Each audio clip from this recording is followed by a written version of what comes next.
HiToms baseball is on the air live from Wilson, North Carolina. It's the regular season finale in the 2022 Coastal Plain League campaign for the HiToms, and everything on the line tonight. HiToms have done their part. They've won the last two games. They've got to win tonight to keep their playoff hopes alive and try and sneak in on the last day of the regular season. Hi everyone, Will Trebshaw here along with Andrew Selliver. And Andrew, this is the most important game of the HiToms season. There's no doubt about it now. Really, it comes down to this. You win tonight and you get the Florence Flamingos to beat the Macon Bacon, and you are into the playoffs. You take on Savannah tomorrow. What can you say about this team? What do they have to do to get the job done tonight? Well, depth is running very short, that's to say the least. Just 10 position players on the lineup tonight for the HiToms, and just one benchman that is a position player. A couple pitchers like Clay Edmondson can go both ways, and Anthony Hausner if necessary, but pitching is running short as well for the HiToms. So we'll see what they can put together. The good news is Wilson clinched a playoff spot last night, the second spot in the East Division, so they will face Morehead City. Despite a 19-17 loss to the Marlins last night, the Salamanders fell to the Mustangs 11-7, so Wilson is headed back to the Pettit Cup playoffs for the first time since 2019, meaning if you're Wilson, you're really trying to rest a lot of guys, specifically arms, because the playoffs start tomorrow and you want everybody to be fresh. So we get you the starting lineups, beginning with the visitors, the Point-Thomasville HiToms. It's Rowan Watt leading off and playing left field. Eli Wiesner bats second and plays first base. Court Maynard over at second base batting third. Out in right field for the second straight night will be Eric Grintz. He is the cleanup hitter. He had an outfield assist for a throw out at the plate in the top of the ninth last night. Bo Rusher is catching tonight, and he bats fifth. The sixth hole is Cam Brantley out in center field. Vito Paterno is the DH for the second straight night, batting seventh. Brandon Stallman gets the start over at the hot corner. He bats eighth, and Jose Vargas rounds out the starting nine for the HiToms. For DJ Russ, Jake Landis is the starting pitcher, the lefty out of Pfeiffer University. Usually out of the pen, but this will be his second start this season, and we'll see what he can do. Indeed, it's a lineup that you can tell depleted of a lot of names that the HiToms rode to this point so far. But it's a lineup that is giving the HiToms the best chance to win, and they've won two in a row coming into tonight's game. Now we take a look at the starting lineup for the Tobs of Wilson, North Carolina, who, like you said, Andrew, they have officially clinched a playoff berth. So the leadoff man for Wilson, Efrain Cervantes, designated hitting. That we've seen him play a lot of shortstop as well when these two teams have met in their 5 prior meetings. Harrison Pontoli bats second out in right field. Scott Makowitz is the center fielder batting third. Robbie Wacker bats cleanup and plays second base.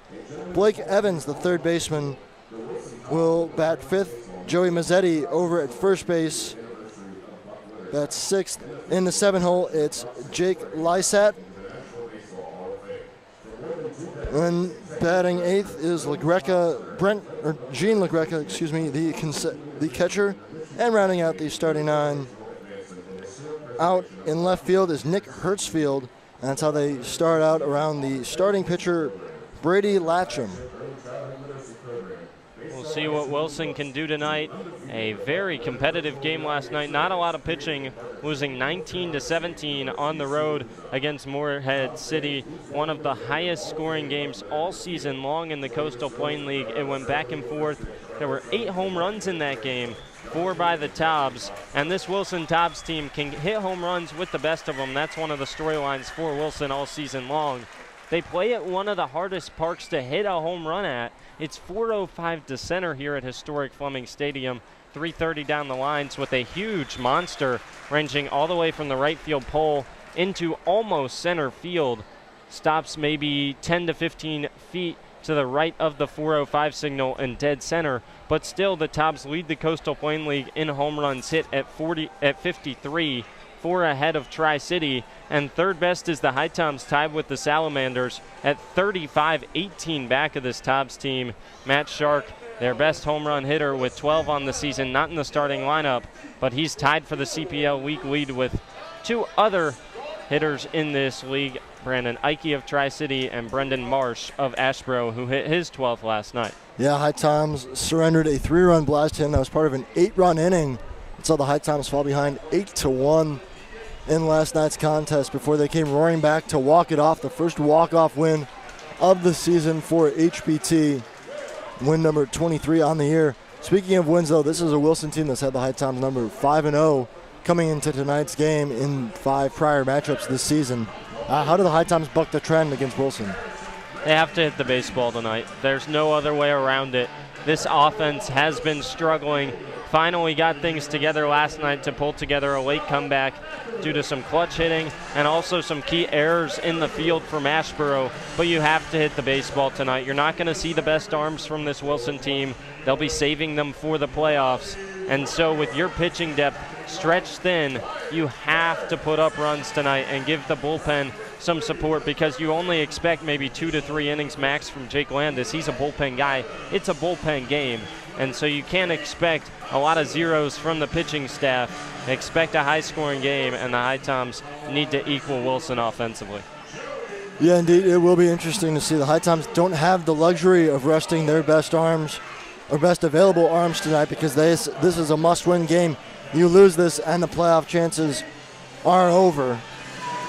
As you finish 2 games under 500 on the season, you win, and you're back to 500, and then it kind of becomes a toss-up from there. If Macon loses, then you're in. If Macon wins, it's a tie, and it goes to a tiebreaker, which would go to the Bacon. Andrew, why don't you run us through the full math of things before we get to the national anthem here? Yeah, so how it works tonight is the HiToms come in and tie with the overall record at 23-24 with Macon. That's what it comes down to, because Savannah won the first and the second half.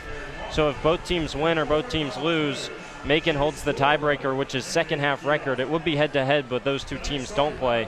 So if Macon wins, they're in. If Macon loses and the HiToms lose and Forest City loses, Macon's in. HiToms need a win and a Macon loss to be in, and Forest City needs a win, a HiToms loss, and a Bacon loss to be in. We'll take a quick break for the national anthem and be back for first pitch here on HiTom Radio.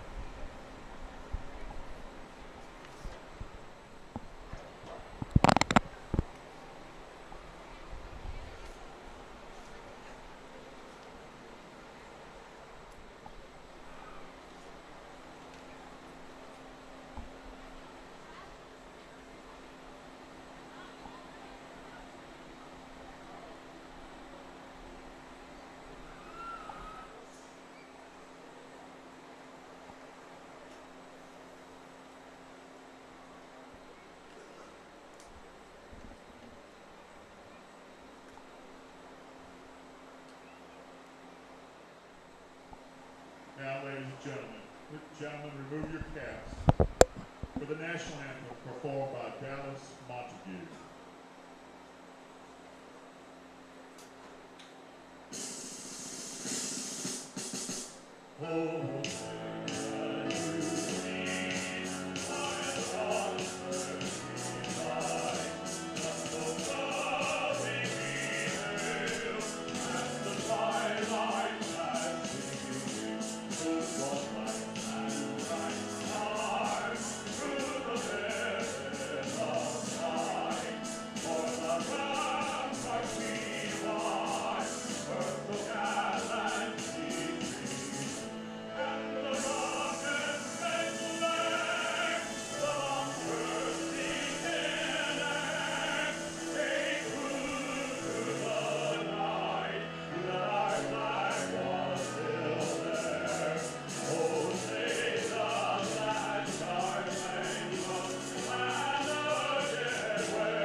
All right, anthem wrapped up here.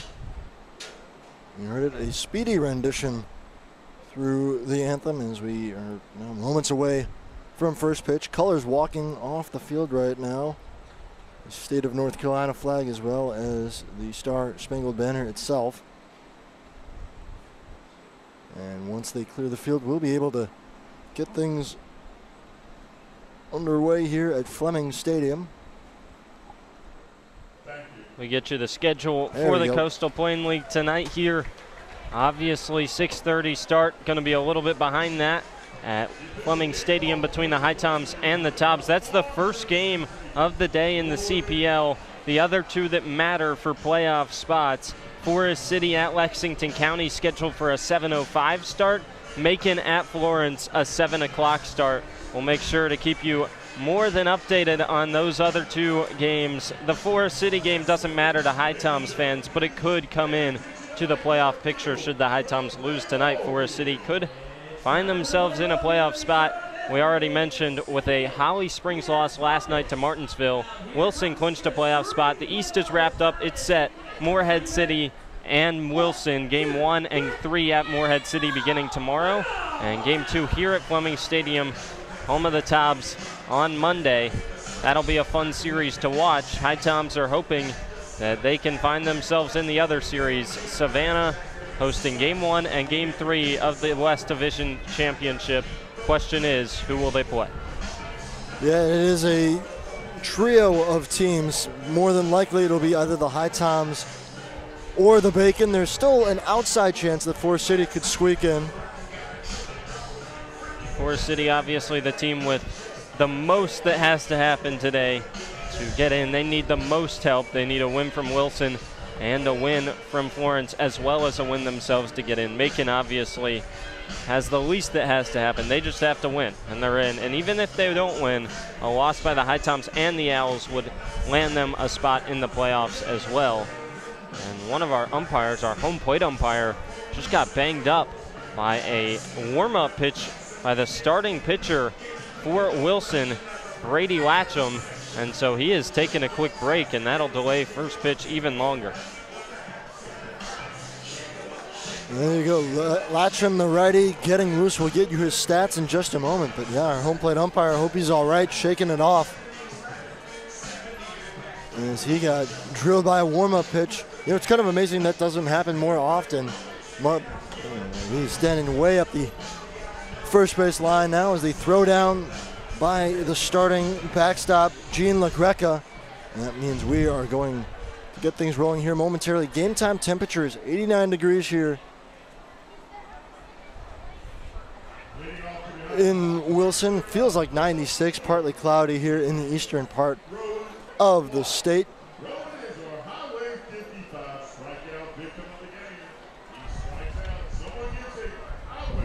And that means that Rowan Watt will step to the plate for the first man into the box as we get ready to start game 48 of 48 in the 2022 season. And the first pitch line right back up the middle and through. It's a leadoff base knock for Rowan Watt, and the HiToms are rolling at 6:41 Eastern time here in Wilson. And that's a good start. As Rowan Watt, he has been making solid contact lately in there. A liner right back up the middle to get things started. Yeah, a hot shot from the right-handed pitcher, 95 off the bat from the pitch from Brady Latcham. Didn't have any time to even tell you about the starter for Wilson. Swing and a miss, strike one to Eli Wiesner. Brady Latcham, a freshman from Des Moines Area Community College, grew up in Hedrick, Iowa, stands at 6'2", 205 from the right side. Numbers with the Tobs: 2 appearances, 3 innings pitched, a 15 ERA, 5 hits, 3 walks, and a strikeout. Ball gets away from LaGreca, and it allows Watt to get down to second easily. That ball rolled all the way to the backstop. There is plenty of foul territory along the left and right field lines and behind home plate. That ball travels a long way to the backstop here at Fleming Stadium. 330 to the corners and left and right. 405 to dead center. Don't expect to see a lot of home runs tonight.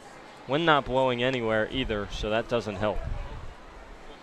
Have to hit one hard, although if there's anyone who can do it, it's Eli Wiesner, who gets hit by a pitch right between the numbers. He'll head down to first. Well, I'm not sure that's what the HiToms love to see because they are so stretched thin in terms of depth. But he'll take the base runner, 2 on to start the game, and a big opportunity here for Court Maynard and Eric Grintz coming up. Try and get the HiToms on the board. That would be so important to give Jake Landis a lead to work with in the bottom of the first. Just the chance to strike first in this game. Again, doesn't mean as much for Wilson. They've already clinched a playoff spot, and they can't change their seeding at all. This is all about the HiToms, and they want to get the job done immediately. As Court Maynard steps to the box. First pitch to him, he is swung on and fouled back out of play. And it's 0-1. And for Wiesner, got hit right in the back. Not a dangerous spot, not where we saw Eric Grintz get hit last night. For the HiToms to walk it off on the walk-off hit by pitch, caught him right on the wrist. But luckily he is okay and back in the starting lineup, and like you noted, Andrew, back in right field again. 0-1 to Maynard is swung on and missed. He's behind in the count, 0-2. Well, Maynard thought it was a breaking ball, got fooled by the fastball. Late swing, was way behind it. Not a ton of velocity for Latcham, just around 84, 85, and then with the slider in the mid-70s. Yeah, and we have seen HiToms struggle this year against guys with that lesser velocity. And another pitch comes in and catches Court Maynard. That one got him up near the top of the shoulder. I think that hit him in the helmet. Fortunately for the HiToms, because if that catches him up in the head or neck area and misses the helmet, he probably is seriously injured. But it, I think, ricocheted off the helmet all the way into the netting behind home plate on the fly. It caught something and really took off. But nonetheless, this is going to bring a quick mound meeting out for Matcham. He gave up a leadoff single and now back-to-back hit by pitches. And that one really a gift. Maynard looked confused at the plate in his first 2 swings, was behind 0-2, and then a pitch with the fastball runs way upstairs and inside. Command can be an issue for the righty Brady Latcham. We noted 3 walks to just 1 strikeout in 3 innings pitched. Not the best of command. Gave up 5 hits as well to just 1 strikeout in that 15.00 ERA in his 2 appearances with the Tobs. Most recent appearance wasn't a great one either. Just 8 days ago against Tri-City in a 15-6 loss. He went 2 innings pitched, gave up 5 hits and 3 walks and 5 runs, all 5 earned. HiToms would love to put a 5 spot or something of the sorts up here in the first. Guy at the plate that can do that for you. Eric Grintz with the bases loaded and nobody out. Huge opportunity. He was 2 for 3 last night, reached twice via the walk and also by that walk-off hit by pitch. And a pair of singles, a couple RBIs. He has been a machine all year for the HiToms, and a golden opportunity here as the first pitch to him is in the zone for strike 1. Bases loaded, nobody out. Watt led off the inning with a single, then hit by pitches to Eli Wiesner and Court Maynard have loaded it up for Eric Grintz, who has been spectacular this season for the HiToms now in his 25th game, this one. And he's been a factor in pretty much every game since he has joined the HiToms. Hits in all but 2, and one of those was a pinch hit appearance in the 8th inning. A 1-1 count to the HiToms right fielder, and he lines one through the right side. It's a base hit. Watt will come in to score. They go station to station. And that's all but an RBI single for Eric Grintz, who picks up another base hit. And the HiToms on the board first, 1-0. Well, that's so important for HPT. Just keep the line rolling, facing a struggling starter in Brady Latcham. Good piece of hitting from Eric Grintz. We saw it last night, RBI down the right field line. Didn't try and do too much, just found that 4-hole on the right side. Everybody had to freeze because there was a chance that the second baseman Wacker could catch that one. But it evaded him maybe 5 feet to the right. And it's an RBI. HiToms rolling here early. Chance for Rusher to continue that stretch.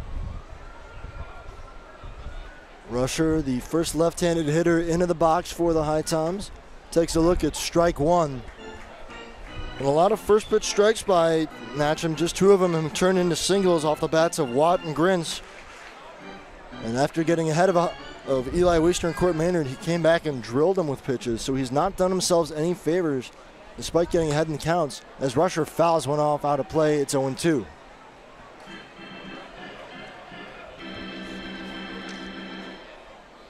Rusher picked up just one base knock last night. He was 1 for 5. It was an RBI single in a 4-run third inning for the HiToms. HiToms looking to hang a crooked number now. Already 1 run in here in the top of the first, and Rusher chops one over to third. It's a slow roller, going to be a tough play, barehanded, and no play. Blake Evans couldn't pick it up on a barehand. It was a slow chopper up the third base line, and it brings in Eli Wiesner. Safe at first as Bo Rusher. Everybody's safe, and it's 2-0 HiToms. Perfect start here for HPT.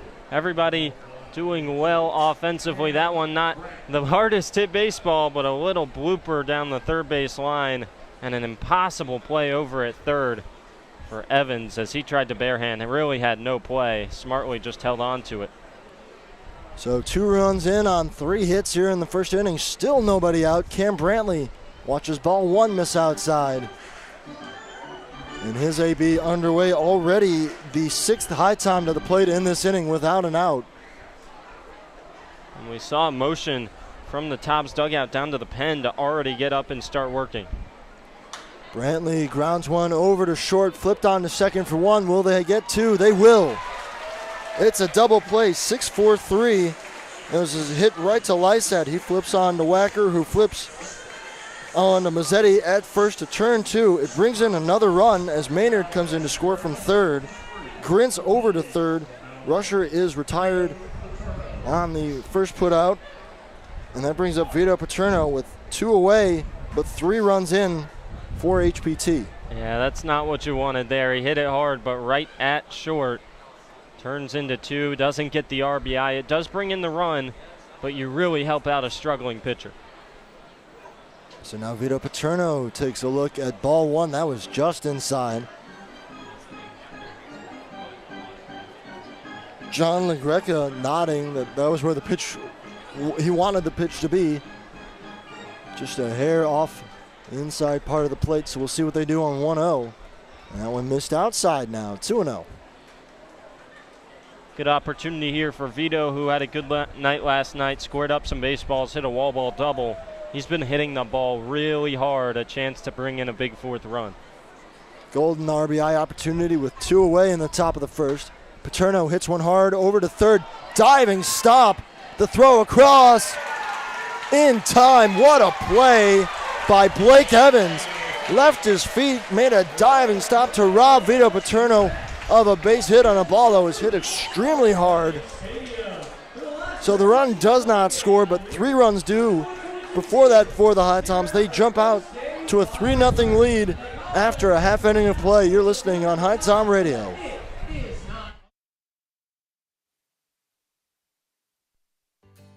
Here in High Point, North Carolina, we encourage everyone to make themselves at home. Here in High Point, we're known as the home furnishings capital of the world.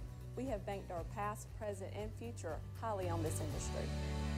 We have lots of opportunities to entertain your family and children. So take advantage of our parks, our cultural events and activities, as well as some of our seasonal attractions. High Point has a variety of entertainment to suit your needs. Whether you're looking for the newest craft brewery here in town or some live music, come to High Point. We've got what you need. We here at High Point welcome you to make yourself at home. Novant Health offers unrivaled care for every woman at every age, stage, and walk of life. We know that the care you need today might not be the same care you need tomorrow, and we're proud to offer expert services that are as diverse and multifaceted as you are. So whether you're having a baby, battling cancer, or boosting your overall wellness, you can count on Novant Health to get you back to the things you love faster. Discover care that always puts you first at novanthealth.org/everywoman.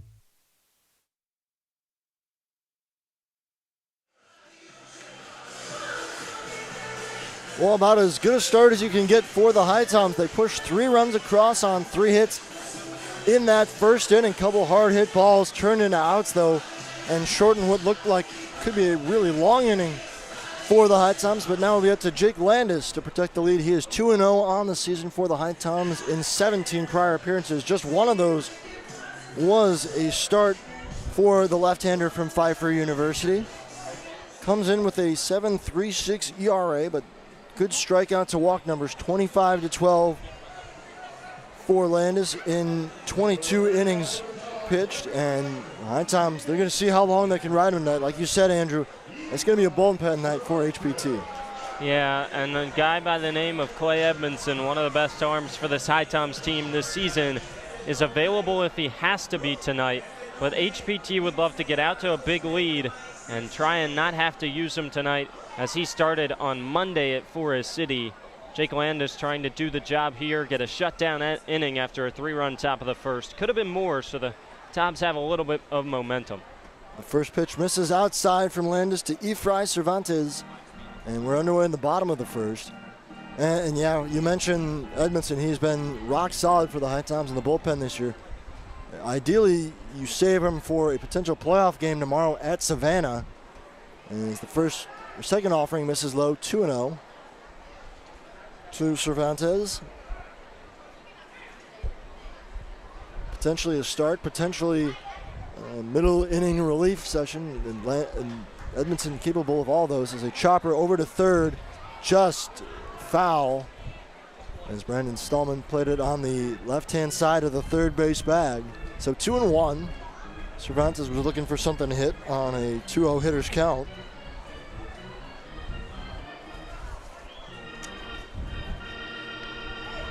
Good crowd on hand tonight here at Fleming Stadium, cheering on the playoff-bound Tobs. Landis offers a 2-1 just upstairs, 3-1. Tobs finding out last night that they were in. They lost their game to the Morehead City Marlins, who just about no one can beat right now. But Holly Springs, the other team in playoff contention, also lost, and that sealed the deal as the ball misses outside. It's a 5-pitch walk to start off the inning to Cervantes, and it brings up Harrison Pontoli. Yeah, not how you wanted to start there from Jake Landis. You really wanted to pound the zone and try and go 1-2-3 this inning, get your offense right back into the dugout. Instead, for the first 5 pitches, missed the zone, and it's a leadoff walk to Efrain Cervantes. So we'll see if Jake Landis can look better here in the second AB, try and find the zone a little bit more. What you'll see from Jake Landis today is not a lot of velocity, a sinker ball guy. Sends that fastball in around 84 to 86 and then uses a slider to back it up in the mid to high 70s. First offering to Pontoli is way inside, 1-0. Pontoli, a later addition to the roster for the Tobs. Just 18 plate appearances coming into tonight's game.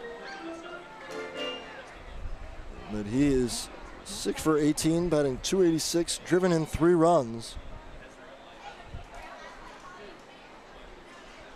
And the 1-0 to him also misses inside, 2-0. To the left-handed hitting Pontoli, a lefty-lefty matchup here. And you would think that favors Landis, but right now having a little trouble commanding the ball and finding the zone, as 6 of his first 7 pitches have gone for a ball. The 2-0 home is swung on and missed. Pontoli trying to chase one, but it was outside.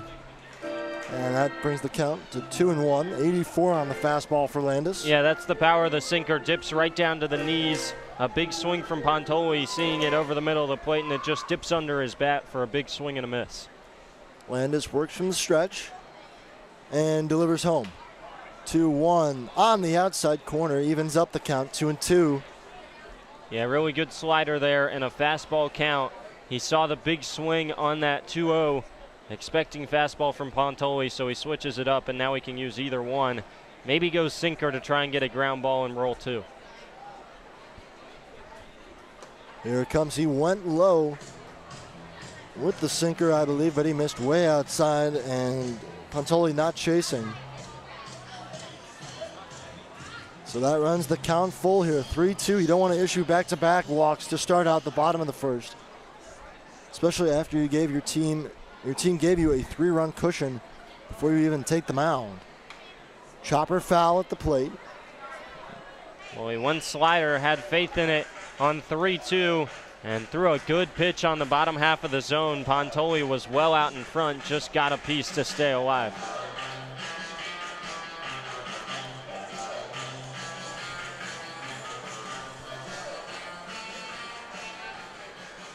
Landis looking in for his sign. Rocks on the mound and comes home. 3-2. Grounded through the right side. And a base hit. Right where nobody was. Maynard playing more up the middle in case of a steal. And Wiesner holding Cervantes on at first. And that ball gets right through the hole on the right side. So a walk and a single to start things off. Tobs wearing their all-white uniforms tonight. Black letter W on the front of their jersey with the yellow trim. Black stirrups with yellow stripes. And as for the HiToms, going with the navy blue unis again. Gray pants with the navy blue stirrups and red and white stripes on the stirrups. Navy blue hat with the red bill. And the HT logo in the center. First pitch is chopped foul by Scott Makowitz, the center fielder. And Jake Landis is a guy who can get out of jams because of that sinker ball. Just has to be able to locate it. Here in that second half of the AB to Pontoli, and now the start of the AB against Makowitz looks a little bit better. Looks a little bit more relaxed on the mound, able to control the stuff right now a little bit more freely and find his spots. 0-1 to Makowitz as Landis comes home with it. He missed outside to even up the count. Well, what must the Butterflies be like right now for Jake Landis? You're making just your second start of the season. You're normally a reliever, and it's a game that your team has to win if they want a shot at making the playoffs. The playoff hopes literally ride on your shoulders. What's going through your mind here as a pitcher? Yeah, there's a lot of pressure, especially in this first inning. 2-2. Rather, 1-1 makes it 1-2. And so when you get a lead like that, you come out, have heavy expectations to try and keep your team in the lead. It's certainly nice to be up 3-0, but now he feels a little bit more pressured to try and keep that lead for the HiToms. Certainly not an easy spot to get the ball on day 48 of 48 and try and work your team into the playoffs. 1-2 home from Landis. Narrowly misses on the outside part of the plate. And that runs the count to even at 2-2. I was a couple pitches ahead of myself a moment ago, but still in a good position here for Landis as he tries to record the first out of the inning, a walk and a single to start things off. That has two men on base with nobody out for the Tobs. You would really rather not load the bases here either. Ball 3 in the dirt. And that's not ideal there from Jake Landis. 2-2, already 3-2 counts, and you walk the first batter, gave up a 3-2 single to the second batter. You don't want this count to run full.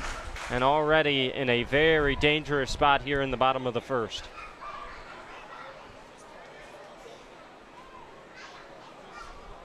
Big pitch coming right now. Every pitch big in this game as a 3-2 is lined right to Court Maynard, who throws over to second. It's a double play. Oh, there we go. Just what the HiToms needed, a ball on 3-2 squared up right at Maynard, and he turns around quickly and fires it over to Jose Vargas, who covered the bag to get Efrain Cervantes, who was caught a little too far off the base. I don't know what he was doing out there. You got to stay close to the bag on a liner like that. Yeah, big time play there by the defense to help Jake Landis out as he was in a big time jam, got weak contact, and I think everybody thought that ball was hit harder off the bat of Scott Makowitz than it really was. It looked like it would get through the right side, but Court Maynard had time to run over to his left and catch it in the air, and then an easy double off, big double play. A big 2 outs for the HiToms on the 4-6 line out twin killing, and it brings up Robbie Wacker with 2 outs and just a man at first base, and that really changes the momentum of the inning for the HiToms. It is 1-0 to Wacker, who is 3 for his first 9 with the Tobs. He takes a look at a strike 1 to even up the count at 1-1. Has drawn 2 walks this year as well, and that's it. Again, another guy with a small-ish sample size. A lot of the mainstays out of the lineup tonight for the Tobs, a combination of guys just getting a night off, but also some guys leaving the team as well. Yeah, they're giving guys like Matt Shark, Trey Page, Trey Jones nights off because they want him fresh for a 3-game series starting tomorrow in the playoffs. But a guy like Mason Sykes, he's hurt. He's done for the year. Pitch upstairs, and it's a 3-1 count now to Wacker. Blake Evans waits on deck.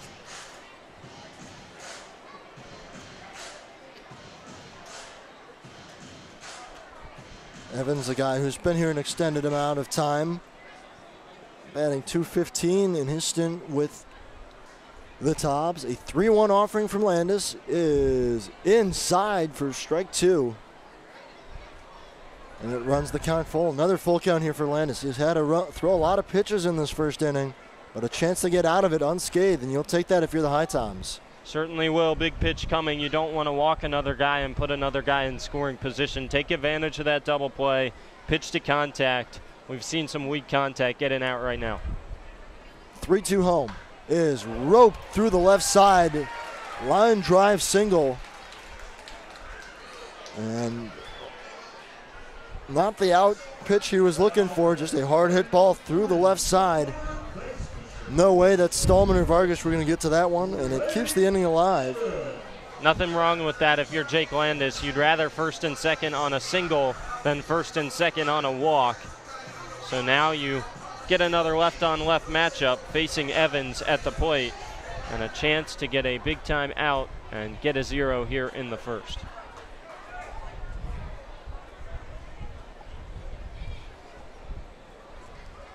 Blake Evans to the plate now. Waits the first pitch from Jake Landis with 2 men on. A scoring opportunity here with 2 outs for the Tobs as ball 1. This is low. Feels like a 0 would be huge here for the HiToms. Try and get your offense back in the dugout where they can just tack on to that lead.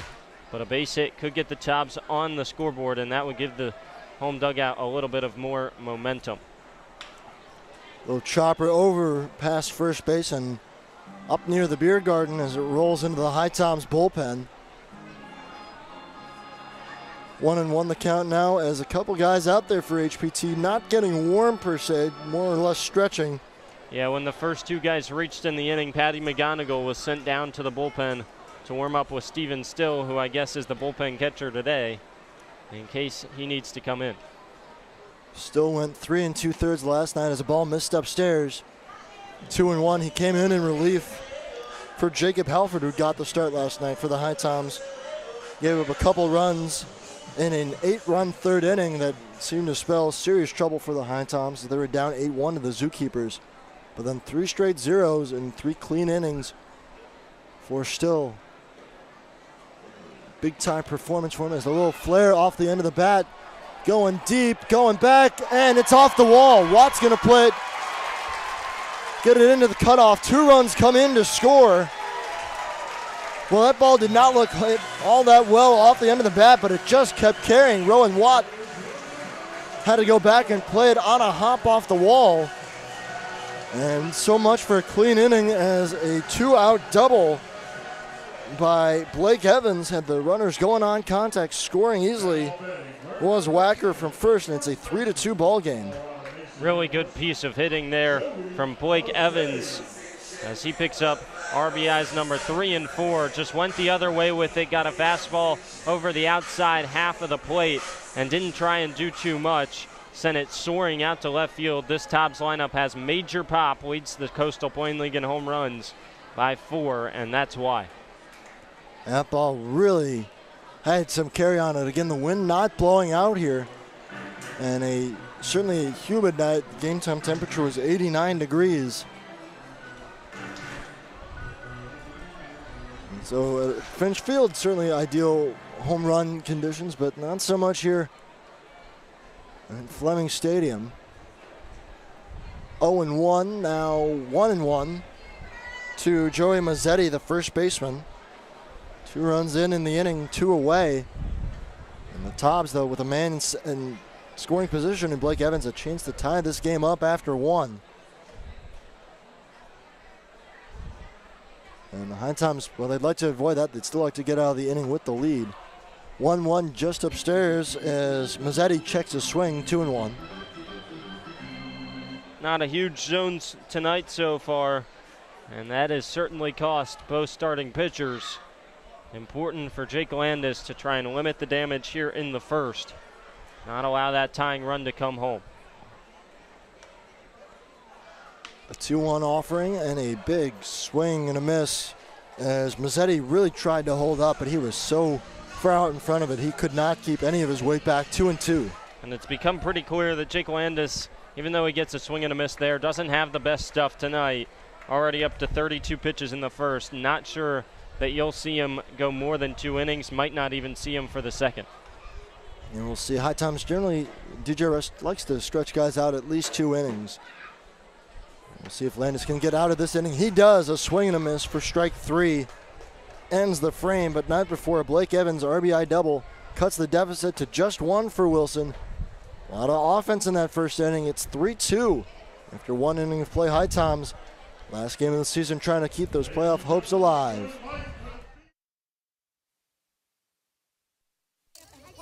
Thank you for coming to my press conference. Don't worry, I just sprained my ankle. Novant Health said I'll be back in no time. Hey, honey, your wife here. Can you still coach Little League? Yes, I can. Dad, Excuse me. what about our father-daughter dance? I wouldn't miss it. And what about cleaning the gutters? No further comment. With locations throughout the area, online scheduling, and same-day appointments, Novant Health can help you get back in the game fast. Visit novanthealth.org/rapid recovery. Novant Health, making healthcare remarkable. The future is now. The future is you. The future is here. It's computers, It's healthcare. Robotics, cybersecurity, manufacturing, DNA research, The future is everything. the future is knowledge.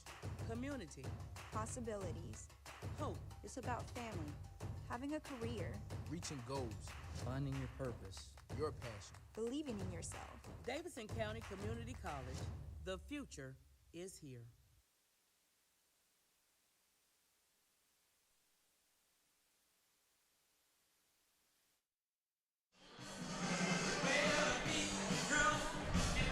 Into the second inning now. It's a 3-2 ball game at Fleming Stadium. Game 48 of 48 for the High Point-Thomasville HiToms. Will Trubshaw, Andrew Sullivan here with you on HiTom Radio.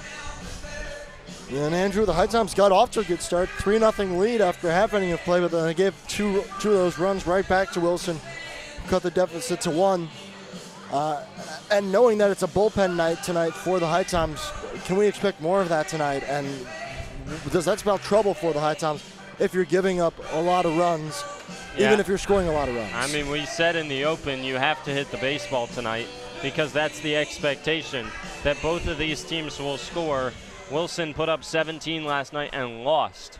They have a really good offense, and the HiToms don't have a lot of pitching, or at least quality pitching, left at this stage of the regular season, finishing up a 10-game and 11-day stretch to end the regular season, not helping out that arm rotation or the bullpen depth.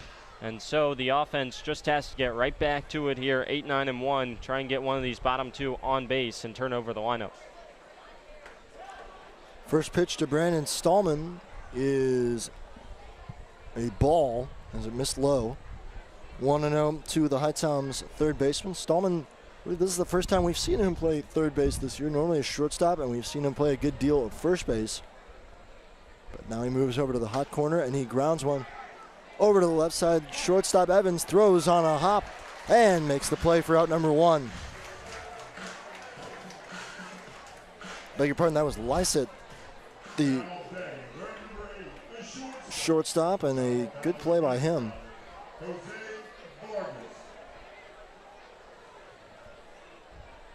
Good defense on the left side of this infield. That's, we talk about the Wilson power numbers and how they're tops in the league. But they have some really sharp defenders too, as Jose Vargas lays down a bunt on the first pitch to the third base side. And it's a infield single for Jose. As coming off the mound to field it was Natcham, and he just slipped. There's a divot on the infield. Looks like someone took a chunk out of the grass with a 9-iron. Well, that was going to be an impossible play for anybody. Jose Vargas saw Evans at third, well behind the bag. Easy call to lay down the bunt with his speed, and it had to be the starting pitcher, Latcham, if they were going to get an out there, as the ball ended up rolling to about even with the pitching mound. And with the righty falling off to the left side of the mound, then he has to come all the way over, away from first. Really no play even if he fields it and throws on. So 1 on, 1 out for the top of the order. Rowan Watt takes a look at a ball. Rowan would single back in the first inning, and he came around to score on Eric Grintz's RBI base knock.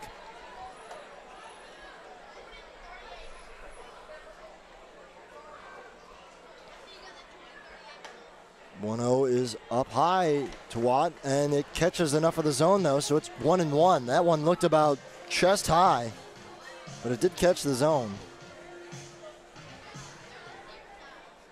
So the count even to number 11, 1-1. And that pitch in the dirt, good stop behind the plate by LaGreca.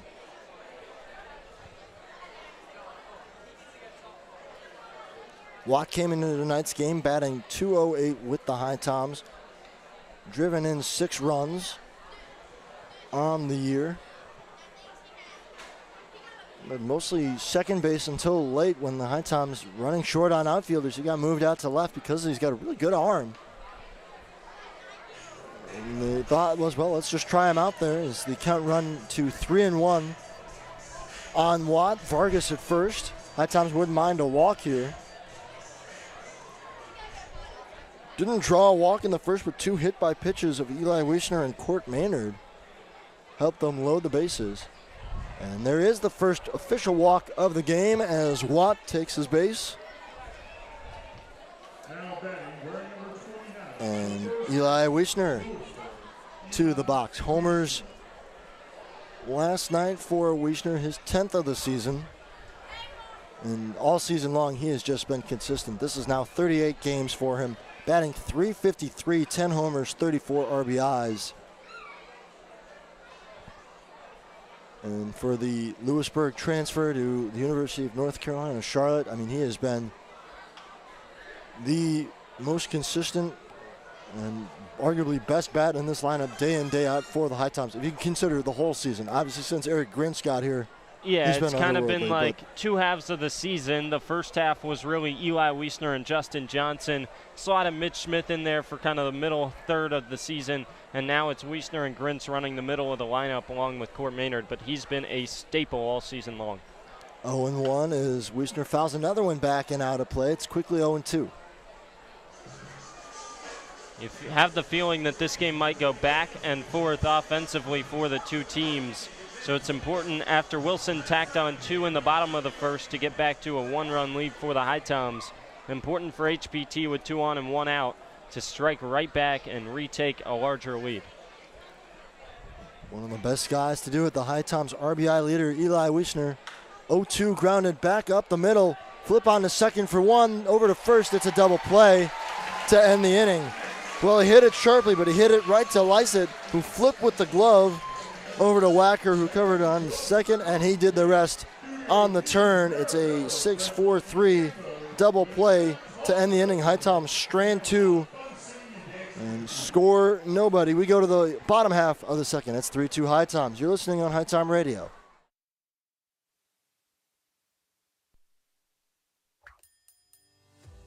So at Sheets, we really exist to make people's lives easier every day. In this moment, we have a once-in-a-lifetime opportunity to connect with some of our lucky fans to help make their dreams come true. How are you? I'm Ryan Sheets. Here's a brand new truck for you, man. A once-in-a-lifetime dream vacation to Turks and Caicos. Have you ever been there? I've never been anywhere. A check for $25,000. This is a testament to why everybody should be a Sheets freak. Hey everyone, Andrew Selliver here. Bring your group outing to Finch Field to watch the HiToms play all summer long. For groups of 12 or more, we have 3 different group rates. For $6 per person, you can get general admission tickets. At $9, we provide a meal package of a hot dog, chips, and a drink in addition to the GA ticket. And finally, for $15 a person, you get our all-you-can-eat ticket package. For more information on group tickets, visit our website at HiToms.com or email Zach at HiToms.com for more information.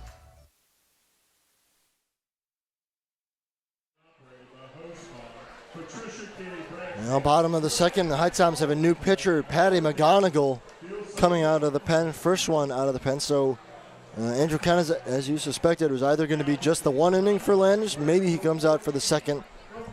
But after throwing north of 30 pitches in that first inning, DJ Russ deciding to play it safe and not allow another run-scoring inning for the Tobs. Or at least he hopes that's what McGonigal will be able to do, is keep him off the scoreboard here. But certainly didn't want more trouble with Landis out there, so his day done after one inning. Yeah, Landis threw 33 pitches in that first inning, and he just didn't look sharp. And in a game that could eliminate your playoff hopes, you can't take any risks. So they go to the pen for Patty McGonigal. We'll get you the final line on Landis after the first pitch, which misses low and away for ball one to Lysett. Landis went one inning pitch, faced 6 batters, struck out 1, walked 1, gave up 3 hits and 2 runs, both earned on 33 pitches. McGonigal now faces 7, 8, 9 in the order. So Landis, again, didn't have his best stuff tonight, but at a minimum, he kept the deficit, or kept the lead for the HiToms at 3-2. That'll be Patty McGonigal's job to keep it right there. Hope the HiToms can get the offense cooking in the third inning. 2-0 pitch to Lysett is low, and it's quickly 3-0. And McGonigal struggling to find the zone here to start. Well, the last time out for Patty McGonigal wasn't great either. Against Forest City in a 6-1 game, came in to pitch the 9th, threw 36 pitches, and left the tying run at the plate with a strikeout to end it. 3-0, catches a corner, 3-1 to the 7-hitter, and shortstop has already turned in a couple double plays for the Tobs. 3-1 home is swung on and missed. Runs the count full now, 3-2. Well, we saw both Jake Landis and now Patty McGonigal struggle with the command coming out onto the mound, but now Patty McGonigal gets 2 swing and misses at the fastball. Would be key to get the first out here in the second. Much rather not issue that leadoff walk, and he gets a swing and a pop-up foul over the right side. Eli Wiesner giving chase, and he's going to run out of room as that ball lands near the beer garden along the right field line. Still 3-2. Long run for Wiesner. Again, a ton of foul territory here in historic Fleming Stadium. One of the oldest stadiums in the CPL, if not the oldest. It was one time a Negro League stadium. And it's seen a lot of baseball through the years. As another 3-2 is lifted foul. That one's well out of play. Wiesner gives up much earlier. Really good battle here from Patty McGonigal through 3 straight balls and now is battling in a full count. Important to not allow that leadoff man to reach. That's going to be a key for every pitcher tonight with 2 offenses that can score a lot of runs. Good plate appearance being put together here to start off the second. There's a little flare off the end of the bat. Coming in and making a diving grab is Eric Grintz for out number 1. Well, that ball hit off the end of the bat by Lysett out to right field, so tailing the opposite way, and Eric Grintz off the bat. I don't know if he was able to really read it. Has the sun in his eyes. That's a tough play for even an experienced right fielder, but Grintz coming in at the last second, leaves his feet and slides on his backside to make the grab. Yeah, no, one of the worst reads we've seen from an outfielder this year, as he really never saw it until Court Maynard over at second put the hands up to signal to him as the first pitch is in there for strike 1 to LaGreca. And then Grintz finally came in, slid feet first, and made a diving play on the ground just before it touched the grass. Big out number 1. And picked it up about a foot off the outfield turf. As the ball missed outside, runs the count to 1-1 to John LaGreca. Can expect a lot of that today with Rowan Watt in left and, of course, Eric Grintz in right. 2 guys that just don't have a lot of outfield experience. There's a little flare off the end of the bat, and that one's going to drop over the head of Maynard. Well, another one kind of just in on the hands. It looked like as LaGreca swung, he lost the bat out of his hands. Just kind of flipped it out there in right field, and that time no one going to have a play on it as he dumps it into no man's land, a 1-out single. And Nick Hertzfield will step to the plate with 1 on and 1 out. Yeah, 2 bloopers. One that's able to be caught by Eric Grins coming in. That one even shallower. Court Maynard, the only opportunity. Never even got a glove on it as it just outsailed him trying to make the basket catch. Would have been a really tough play for Maynard going over the shoulder to make it, twisting around as there's a big swing and a miss by Hertzfield. He's behind in the count, 0-1.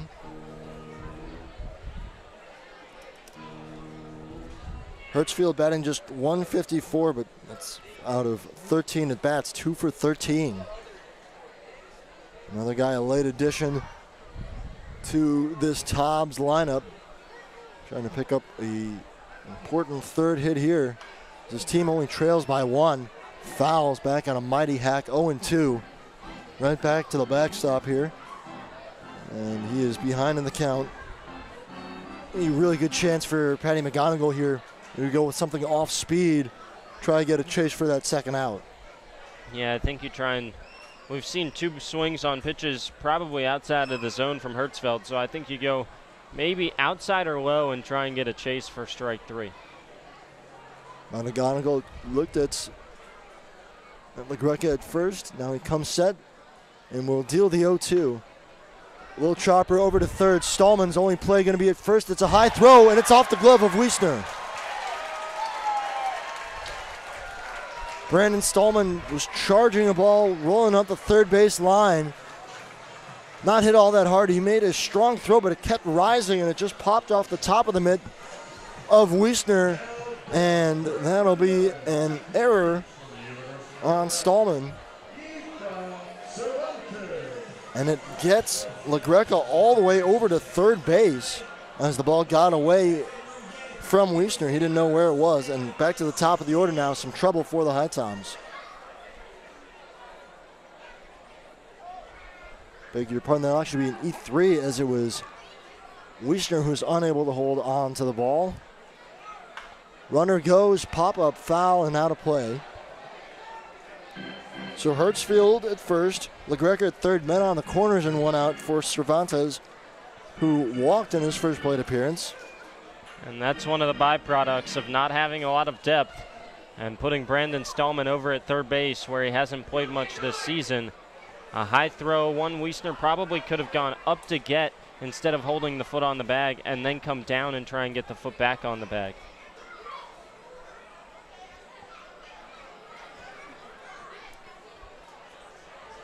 McGonigal waits and deals. 0-1 home is high for a ball, 1-1.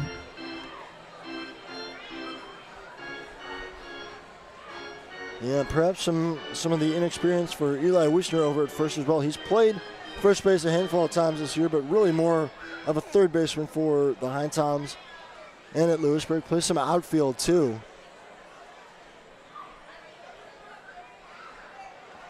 Ball didn't get all that far away from him as they check on the runner, Hertzfield.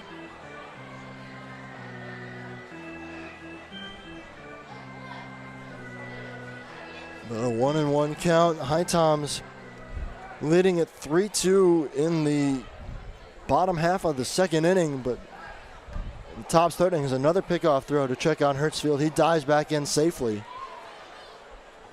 Well, the expectation right now, Hertzfeld was off on the foul ball from Cervantes, is that he's going to try and take second. And the HiToms are trying to keep a close eye on him as his lead extends. 1-1 is lifted foul onto the roof and off the roof. 1-2 still. Yeah, they're keeping a really close eye on Hertzfield. First update from Florence. Macon leaves the bases loaded, doesn't get a run in the top of the first. So it's 0-0 Bacon and Flamingos in the bottom half of the first inning. No, there was some weather out in Florence too, so we'll keep an eye on that if that game goes into delay. Throw down to second, gets past Maynard, but Vargas right there to back it up, so he's stolen bag by Hertzfield. It looked like he was gonna go, was really jumping over there at first. Finally takes off, and it's a throw in the dirt by Bo Rusher. Good back up by Vargas to ensure that LaGreca doesn't come home to score from third base, but now 2 in scoring position for Cervantes, a 2-2 count. And chance for the Tobs to take a lead with a base hit. Time called. Everyone steps out as McGonigal off the mound and Cervantes out of the box. Now he steps back in.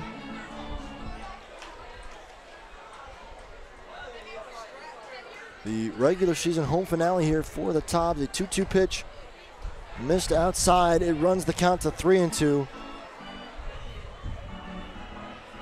HiToms trying to spoil that for Wilson and get an all-important win that could help them make the playoffs. The Tobs would like to send the HiToms home packing. They have a chance to play spoiler too. McGonigal comes set, a 3-2 coming. The righty deals, and it's upstairs, ball 4, another walk to Efrain Cervantes. And it loads the bases for Harrison Pontoli.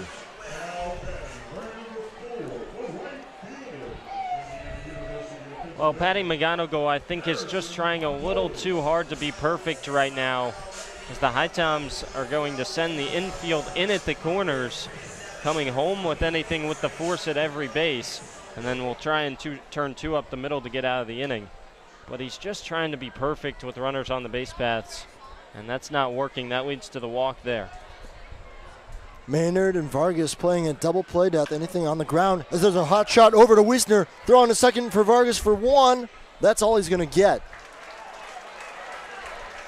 Well, like I said, the middle infield is a double play death, but a tough play as it's hit right back to Eli Wiesner. He throws on to Jose Vargas, who gets the runner in Cervantes. They go 3-4 on a fielder's choice. It brings in the tying run. We're all knotted at 3 now. And that's one where Eli Wiesner is going to regret that throw in at the corner. That ball has to come home. You really are going to struggle to turn a 3-6-3 double play. And the throw was just a little wide of the bag. And Jose Vargas couldn't turn the double play. Had to come home with that one to eliminate the run from scoring. So 2 outs, a run in, and the first pitch to Makowitz is inside, ball 1. Men on the corners for the Tobs. They're still threatening. That was an all-important second out. You're right, though. It probably should have gone home to keep the run off the board and get the second out. Liner in the right field and down. That is the go-ahead run on a RBI base hit by Scott Makowitz. And it's a 4-3 ball game for the Tobs. 2 in the first, 2 in the second, and they jump out to the lead, just piecing together hits. That's what they've done all season.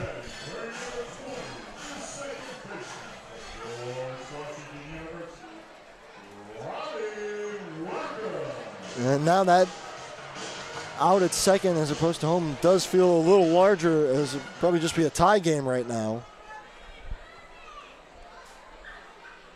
But nonetheless, the HiToms just trying to get out of the inning without any more damage. And the Tobs in front, and Robbie Walker trying to keep the 2-out rally going here.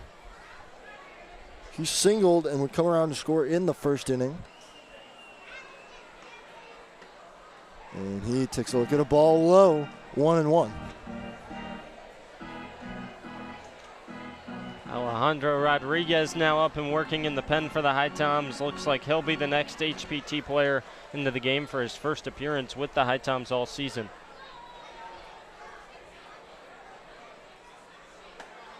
Pitch upstairs, and it misses for a ball. 2-1. The question is, who are you going to get length from? Only got one from the starter, Jake Landis. Maybe Patty McGonigal, if he gets out of the inning right here, can come back for a second. He's already up to 26. This will be 27 pitches, and he doesn't look great either. I think the hope is going to have to be that it's perhaps Alejandro Rodriguez, and if not Rodriguez, someone else. You know, you have Anthony Hausner in the pen. Clay Edmondson is an option, but again, you don't want to burn him if you don't have to. But it might become a do-or-die situation in which you have to burn him. You have to have that arm available. At the rate the HiToms are going right now, Clay Edmondson will be needed in this game. Luke Elmore also down there in the pen, as is KJ Wells, but it's pretty slim pickings Ethan Snyder available tonight if necessary too. 2-2 pitch from McGonigal. Misses high, and it runs the count full, 3-2. Well, no AB is coming easy right now for the HiToms pitching-wise. That's what you expect against a really good offense in Wilson, who's had your number all season long. But so many deep counts, so many hard-hit baseballs already in this game. Payoff pitch, runners go. And there's a fly ball out to shallow right field. Grintz coming in, and Maynard calls him off to make the grab for out number 3. So the Tobs score 2 more. They grab a 4-3 lead after 2 innings of play. HiToms send 3-4-5 to the plate to start out the third when we return on HiTom Radio. Here in High Point, North Carolina, we encourage everyone to make themselves at home here in High Point. We're known as the home furnishings capital of the world. We have banked our past, present, and future highly on this industry. We have lots of opportunities to entertain your family and children. So take advantage of our parks, our cultural events and activities, as well as some of our seasonal attractions. High Point has a variety of entertainment to suit your needs. Whether you're looking for the newest craft brewery here in town or some live music, come to High Point. We've got what you need. We here at High Point welcome you to make yourself at home. Novant Health offers unrivaled care for every woman at every age, stage, and walk of life. We know that the care you need today might not be the same care you need tomorrow, and we're proud to offer expert services that are as diverse and multifaceted as you are. So whether you're having a baby, battling cancer, or boosting your overall wellness, you can count on Novant Health to get you back to the things you love faster. Discover care that always puts you first at novanthealth.org/everywoman.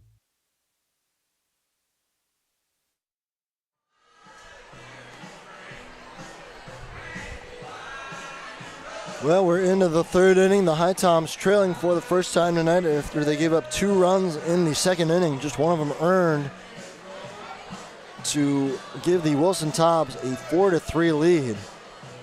And for the HiToms, the starting pitching situation, it was rocky to begin with just because the arms are short, but only 1 inning out of Jake Landis, who gets the start. Now most likely 1 inning out of Patty McGonigal after he had to work hard.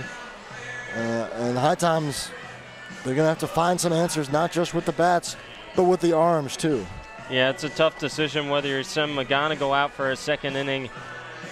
Rodriguez warming up pretty quickly in the pen. I think it looks like the answer is no, but that begs the question, who's going to give you length? Because if you just go 1 inning apiece for all these pitchers, you're going to run out of pitching today. Important here with the middle of the order due up for the HiToms that you get some runs back, because you know that 4 is not going to be the final count tonight for the Tobs. So just whenever you have a chance to put some runs on the scoreboard offensively, you have to do it tonight for HPT. Court Maynard starts off the inning looking at strike 1. Will be Maynard, Grintz, and Rusher. And this is the part of the order that did the HiToms damage in the first inning. Grintz and Rusher picking up RBI singles.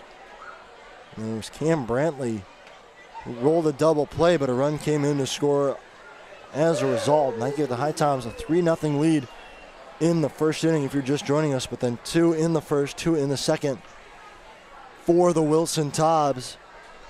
They put themselves in front, trying to pick up another win here, just another bonus win. Doesn't mean anything for them as Maynard pops one up on the infield over on the right side. Wacker camps under it and makes the grab for out number 1.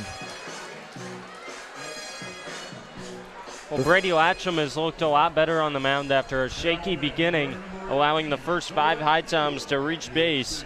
He's turned 2 double plays courtesy of his middle infield that have helped him out. And he's pitched to contact and looked really good in the second and now into the start of the third inning against the dangerous HiToms offense.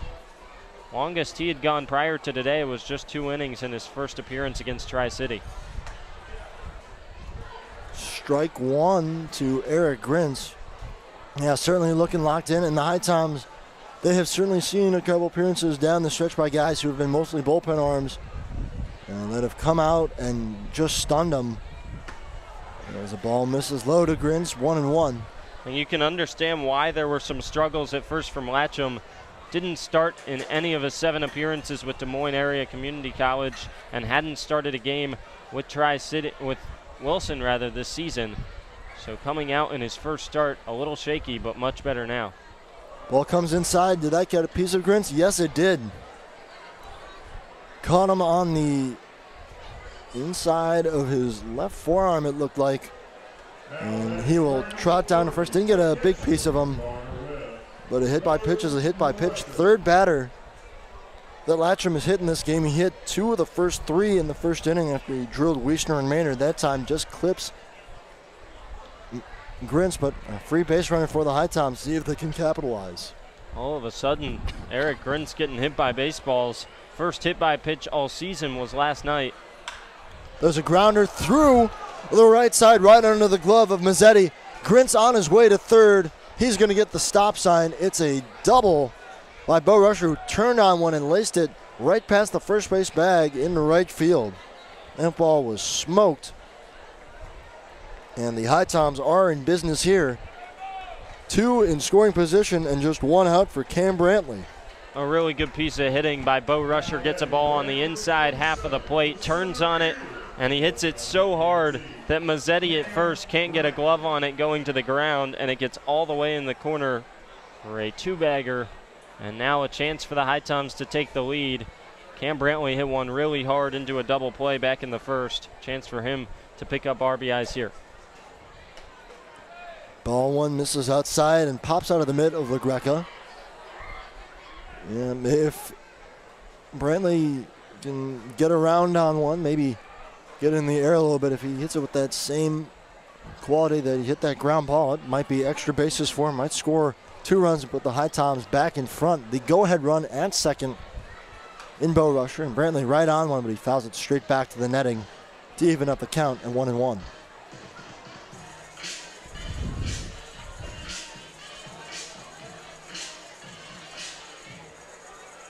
A beautiful night here in Wilson. And again, a good crowd on hand. Second to last night in July. And the playoffs start tomorrow, July 31st. If the HiToms win tonight and the Macon Bacon lose, the HiToms will kick off the playoffs in Savannah, taking on the mighty Savannah Bananas. As the ball misses low to Cam Brantley, 2-1. Fireworks night here at historic Fleming Stadium, so that always draws some people out to the ballpark as well. But you mentioned it, really good crowd. Lower half of the stadium pretty full, and a great crowd in the beer garden down the right field line. Brantley chops one foul at the plate. That evens up the count to 2-2. Brantley just out in front of a fastball on the outer half, and he chopped it off the end of the bat. As that one just hit off the bottom of the barrel. Caught a piece of LaGreca behind the plate, I believe, so he's a bit shaken up. But a big 2-2 count here, have to battle and have to turn into a productive out. Get at least 1 run in. Defense standing back on the edge of the outfield grass, so an out could turn into a run. Deep fly ball would do the trick as ball 3 misses outside and it runs the count full. Anything to the right side should be able to score the base runner Grins over from third. Big pitch coming to Cam Brantley. It's a full count with 1 out, and he calls time before stepping back into the batter's box. But a big RBI opportunity here with 2 in scoring position and just 1 out. HiToms trying to take the lead back. Brantley checks his swing. Did he go around? No, he did not. Missed outside for ball 4. And that will load the bases for Vito Paterno. Well, this is the guy you want at the plate, Vito Paterno. He hit a screamer over to the left side that somehow was gloved by the third baseman Evans, and he got to his feet and to throw out Paterno at first. But it seems like Vito is seeing the baseball, if not the best, one of the best on the team right now for the HiToms. We've seen some hot shots off the bat of the righty lately. Yeah, his new bat of late has been working wonders. for him, and he has definitely squared up a lot of baseballs. HiToms could use one. Another one of those right now. They could use a wall ball like he had last night in his first plate appearance. As the ball comes inside, did that hit him? It's a balk, actually. It's a balk. No, so no pitch. An illegal move by Brady Latcham, and it brings in a run. How about that? Take him every way you can get him tonight, that's for sure. That ties the game, a game-tying buck. Well, the HiToms last night win the game on a hit by pitch.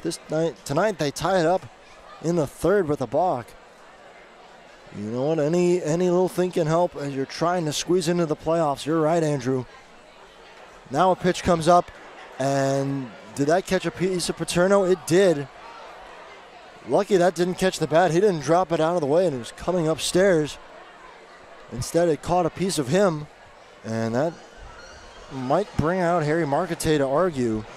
I think he's going to argue that it caught the bat. Honestly, I thought it did it first myself. I think it hit his hands up by the bat. It didn't hit his helmet. It was above his head, as now there will be a conversation about whether that caught barrel or hands from Vito Paterno, but you heard the sound. It sounded like it caught maybe his wrist area or his hand and not the barrel, as it just deadened right around home plate.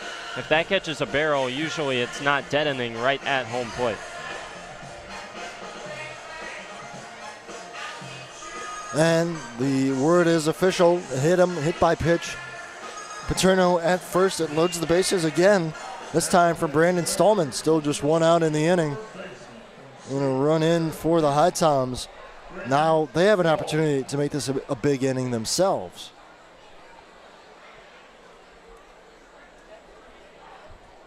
And the base is loaded back in the first. Pushed across 3 runs. They're hurt by a double play in a lineout. There's a liner through the right side. It's in the right field and a base hit. 1 run is in. Brantley gets the wave around. He will come in to score standing. It's a 2-run single for Brandon Stallman, and the HiToms back in front 6-4. Everyone had a hold up, especially Vito Paterno. That ball was hit right at him at first base, but it squeaked past him into right field. And good base running by Paterno to see the throw was coming home, so he gets over to third as well. 90 feet from scoring with 1 out, so a sac fly could score him from Jose Vargas. Big AB here. If Vargas can reach, then it's big-time trouble for the Tobs as the HiToms top of the lineup comes up.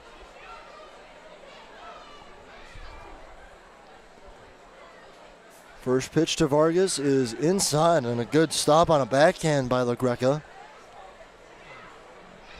Like a slider maybe tailing way inside, and LaGreca just had to reach across his body, so 1-0 to the HiToms number 9 hitter. Jose singled his first time up. More of the same here would be good. He lifts one foul down the left field line, though. That evens up the count. Jose been stuck at 9 RBIs for quite some time now, too.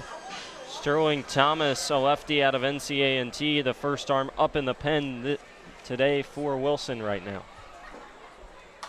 Vargas weakly fouls one out of play. That was in on the hands. He just had to fight it off. So 1-2. Yeah, this is really the most precarious spot that Latcham has been in. Again, the first inning he saw 7 batters, but got helped out by a double play by Cam Brantley and a ground out by Vito Paterno to end the inning prematurely for the HiToms. But right now, no signs of this inning slowing down. Well, there's the announcer jinx. Flip on to second for 1, over to first. Another double play. Vargas squared one up on the ground, but right at Lysett flips it on to second. We have seen that a couple times already tonight. The third double play turned in 3 innings by the 6-4-3 combination for Wilson, but the HiToms do strike and get the lead right back. It's 6-4 after 2.5 innings of play. You're listening on HiTom Radio.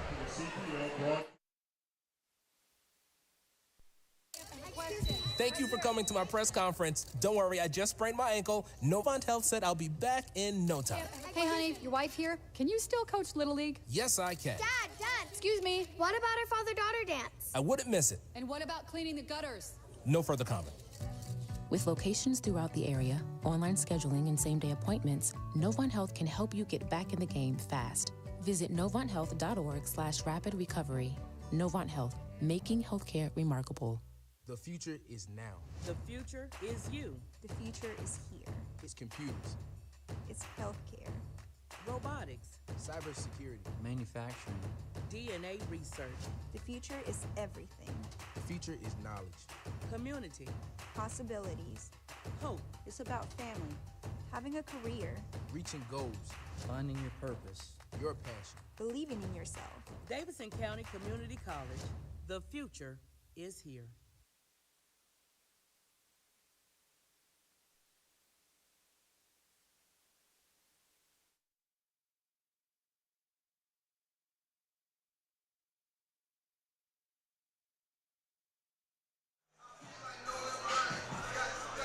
Well, the HiToms grabbing the lead back, 3 runs coming in the top of the third, 2 of them courtesy of Brandon Stallman's RBI single.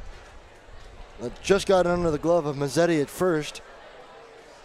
And so it'll be Blake Evans, Joey Mazzetti, and Jake Lysett to lead things off in the bottom of the third for Wilson. A 6-4 ball game here. A lot of offense already, and this has been what the HiToms need to do with the pitching struggling, is find some offense. They've already put up 6 runs through 3. That's a good sign. Beginning here for Patty McGonigal, inning number 2 after 29 pitches in the second. Already behind 2-0 to Evans. Not a great start. At some point, you have to hang a 0 pitching-wise if you're the HiToms. Grounder over to first. Wiesner fields on a backhand. He'll flip to McGonigal, who just barely beats a sprinting Blake Evans to the bag. That was a really close play, a slow chopper over to Wiesner, and McGonigal slow himself off the mound to cover.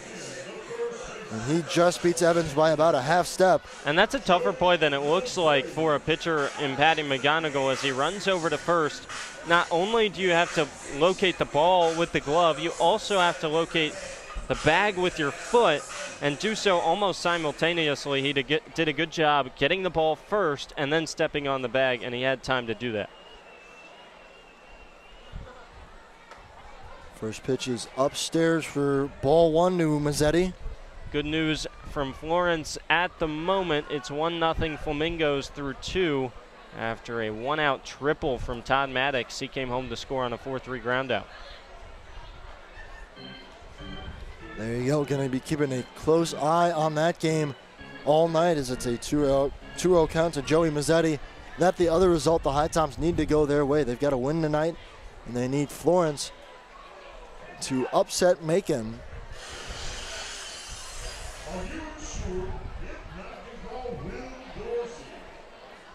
Fall ball out of play makes it 2-1 to Mazzetti. He struck out looking his first time up. He was the lone strikeout victim for Jake Landis in his 1 inning of work.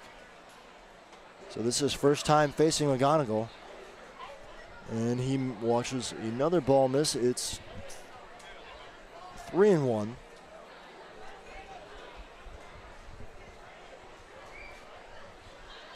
HiToms need to hang a 0 for the first time tonight here in this inning. Keep some of that momentum.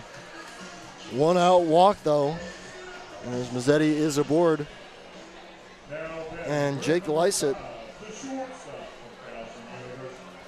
to the plate. He flew out to right his first time up. There was a little flare off the end of the bat that kind of caught Eric Grins in between, but he was able to make a diving grab. Big inning here. McGonigal gets 1 out after being behind 2-0 to Evans. Now he walks Mazzetti. 7, 8, and 9 now due up to the plate. You can't afford to let guys on and turn the lineup over in this third. First pitch is swung on and missed. Lysett trying to lift one high and deep out to left field, but he was way out in front of it. 0-1 to the shortstop, who he's done his part for the Tobs. He has helped initiate 3 double plays in 3 innings so far, 1 in the first, second, and third.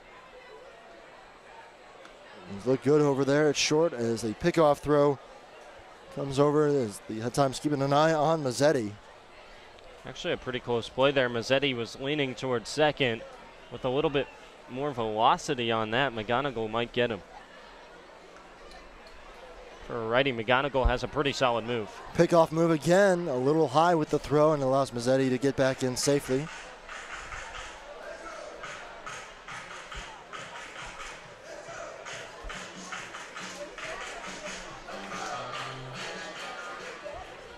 Mazzetti yet to steal a bag with Wilson in his 2 games played. Snapback throw over to first, and they got him! Oh, what a play! Bo Rusher throwing behind the runner after a pitch, and they got Mazzetti leaning. Well, it's a pitch out. They absolutely knew they had him, and they threw it outside to the righty, Lysett on purpose. A free area for Rusher to throw down with no lefty in the box, and he makes a beautiful throw. Snapback tag by Wiesner, executed to perfection. Doesn't get much better than that. A perfect throw by Bo Rusher on the snap throw down, and that is a big second out. As the count now 1-2 to Lysett. They got thrown off by the play on the scoreboard here. Big opportunity for McGonigal to get it out of it right now, go 1-2-3. Be huge to hang that 0. McGonigal going to step off and go through the signs again with Rusher.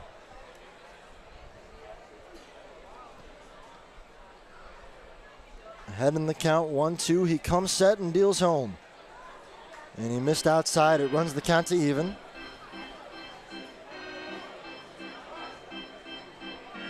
And after issuing a 1-out walk, it's erased on the snap throw.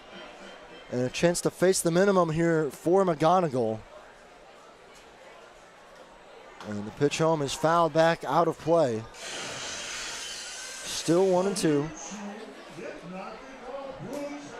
McGonigal's looked a little better this inning. He's up to 42 pitches, but if he can get through this inning right now, he can come out for a third. Lysett, just a 127 hitter, has struck out 16 times. Just 8 walks, and he strikes out again. Painted on the outside corner for Patty McGonigal. He faces the minimum in a big shutdown inning for the HiToms after 3 innings of play. It's HPT 6, Wilson 4. You're listening on HiTom Radio.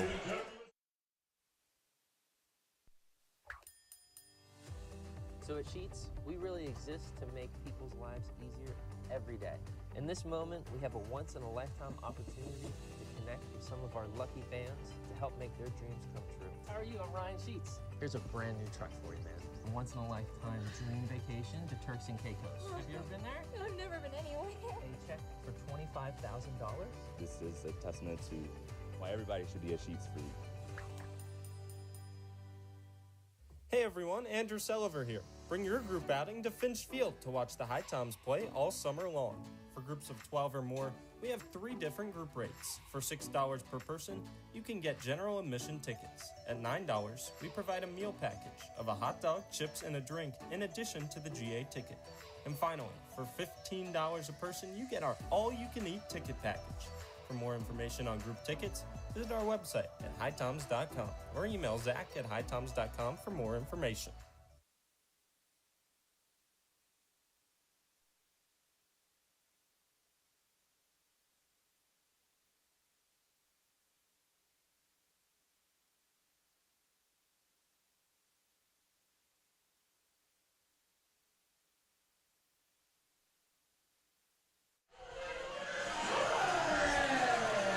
New pitcher for the Tobs as we enter the 4th inning and the final game of the 2022 CPL season. Sterling Thomas going to come in and relieve Brady Latcham after his 3 innings of work. And roughed up in the 1st and 3rd for 3 runs apiece. He would be on the hook for the loss right now. Well, again, not close to official yet. But his day done. The HiToms got to him, and the Tobs looking to pick up one more win on the season. They go to the bullpen now. trying not to burn too many arms, but trying to finish the season on a high note, and they don't want to let this get any more out of control. Yeah, Brady Latcham wasn't great tonight. He hit 4, so the command wasn't superb. 2 walks and 4 hit batsmen. Faced 18 in 3 innings through 47 pitches. Didn't strike out a HiTom and gave up 6 hits and 6 runs all earned. But he really did get the ground balls he needed to turn 3 double plays in each of the innings that he pitched. That keeps this game manageable for Wilson. As you said, well, they turn it over to Sterling Thomas, a lefty, redshirt sophomore out of NCA&T.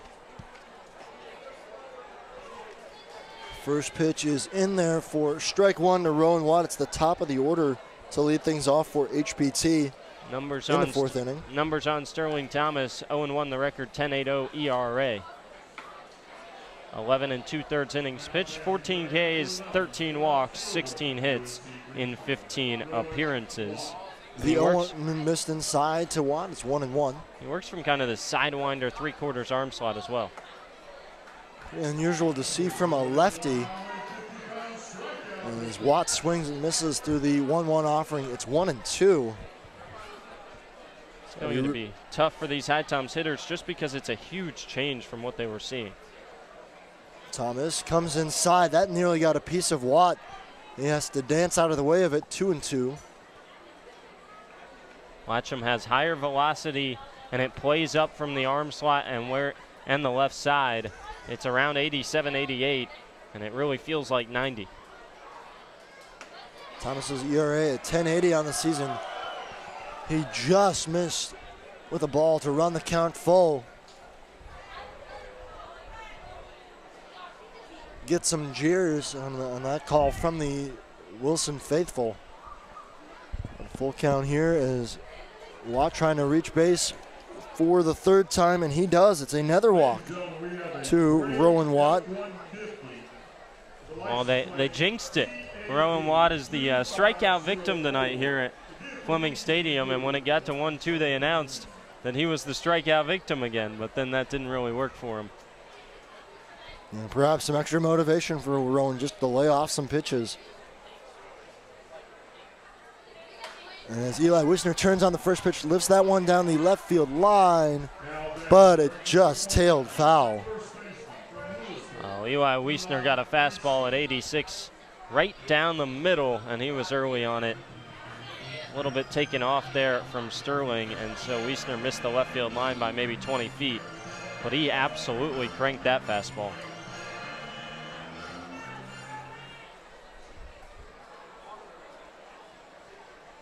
Oh, 0-1 to Wiesner is upstairs, evens up the count at 1-1. Another pitcher in Sterling that doesn't have the best command, so you want patient ABs at the plate like you saw against Latcham. You'll earn your walks like Rowan Watt did against the lefty. Wiesner chopper over to 3rd, but it's foul. Nice play by DJ Russ to barehand it and get it right back to Thomas. 1-2 to the HiToms slugging first baseman Eli Wiesner. Doesn't have a hit tonight yet. He was hit by a pitch in the 1st and grounded into an inning-ending double play in the 2nd. Throw down to second base as Rowan Watt took off on a wild pitch, and he is safe as the throw way off the line. Score update in the one over in Florence. Macon ties it up, but leaves 2 in scoring position. It's 1-1 through 2.5. Florence, the home team.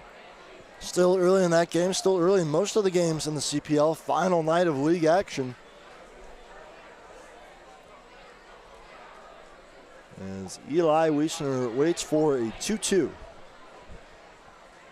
Lefty deals, and a swing and a miss, strike 3. There's a nasty pitch low below the knees coming inside to Wiesner. And Thomas got him to swing for out number 1. Yeah, nasty strikeout there. A fastball that from that arm slot looks like it'll find a piece of the zone and then comes inside to the righty Wiesner as it just continues across that body with the glove side run from Thomas. They were off on the strikeout victim by 1 batter. The HiToms don't mind, though, as Watt was able to advance to 2nd on a wild pitch. Now another pitch comes in and catches Courtney Maynard. Well, court's not happy. His college teammate in Sterling Thomas at NCA&T just plunked him on the first pitch as he talking a little trash as he heads up the first baseline. All in good spirits, though, as he will be heading back to the Aggies to play some more college ball with Thomas. But, man, the HiToms have been hit now 5 times in 4 innings.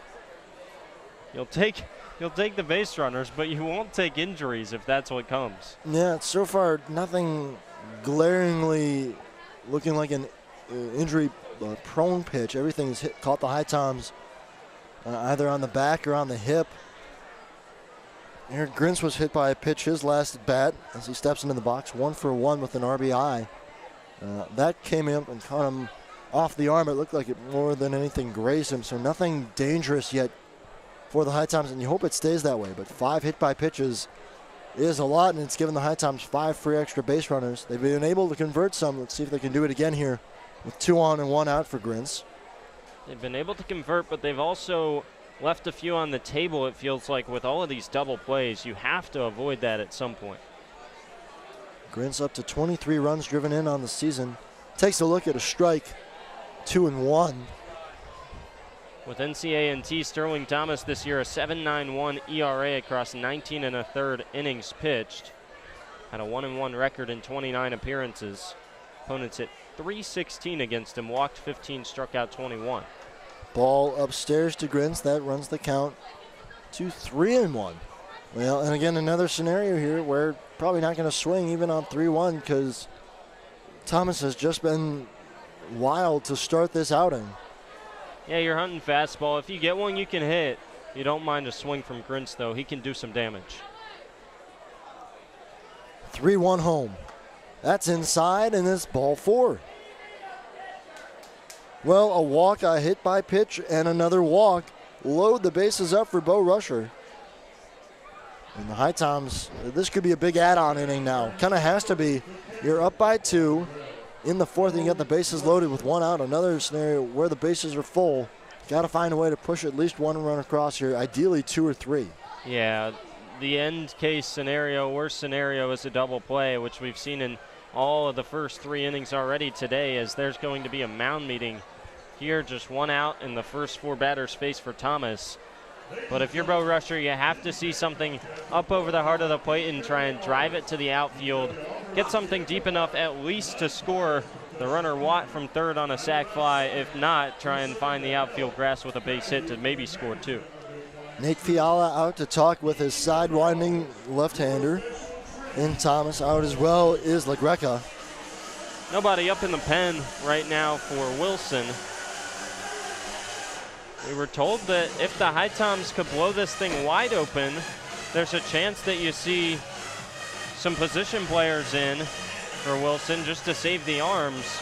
Don't think we're to that point yet in the 4th inning, but that's a promising thing about Wilson having clinched their playoff spot already, is if you can get out to a big enough lead, they might just pack it in and you can cruise to victory. Would be huge, but easier said than done. Still plenty of work to do here for Bo Rusher. And easier said than done, especially with the lack of arms the HiToms have to live with out in the bullpen. Got their first 0 on the board last inning. As Patty McGonigal was able to work around a 1-out walk. And 1-0 to Rusher.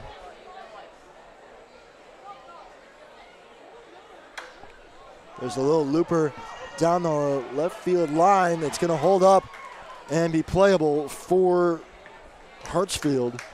It brings in Rowan Watt, who comes in on a tag up, and that is another run for the HiToms, 7-4. Yeah, really good piece of hitting there from Bo Rusher. We mentioned you can't ground into a double play, and so he sees the pitch over the heart of the plate, doesn't try and do too much, just lifts it out to deep left field and drives in that big run, adds on to the lead. That's what you have to keep doing if you're the HiToms. A sacrifice fly makes it a 7-4 baseball game. Second run driven in tonight for Bo Rusher. And it brings up Cam Brantley. 2 outs in the inning now. 2 men still on for the HiToms, as Maynard and Grins were unable to tag up.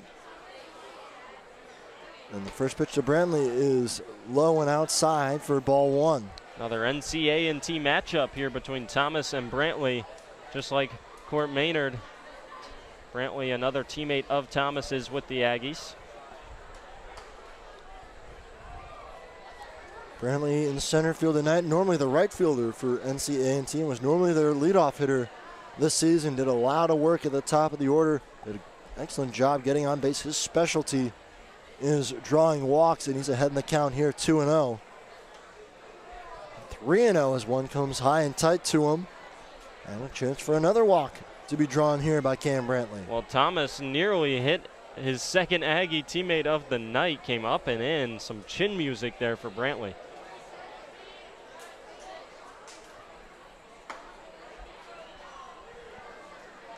Three and 0.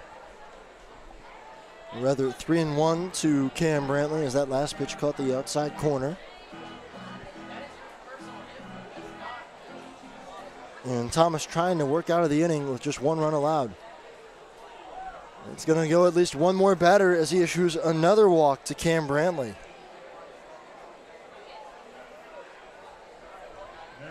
That's 6 men to the plate in the inning without a base hit for the HiToms. 4 have reached, 3 via the walk, 1 by a hit by pitch. Important AB here from Vito Paterno. Chance to really do some damage with a base hit, make it a 9-4 game possibly, and score 2. And that would feel like a huge lead for the HiToms here in the 4th. First pitch misses outside to Paterno, 1-0. That's the thing. You also don't want to give free strikes away to Sterling Thomas. I think it might be taken until you see a strike here with the way he's struggling to command the fastball.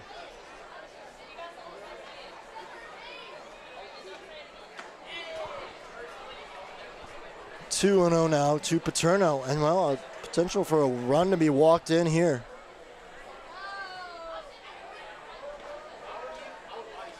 And the HiToms wouldn't mind that at all. As we have another score update, the Flamingos tacking on 2 runs. They have made it a 3-1 ball game. More good news for the HiToms. As a pitch inside finds the corner, 2-2. Rather 2-1 to Paterno. Yeah, possible 4th run standing at third with 2 outs in the 3rd for the Flamingos. Make it 3-1 now to Vito. As another ball misses inside. Might we see a walked-in run here? Then the HiToms lead to 8-4. Has to be a fastball right down the middle if you're swinging with the bases loaded in a 3-1 count. Thomas comes set and deals the 3-1. And it missed just upstairs, ball 4. And that walks in a run for the HiToms. Well, it's easier said than done when you're seeing mostly fastballs that look hittable to have a patient approach at the plate, but that's what Vito Paterno did, and he drives in a run with the walk. And the HiToms continuing to tack on and take advantage of the command issues so far from Sterling Thomas. 8-4 the lead for the HiToms. 2 runs in this inning without a hit for HPT. Brandon Stallman, we'll see how he approaches things at the plate here with 2 outs. He takes a look at strike 1, a good pitch. That time is Thomas finally able to locate the zone. Well, he couldn't locate the fastball, so he went breaking ball at 76 miles per hour for a first pitch strike. 0-1. Little chopper over the mound can be a tough play for Wacker, and they get Stallman just barely. Really close play on a slow and high hopper. Wacker had to come in and charge, but he gets Stallman by a step to end the inning. Not before the HiToms tack on 2 more. We go to the bottom of the 4th. HiToms make it an 8-4 lead. As things going their way right now. They're trying to make this last-minute playoff push. Here in High Point, North Carolina, we encourage everyone to make themselves at home here in High Point. We're known as the home furnishings capital of the world. We have banked our past, present, and future highly on this industry. We have lots of opportunities to entertain your family and children. So take advantage of our parks, our cultural events and activities, as well as some of our seasonal attractions. High Point has a variety of entertainment to suit your needs. Whether you're looking for the newest craft brewery here in town or some live music, come to High Point. We've got what you need. We here at High Point welcome you to make yourself at home. Novant Health offers unrivaled care for every woman at every age, stage, and walk of life. We know that the care you need today might not be the same care you need tomorrow, and we're proud to offer expert services that are as diverse and multifaceted as you are. So whether you're having a baby, battling cancer, or boosting your overall wellness, you can count on Novant Health to get you back to the things you love faster. Discover care that always puts you first at novanthealth.org/everywoman.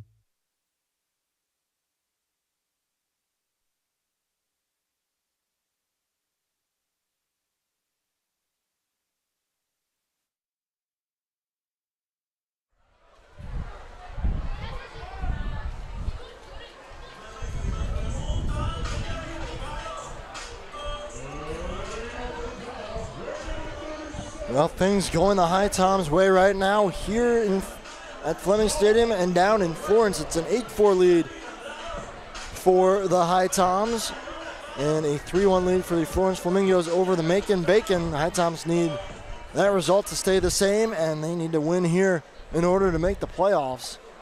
As once again, Patty McGonigal out for another inning of work. His third, and after the first inning, his first inning of work in the second, we thought he might be done. He got worked around hard, gave up 2 runs, and it gave the Tobs a 4-3 lead at the time. But he settled down nicely, had a quick inning last inning. There's a fly ball out to left center field, and making the grab will be Rowan Watt for out number 1.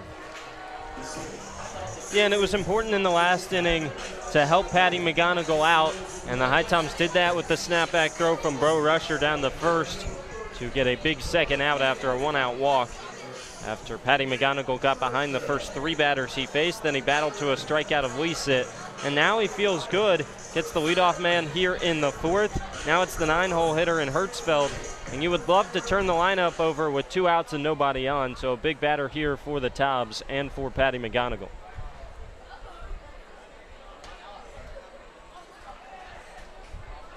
First pitch misses for ball 1-0. To Nick Hirschfield. He reached on an error back in the second inning, and that allowed the Tobs to grab the lead at the time. But so far, but since then, Patty McGonigal slowing things down. Pitch comes high and tight to Hirschfield and runs the count to 2-0.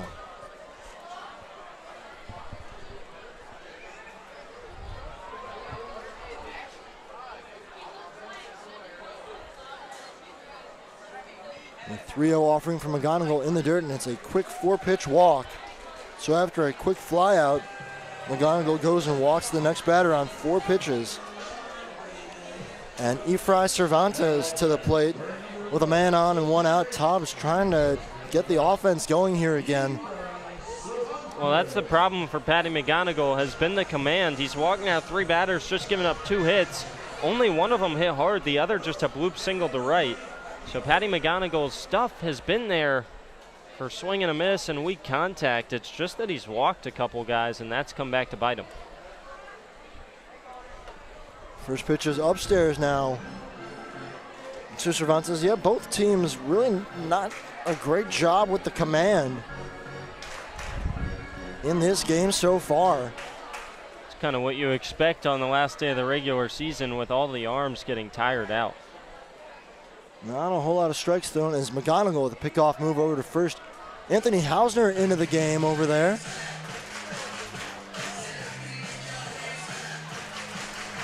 We'll see what other changes were made. That if it's a straight up change, that means Eli Wiesner's out of the game. That is correct. So Hausner coming in for Eli Wiesner. A tad bit surprising, you would say, unless there's an injury we don't know about.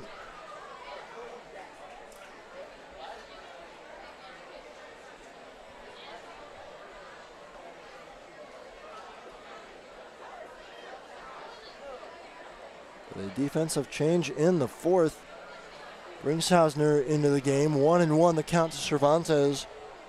Hertzfield at first base. He's got a lead. McGonigal checks on him. Takes a little while before he comes set and delivers the 1-1 home. It's upstairs, 2-1. And you got to think the runners for Wilson wary of a Bo Rusher snap throw back to the bag. Yes, and also the fact that McGonigal's struggling, so you don't want to give him free outs on the base paths. We've seen just some non-competitive pitches again this inning from the righty.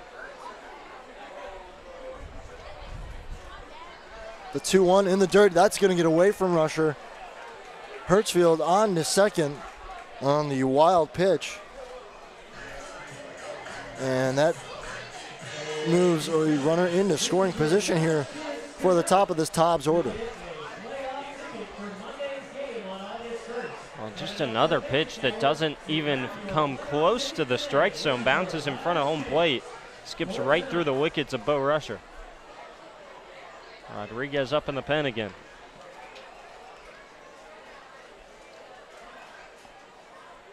(3-1) is swung on and fouled right back into the netting. And Cervantes is close to the zone, but he might have chased ball 4 there. Yeah, probably just above the letters. Yeah. Might have been at the top of the zone, but it's not a bad pitch to hunt. Fastball over the heart of the plate, one you could do some damage with. He just missed it. So a full count now, 1 out, and the man at second, Cervantes, waits for the 3-2 pitch from McGonigal, and he lifts one high out to center field. That's going to be playable for Cam Brantley. He camps under it and makes the grab. Tagging but retreating quickly is Hertzfield, and that's out number 2. Really good pitch, went off speed, had the bat of Cervantes out in front, so he lifts one out to shallow center field. Big out number 2 after falling behind 3-1. And a big-time trust pitch in the breaking ball from Patty McGonigal on 3-2. If McGonigal can get you through this 4th inning and keep it at a 4-run lead, you feel pretty good about what the righty gives you tonight. And then you can turn it over probably to Rodriguez.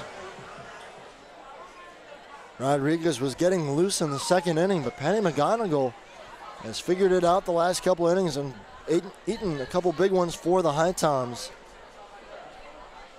As he saving the arms of the bullpen just for a little bit. Now Bo Rusher going to go out and talk to McGonigal. I think they're a little crossed up on their signs.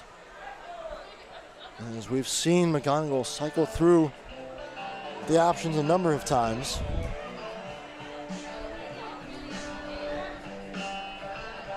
And maybe, I don't know if there's a pitch count on Patty McGonigal tonight. I think you can kind of use him however much you want to use him.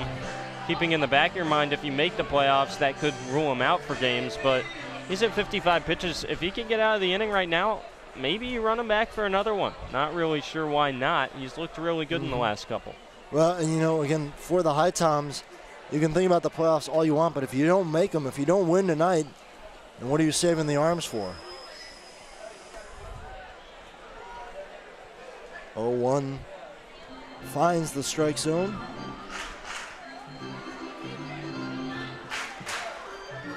As McGonigal trying to work out of the inning and work around another walk. Hang another 0 for the Tobs. The 0-1 is swung on, and did that get a piece of the bat? Yes, it did. A foul tip at the last minute by Pontoli. Otherwise, Hertzfield would have been all the way over to 3rd. Big opportunity here. Put another 0 on the board back-to-back if you're McGonigal. Get that offense right into the dugout as they have 9-1-2 due up.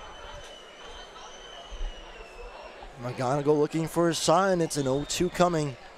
Got a chance for a big punch out and to get the HiToms out of the inning unscathed. The 0-2 home is upstairs for ball 1.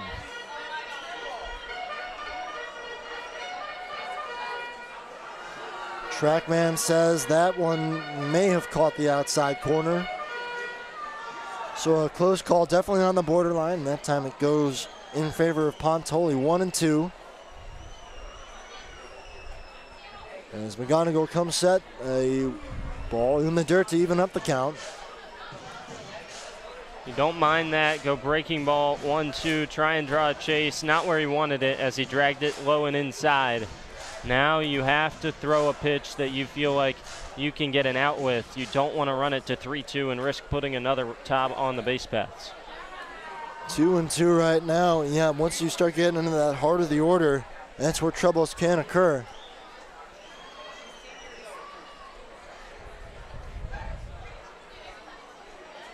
The 2-2 offering is ripped over to right field, but it's foul. Rolling into the HiToms bullpen. Still 2-2.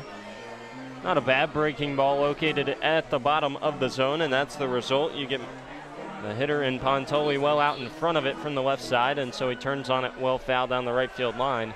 You don't mind that. You see he's early, and so now do you go back to it again and hope you can get a swing and a miss and fool him, or do you try and blow a fastball right past him? We'll see what McGonigal decides. Checks on the runner at second, then comes home. Well, he went with a fastball, but it comes inside, and it runs the count full, 3-2. Scott Makowitz on deck, Robbie Wacker in the hole. Both of them 1 for 2 with singles. Right now, Patty McGonigal only worried about Pontoli. The 3-2 home is lifted in the air out to center field again. Brantley's got a beat on it and squeezes the glove to make the grab for out number 3. How about Patty McGonigal? 2 straight innings of scoreless ball. We go to the 5th inning. HiToms leading at 8-4. Last game of the season. Playoff hopes on the line here on HiTom Radio. Thank you for coming to my press conference. Don't worry, I just sprained my ankle. Novant Health said I'll be back in no time. Hey, honey, your wife here. Can you still coach Little League? Yes, I can. Dad, excuse me. What about our father-daughter dance? I wouldn't miss it. And what about cleaning the gutters? No further comment.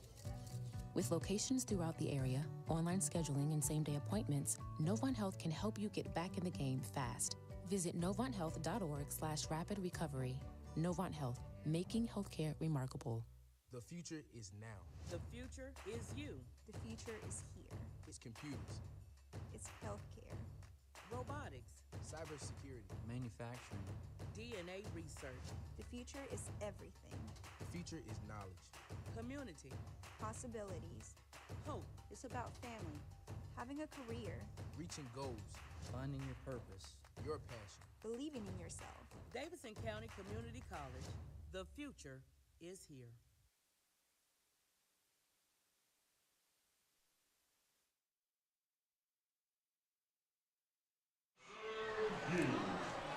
Eight for the lead for the HiToms as we enter the 5th inning. Sterling Thomas out for a second inning of work. Gave up 2 of those runs without allowing a hit. So he walked 4 batters, hit 1. And the HiToms looking to do more of the same, just tack on some more runs.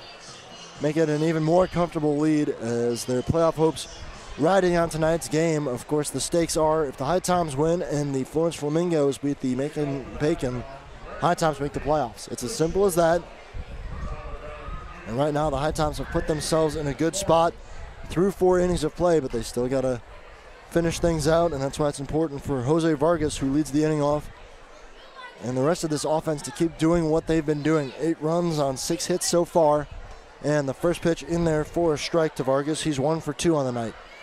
We saw some good patient approaches at the plate in the first inning against Thomas. He had to throw 31 pitches. Look for it again here.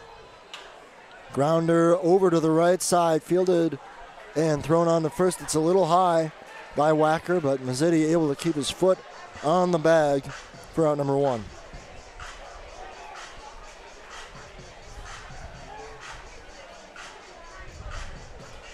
Rowan Watt will come up for his 4th plate appearance of the game already. 1 for 1 with a single back in the first, and then he has walked 2 other times. So out of the leadoff spot, important to get on base, and he has done well, 3 for 3 in that regard. Yeah, good game so far. Has to move out of the way of the first pitch, ball 1. Another guy who's been really patient at the plate. A hard hit single to lead off the game, and then 2 walks, both on 3-2 pitches. Fouls one out of play over along the right field seating. Tables and picnic tables out by the beer garden, and it evens up the count at 1-1. A lot of fans over there. Again, it's fireworks night here for the Wilson Tobs. There's a 1-1 misses upstairs, 2-1. They are not playing for a whole lot right now, other than pride, as they already locked in their playoff spot last night. So this game doesn't change anything for them. Their fate is sealed in a good way. And as a ball missed upstairs, 3-1. Yeah, and these are arms that they don't plan on using in the playoffs too much unless a game were to get out of hand, and that's why they're pitching here today. Hopefully the HiToms can keep tacking on. 3-1 missed, and another walk to Rowan Watt. Fourth time he's reached today, third via the walk. And that'll bring up Anthony Hausner, who comes into the game for Eli Wiesner. Came in the last half inning as a defensive substitution. And it was a straight switch. Wiesner didn't move anywhere else in the field. And so you'll obviously, in the HiToms, we'll wait with bated breath to see if that was just a move to get Wiesner out of the game, keep him fresh, or if there's something more serious going on there. And if Eli Wiesner's not available for a potential playoff run, that would be big for the HiToms.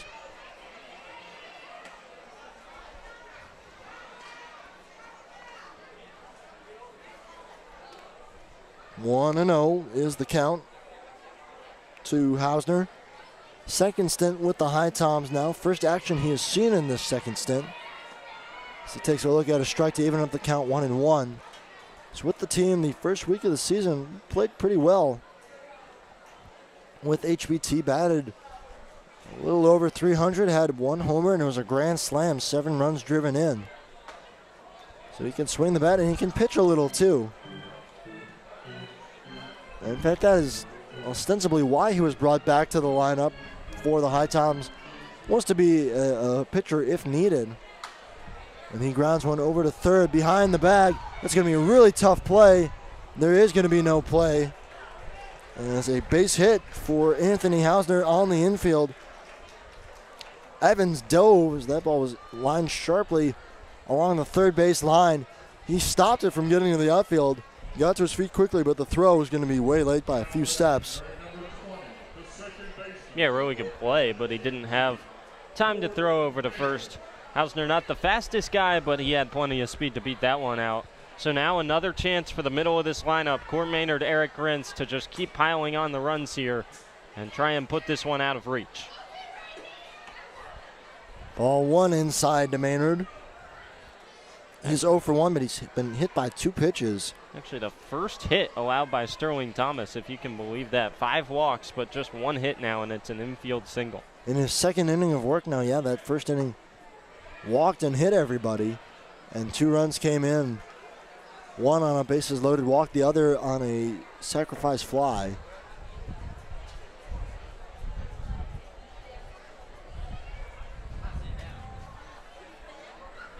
So a 1-1 count to the HiToms second baseman. And that pitch is hit sharply over to short. Another 6-4-3 double play. They turn another one as a ball hit sharply up the middle. Lycett with a remarkable play to flip it on to second for 1. And the relay in plenty of time to get Maynard lumbering down the line. So the HiToms inning ends. They do not score for the first time since the second inning. We go to the bottom of the 5th. Andrew Sullivan going to take you the rest of the way in this one as the HiToms trying to clinch that final playoff spot in the CPL.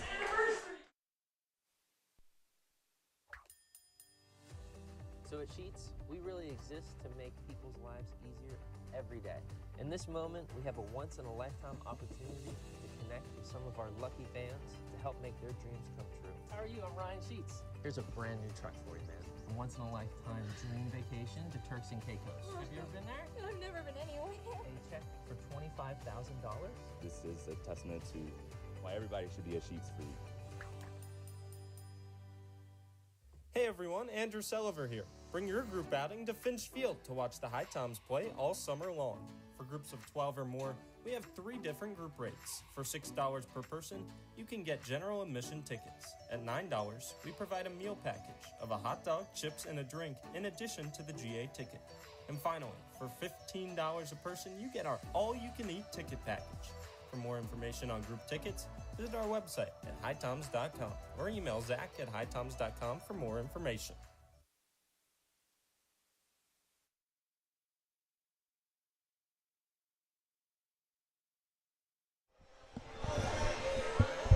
Patty McGonigal is on for inning number 4 of relief of Jake Landis. He gave up 2 in the second, and now he's faced the minimum in the third and just allowed 1 base runner back in the 4th, leaving Hertzfeld over at second base. On to face the heart of this lineup, 3, 4, and 5 for the Tobs in the bottom of the 5th, halfway home here at Fleming Stadium. They're almost halfway home and in Florence. 3-1 Flamingos in the top of the 5th with a runner on second and 1 out for the Bacon right now. First pitch home is skied out towards shallow right field. Grintz has his palms up. He doesn't see it, and it lands harmlessly 5 feet to the right of the foul line. Eric Grintz never saw that baseball, and he gets a lucky break. Yeah, like if that one lands fair, that's probably double, maybe even a triple by the time he gets over to that ball. Just hung up in the air for a long time, and he lost it in the lights. Probably an easy out number 1 for McGonigal if he sees it. Instead, it's just a foul ball, strike 1. Could have been a lot worse, as that one just missed the foul line by maybe 5 feet. And Grintz was a good 30 feet away from it, never even picked it up off the bat. Had his palms up the entire time. It can be a helpless feeling when you have no idea where the ball is. You know it's up in the air and it's coming towards you. You can't even track it. A 1 comes in and plunks the right kneecap of Scott Makowitz, and he earns himself a leadoff base runner on a hit by pitch. Well, another hit by pitch. McGonigal, in each of his 3 innings, has allowed runners on, but the last 2 he's been able to work around the men that got on base. He really only got roughed up in the second inning as 7 men came to the plate, but he has recovered nicely. Although he's not going to stay in the game much longer, he's done. That is correct. DJ Russ out to the mound, takes the ball from the righty reliever. Gets an unlucky break as Eric Grintz couldn't find a pop-up that landed foul, and then the next pitch turns into a hit-by-pitch for Scott Makowitz. We'll take a quick break here on HiTom Radio. Leadoff runner is on in the bottom of the 5th for the Tobs. HiToms lead at 8-4 halfway home at Fleming Stadium.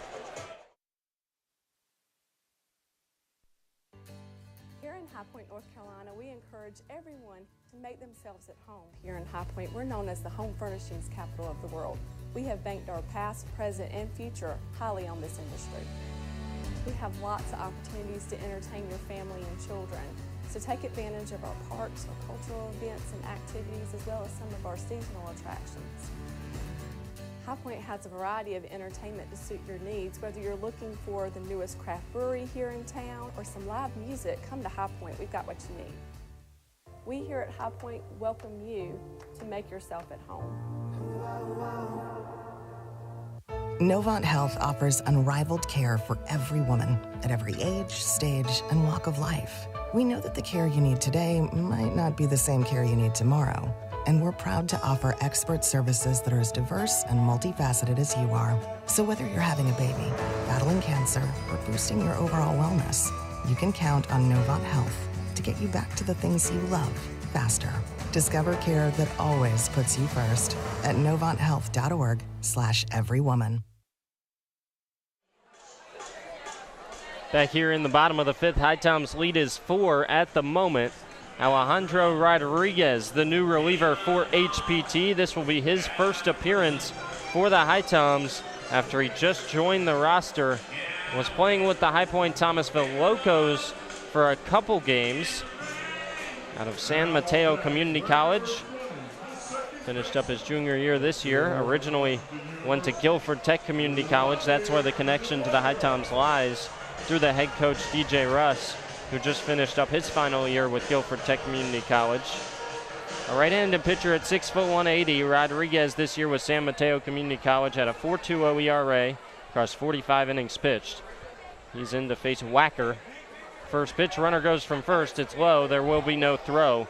Great jump by Makowitz, and he steals second easily. He got a fastball that sits in the low 90s. Really good arm. He's actually also a catcher by trade.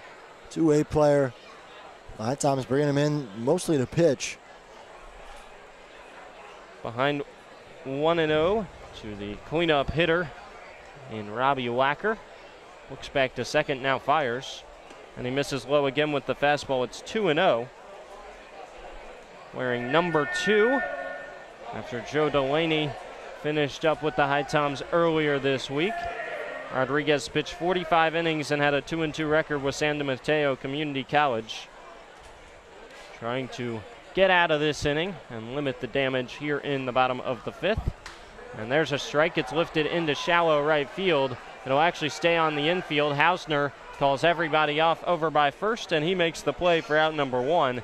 He as well looked to be struggling with the lights there for a second. Yeah, well, it's not quite dark out yet. There's still a little daylight, more dusk than anything, and that can be a really tough time of night to track the ball when the lights haven't taken full effect yet, but they're still on at full brightness, especially on that right side of the infield. Now it's Blake Evans to the plate from the left side. Junior out of Georgia Southern, hitting .221 with the Tobs. He's 1 for 2 with a double back in the first, picked up 2 RBIs. First pitch, big swing and a miss on a fastball at the knees. And teammates with Jarrett Brown over at Georgia Southern, pair of third baseman. Fastball right now, living in the high 80s for Rodriguez. That latest one at 87. Ahead in the count 0-1, one down here in the bottom of the 5th. Makowitz over at second. Pitch home, misses off the outside corner. First look at the breaking ball. More of a changeup almost from Rodriguez. Not a ton of break top to bottom on it, so he is now in an even count 1-1. 5 pitches in. Delivers, and that one grounded over to the right side. Tough play, backhand scoop by Hausner. Flip on to Rodriguez, who covers in time for out number 2.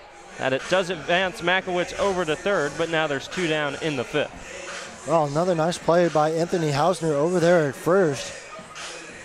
Hit sharply to him, but he fields it and flips on to Alejandro Rodriguez. Good off the mound quickly, too. Did a good job realizing where the ball was hitting. He got over in plenty of time to cover, and the HiToms almost out of the jam here. Score update from Florence. It's now 3-3 between the Macon Bacon and the Florence Flamingos. A 2-run home run from Mason Minzy. First pitch home, check swing as it misses upstairs to Mazzetti for ball 1. HiToms can only control the game here at Fleming Stadium, though, trying to hold on to a 4-run lead and strand a leadoff hit by pitch over at third. 2 outs for Rodriguez. 1-0 pitch is in there at the knees for strike 1 to Mazzetti. Mazzetti 0 for 1 with a strikeout and a walk. Was also picked off after that walk on the pitch out and the snapback throw from Bo Rusher. Joey Mazzetti, a sophomore out of Colorado Mesa, and he takes strike 2 at the belt buckle on the outside corner. Rodriguez 1 strike away from getting out of this inning and leaving the leadoff hit by pitch from Patty McGonigal on the base pass. And right now, that decision to lift McGonigal after the 1 hit by pitch looking like a wise one. A quick hook, and Rodriguez doing a really good job here. Here comes the 1-2. Breaking ball, strike 3 looking. Freezes him at the top of the zone, strands Makowitz over at third, and preserves the 4-run lead. Well, we're through 5 here at Fleming Stadium. HiToms doubling up the Tobs right now. It's 8-4. And the other big one, it's now 3-3 Bacon and Flamingos in the top of the 5th. We'll keep you updated when we return on HiTom Radio.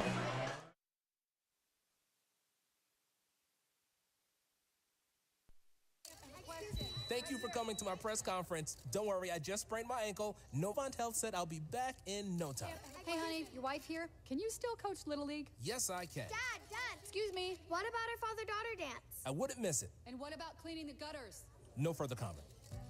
With locations throughout the area, online scheduling, and same-day appointments, Novant Health can help you get back in the game fast. Visit novanthealth.org/rapid recovery. Novant Health, making healthcare remarkable. The future is now. The future is you. The future is here. It's computers, It's healthcare. Robotics, cybersecurity, manufacturing, DNA research, The future is everything. the future is knowledge. community, Possibilities. hope. It's about family, having a career, Reaching goals, finding your purpose. your passion. believing in yourself. Davidson County Community College. The future is here.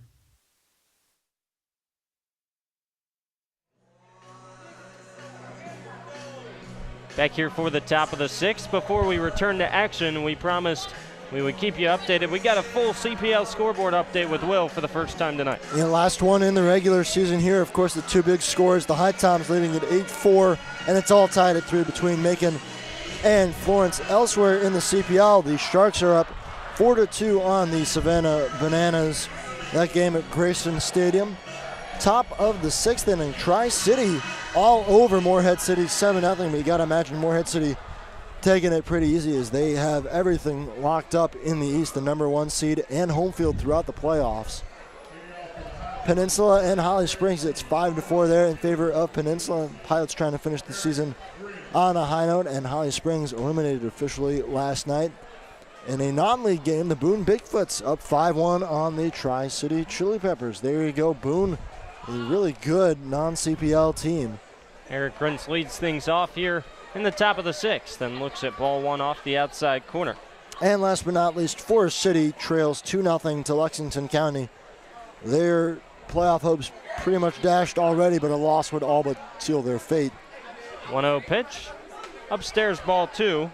It's Sterling Thomas on for inning number 3 after he worked out of a jam to hang a 0 in the 5th, including a 6-4-3 double play to end it. 4 double plays so far for the Tobs. Still 8 runs for the HiToms. That one misses wildly. A big stretching lunge from La Greca to keep it from the backstop. It's 3-0. Usually, if you hit into 4 double plays in 5 innings, you're probably not doing too well. But the HiToms have found some offense still. It's 8-4. And that pitch finds the inside corner, 3-1 the count. Yeah, that's kind of the amazing thing. You'd think a double play an inning, or almost every inning, not a recipe for success, but the HiToms managing to scratch runs across before those double plays. Really, if anything, the double plays just ending what could have been larger innings for the HiToms, but they've had enough innings already where they score multiple runs, put up those quick numbers that it's kind of balanced out. 3-1, big swing and a miss from Grins to run the count to full. Leadoff man here in the 6th, the 3-2 pitch, and he takes it upstairs for ball 4. Walk number 6 so far in the 3rd inning of work from the reliever Sterling Thomas. HiToms will look to bring in some more runs here, heart of the order, and the 5-hole hitter Bo Rusher, who's driven in 2 runs already today. He's 2 for 2. Single in the 1st, double in the 3rd, and a sac fly back in the 4th. Really good night from the HiToms catcher, who's behind the plate for the 2nd straight night. First pitch to him, misses inside, nearly hit him.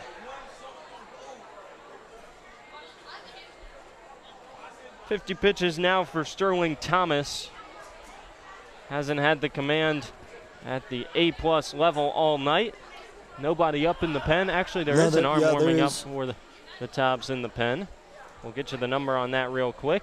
1-0 pitch, and that one does hit Bo Rusher. Turns the back on it, catches him on the right shoulder, and there's 2 on to start the inning. Well, if my eyes don't deceive me, it's Matt Shark, number 21, getting loose in the pen.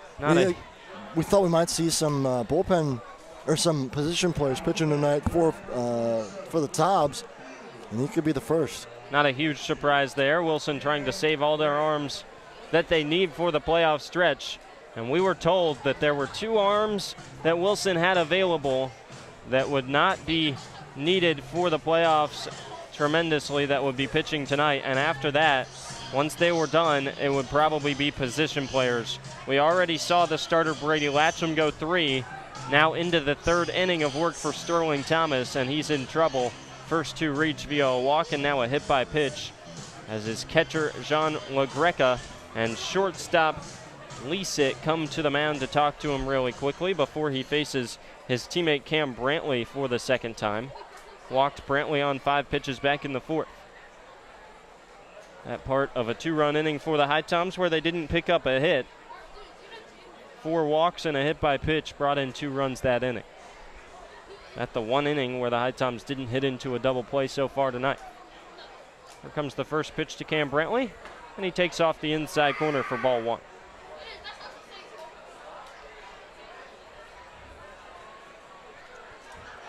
Good eye by Cam. Drawing a couple of walks as he's so good at doing. Also grounded into one of those double plays.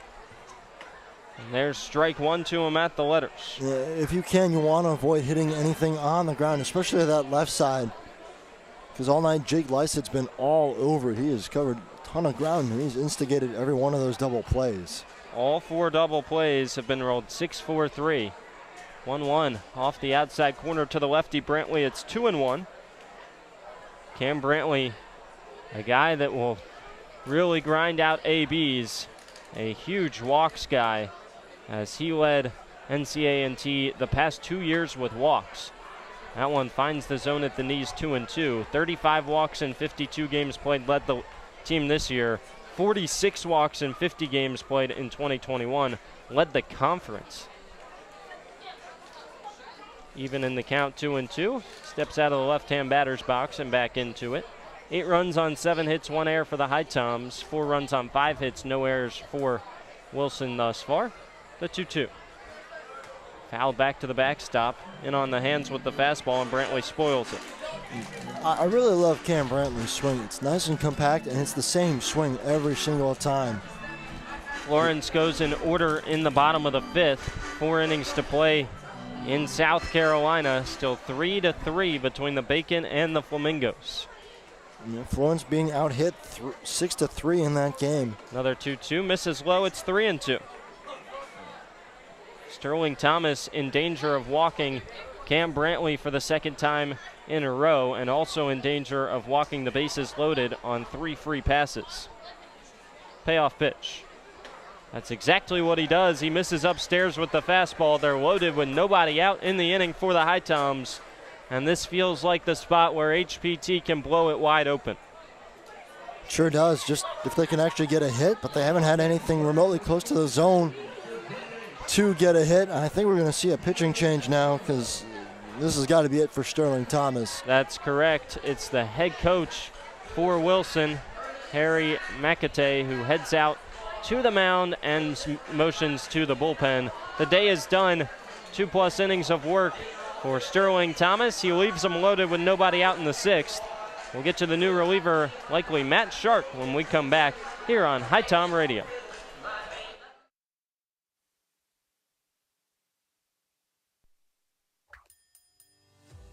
So at Sheets, we really exist to make people's lives easier every day. In this moment, we have a once-in-a-lifetime opportunity to connect with some of our lucky fans to help make their dreams come true. How are you? I'm Ryan Sheets. Here's a brand new truck for you, man. A once-in-a-lifetime dream vacation to Turks and Caicos. Have you ever been there? No, I've never been anywhere. A check for $25,000? This is a testament to why everybody should be a Sheets freak.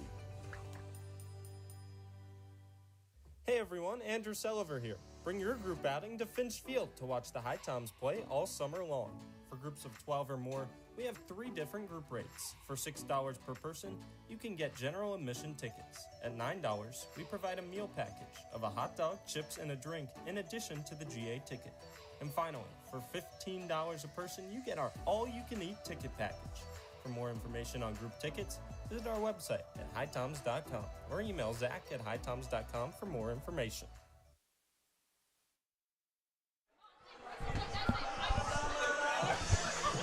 Back here for the top of the 6th. HiToms have them loaded with nobody out, and the day is done for Sterling Thomas. He struggled all day with the command. He went 2+ innings of work, faced 15 batters, struck out 1, walked 7, hit 2, and gave up a hit on 57 pitches. So far, is charged with 2 earned runs, and he's also responsible for Grintz at 3rd, Rusher at 2nd, and Brantley at 3rd, who have the bases loaded with nobody out right now for Vito Paterno.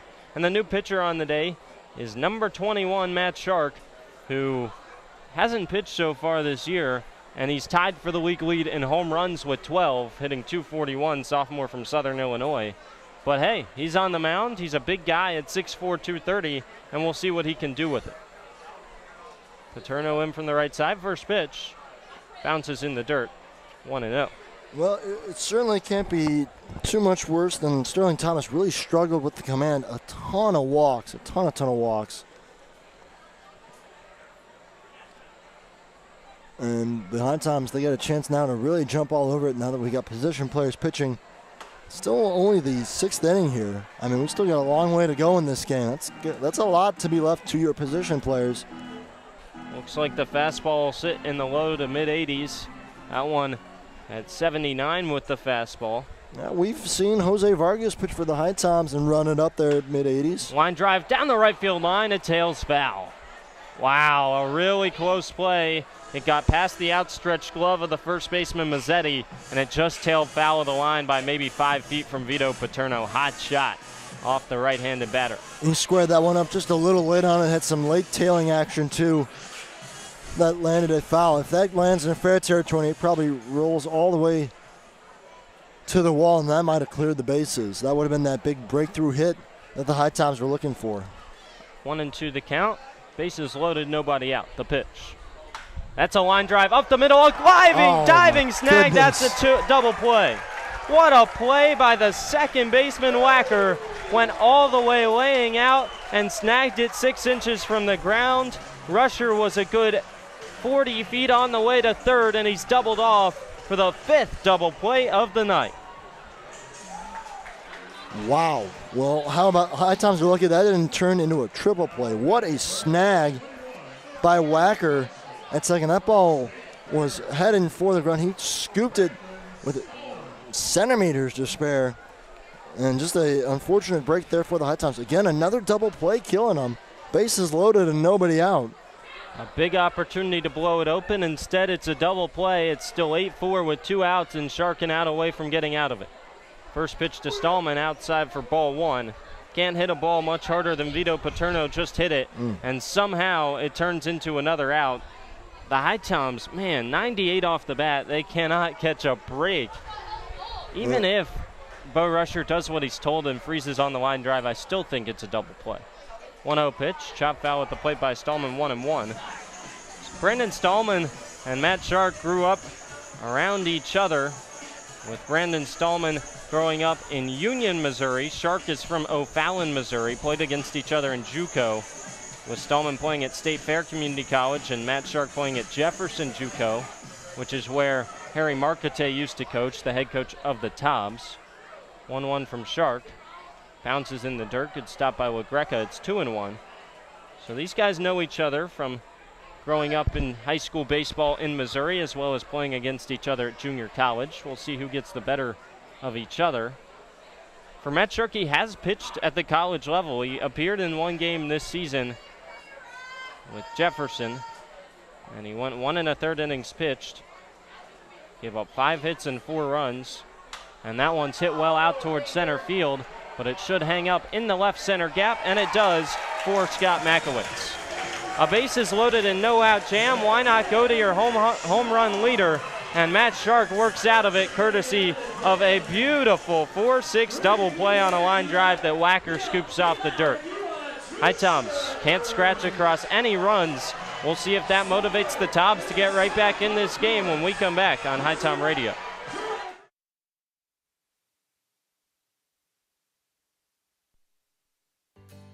Here in High Point, North Carolina, we encourage everyone to make themselves at home here in High Point. We're known as the home furnishings capital of the world. We have banked our past, present, and future highly on this industry. We have lots of opportunities to entertain your family and children. So take advantage of our parks, our cultural events and activities, as well as some of our seasonal attractions. High Point has a variety of entertainment to suit your needs. Whether you're looking for the newest craft brewery here in town or some live music, come to High Point. We've got what you need. We here at High Point welcome you to make yourself at home. Novant Health offers unrivaled care for every woman at every age, stage, and walk of life. We know that the care you need today might not be the same care you need tomorrow. And we're proud to offer expert services that are as diverse and multifaceted as you are. So whether you're having a baby, battling cancer, or boosting your overall wellness, you can count on Novant Health to get you back to the things you love faster. Discover care that always puts you first at novanthealth.org/everywoman. Back here for the bottom of the sixth, HiToms had them loaded in the top half with nobody out on 2 walks and a hit by pitch, and don't score after Matt Shark comes in, faces 2, and turns a line drive double play and then gets a fly out from Brandon Stallman to end the inning. Alejandro Rodriguez in for the bottom of the sixth, his second inning of work. Will any concern that might motivate a turnaround here for the Tobs and help get them right back into it? Well, I certainly think it's a possibility because you're leaving the door open. There's been a couple of chances now for the HiToms to blow this game wide open. Already a 4-run lead, but bases loaded and nobody out. You're thinking if you scratch a couple across there, even 3, all of a sudden it's a 7-run game, and we're into the 6th inning. That is a really hard comeback to make. But, I mean, kudos to the Tobs. They keep making plays. They keep turning these double plays. And that ball off the bat of Vito Paterno was cranked just right at a guy. More bad luck hitting for the HiToms. 1-0 pitch swung on and missed. First pitch missed inside from Rodriguez with a fastball. That high fastball swung on and missed by Jake Lysett to run it to a 1-1 count. 10 pitches in the inning in the 5th for Alejandro Rodriguez after he came in for Patty McGonigal. 1-1. Misses outside with the breaking ball, 2-1. Given that Sterling Thomas walked 2 and hit 1 to load the bases, he gets away with just 2 earned runs because of Matt Shark coming in his 2+ innings of work. 2-1 pitch is fouled off, 2-2. And Patty McGonigal was helped out as well by Rodriguez to limit him to just 2 runs, 1 of them earned, after Rodriguez stranded that hit by pitch to Makowitz from McGonigal that started the 5th. 7, 8, and 9. Ideally, if you're Rodriguez, you would like to face them in order and retire them in order. Count run full as he misses upstairs with another breaking ball. Still 3-3 between Macon and Florence. And the other one that matters, it's in the top of the 6th. 2 outs and 1 on first for the Bacon. 3-2 pitch. Line drive over to second base, and it's off the end of the glove of Court Maynard. There will be no play. And E4 on what was probably a routine line drive to the second baseman. He just got a little lackadaisical, and it turns into a leadoff base runner. Well, I don't know about routine. That ball was sinking fast right on the ground. That's a tough play to make. Scoop, it probably would have been better served to play it on a hop instead of trying to catch it on the line drive. Nonetheless, though, it turns into an error, and we'll see if that also helps spark the Wilson offense. Again, you just keep leaving the door open enough, and these teams in the CPL, they will make you pay, and the HiToms cannot afford that right now. Now it's Jean LaGreca to the plate, the catcher tonight for Wilson. Junior out of NC Westland, hitting .077. First pitch well outside to the righty, 1-0. Well, the Tobs came into the night 5-0 against the HiToms, looking to make it a perfect 6-0. Right now, HiToms lead, but they're struggling to finish off the Tobs, who really aren't playing their best players or pitchers tonight. As that one's lifted out towards deep left field, Rowan Watt goes back. He's shy of the track, and he camps under it for out number 1. Given a ride by the catcher LaGreca, but he turns into out number 1. 1 for 3 nights so far for the NC Westland product. Well, the long ball not really going to play tonight here at Fleming Stadium. Heavy, humid air. And it's got to be a line drive type of night, or just draw a lot of walks, as both these teams have done. Greco just missed it, but now Hertzfield up. And double play ball would be nice right about now, huh? A little grounder up the middle. Certainly would. Hertzfeld, not an easy guy to double off. Has really good speed. Small guy at just 5'10", 170. He's ahead in the count, 1-0 as the first fastball misses off the inside corner to the righty. Hertzfeld, a junior out of Wilmington University in Delaware, where he grew up, in Middletown, Delaware. Hit .321 with Wilmington this year. 154 in his first 4 games with the Tobs, and a liner goes foul 5 feet to the right of the first base bag. Good sliding stop by Anthony Hausner over there, even though the ball was foul. That ball wasn't hit hard enough to easily get past Hausner. If it was fair, it might have turned into 2, where Hausner could have stepped on the bag and then thrown over to second for a 3-6 double play. Instead, it's a 1-1 count. Rodriguez trying to put up another 0. Tobs got 2 in the first, 2 in the second. Haven't scored since. 1-1, chop foul at the plate. It's 1-2. Yeah, the HiToms arms again depleted, but they're doing a valiant job so far, especially after Landis struggled in his first inning of work, and first and only inning of work. So far, Patty McGonigal and Alejandro Rodriguez have bridged the gap nicely. Well, 8-4 is kind of comfortable, but it could have been a lot more if the HiToms capitalized on other opportunities. And I don't think 4 runs is where the Tobs are going to end up. You're not going to see zeros throughout the end of the game from your pitching staff, who's pretty depleted. So at some point, you have to take advantage offensively and quit grounding into inning-ending double plays and ruining opportunities offensively. 1-2, line drive over up the middle. Jose Vargas' only play is at first, and he makes it and beats out the hustling Hertzfeld by a half step on a weak chopper to short. Vargas had to charge quickly, and he makes an off-balance throw. Yeah, really tough play for Jose Vargas. Only chance was at first, and he has to charge it hard on a slow roller on the infield grass.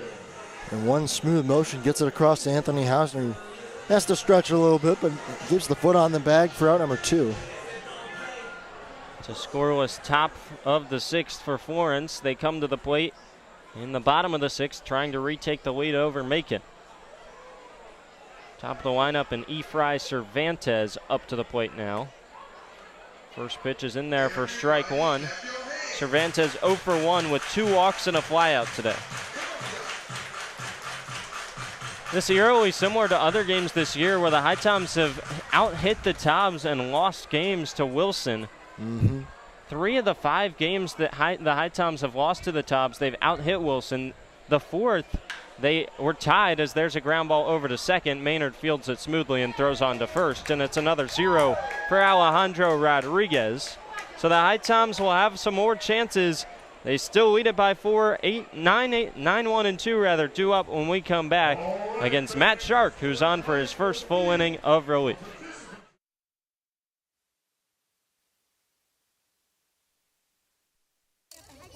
Thank you for coming to my press conference. Don't worry, I just sprained my ankle. Novant Health said I'll be back in no time.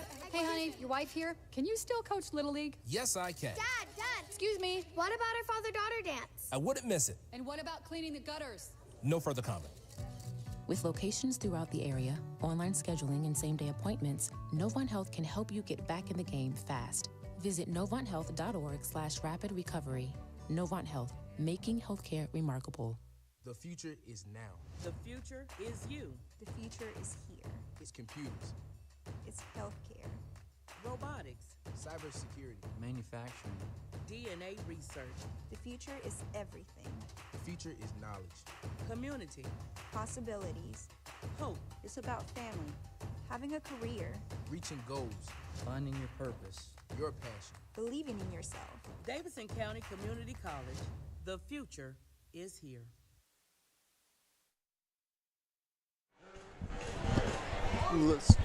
Top of the 7th here at Fleming Stadium. HiToms bringing up 9-1 and 2. Matt Shark on for his first full inning of work.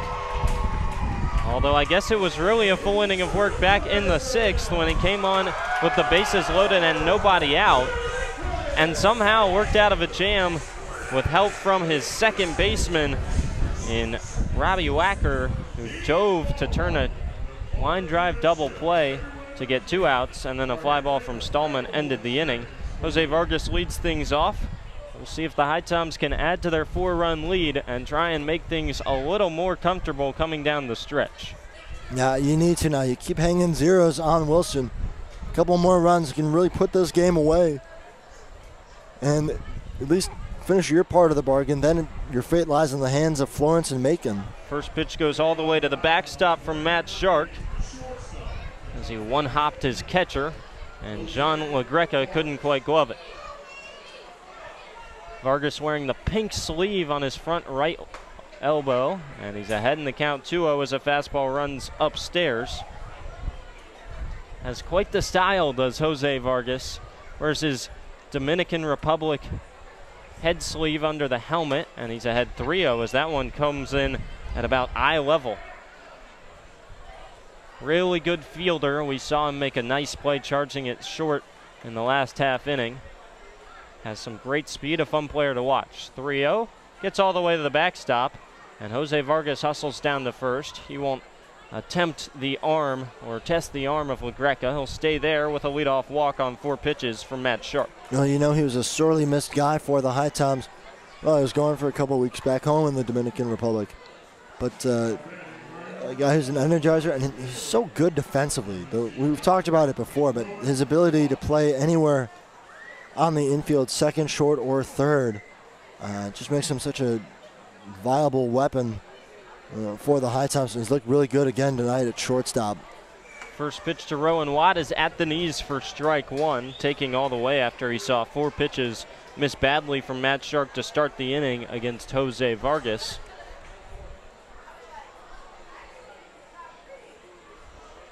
HiToms have walked 10 times and also been hit 6 times tonight as the 0-1 misses outside 1-1. Somehow, with 7 hits, 10 walks, and 6 hit by pitches, they only have 8 runs as that one finds the zone on the breaking ball 1 and 2. And HiToms, they haven't even left that many men on base. At least 1 in every single inning. 8 to be exact through 6. And a big swing and a miss at an elevated fastball, and Rowan Watt is down on strikes.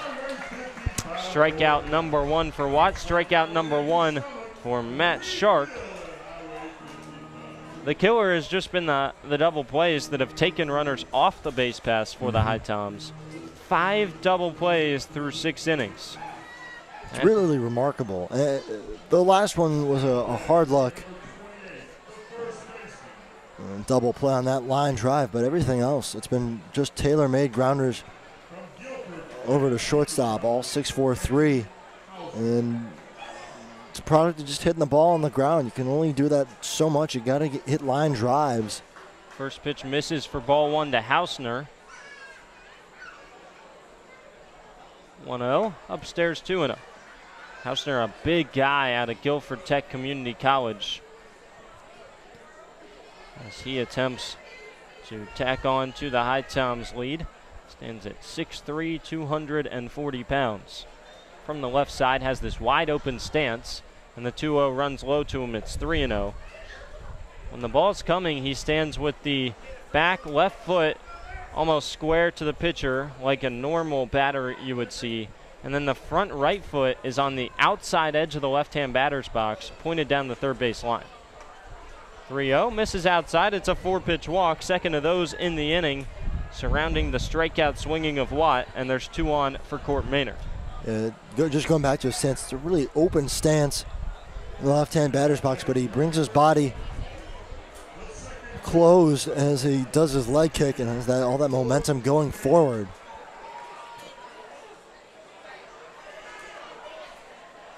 But didn't have to showcase it. There's another walk. Again, the HiToms getting men on base. 2 on with 1 out here. First pitch to Maynard is swung on and lifted into foul territory to the right of first base. Long run, and the play is made in foul territory by Mazzetti, and that's out number 2.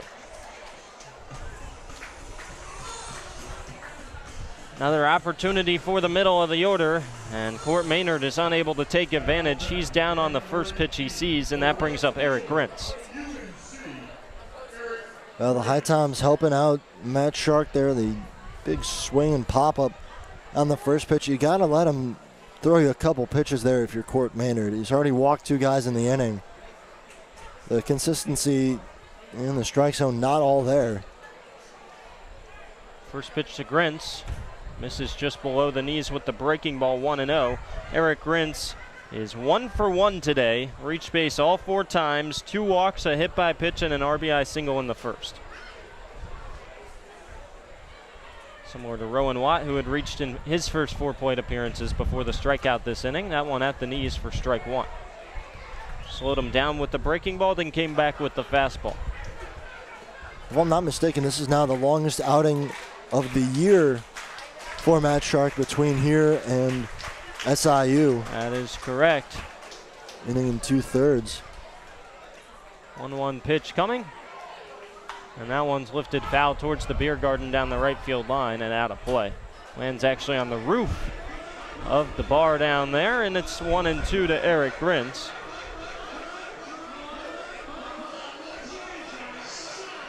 Still 3-3 with 1 out in the top of the 7th. Macon threatening to take the lead with a runner on second base in Florence. Macon's ace is pitching tonight.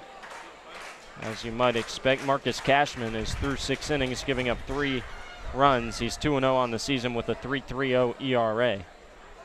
Just given up 3 hits thus far. Macon out hitting Florence 7-3, but it's all knotted up at least for now. HiToms need a Macon loss to the Flamingos and a win tonight to make the playoffs. 1-2 pitch. Misses inside, dropped by LaGreca. That certainly didn't help to get the strikeout call, so it's 2-2. No advancement from the runners. Yeah, that's the other end of the bargain. You got to hope that the Bay can hold on. That's why you want to make sure that you win this game to at least give yourself a chance. Because if you lose this one, it's all moot. But as long as you hang on and win this game, you've done all you can. It's basically the moral of the story here. 2-2 misses inside. It's 3-2. Grin spun out of the way of that one to avoid being hit for the 3rd time in 2 days. Hadn't been hit so far this year until last night for the walk-off. Bo Rusher waits on deck. He has 2 RBIs on the night. 3-2 pitch. Runners go, it bounces in the dirt, and they'll take their bases no matter what. It's another walk from Matt Shark, 3rd of the inning. Still no hits in the inning for the HiToms, and they're loaded, bringing up Bo Rusher. There's 2 for 2 with a single, a double, a sac fly, and a hit by pitch. Now that is the 3rd walk of the game for Eric Grintz, including the hit by pitch. He has reached all 5 times with 1 base hit back in the 1st inning. And again, just another patient plate appearance for the HiToms. Gets the job done. First pitch to Bo Rusher, swung on and grounded through the right side, and that's into right field. That'll score 1. Hausner gets the wave. He's in to score, and finally the HiToms tack on. It's 10-4. Well, as nice as it is to get men on base with the walk, you need a hit to finally break through, and that's what the HiToms get, courtesy of Bo Rusher. A couple more RBIs for Bo. Give him 4 on the night. What a night for Bo Rusher. 3 for 3, a single, 2 singles, a double, a sac fly, and a hit by pitch. Reached in all 5 plate appearances, 3 hits, and 4 RBIs. HiToms hit double digits. Lead it by 6 with 2 outs. Grintz moved up to 2nd. So it's 1st and 2nd now. Still 2 outs for Cam Brantley. First time he will face Matt Shark. Right on left matchup. And the first pitch is outside with the breaking ball, 1-0. Macon has moved the runner over to 3rd with now 2 outs in the top of the 7th. 1-0, misses low. It's 2-0 to Cam Brantley. Pitch number 30 is next for the reliever Matt Shark, who ordinarily is playing in the field, usually over at 1st or 3rd. 2-0 from the righty. Swing and a miss. Huge cut from Brantley. Well, 2-0 fastball, but he was nowhere near it with the swing. And a good pitch by Shark just to challenge him. 2-1. Still a favorable count from Brantley. 1-2 the count in Florence. That one misses the outside corner. It's 3-1 to Brantley. Runner at 3rd, 2 outs in the inning for the Flamingos. Bacon threatening to take the lead with a base hit. 3-1 here with 2 on, 2 outs. 3-1, finds the outside corner, count run full to the HiToms center fielder. 2-2 now the count in Florence. Shark trying to get out of the inning here. And that one's hit towards shallow left center. That one's dropping quickly on and diving and making a play is the center fielder. How about that from Scott Makowitz? Man, we have seen some web gems tonight from Wilson. Robbing a base hit, maybe extra for Cam Brantley. That ball was dropping fast. Another break. Another lost cause for the HiToms. They scored 2, but felt like they could have had some more as well. Could have. That was a softly hit blooper out towards shallow left center, and a heck of a web gem there in center field by Makowitz, who lays out for out number 3. Ball gets away to the backstop, tag applied in Macon, and the tag is not in time. The Bacon have taken the lead. It's 4-3 in the top of the 7th. We'll take a quick break and head back as we stretch here in Wilson. HiToms up by 6.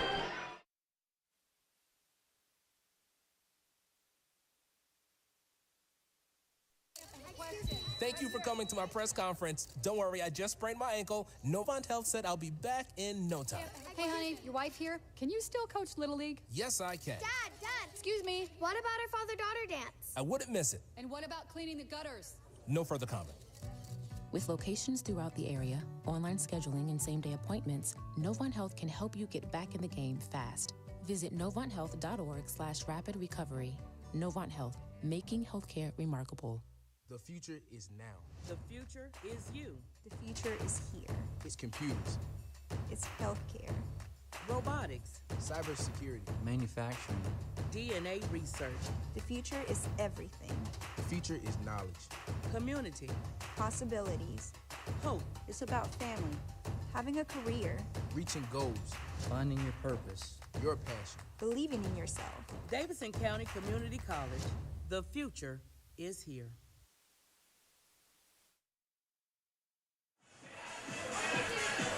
Back here for the bottom of the 7th, Alejandro Rodriguez still on for the HiToms after Bo Rusher came up with a big 2-out, 2 RBI single with the bases loaded to tack on for HPT, who now lead it 10-4. 10 runs on 8 hits, 2 errors by the HiToms, 4 runs on 5 hits, no errors from Wilson, and more like negative errors. They've played the field tremendously tonight.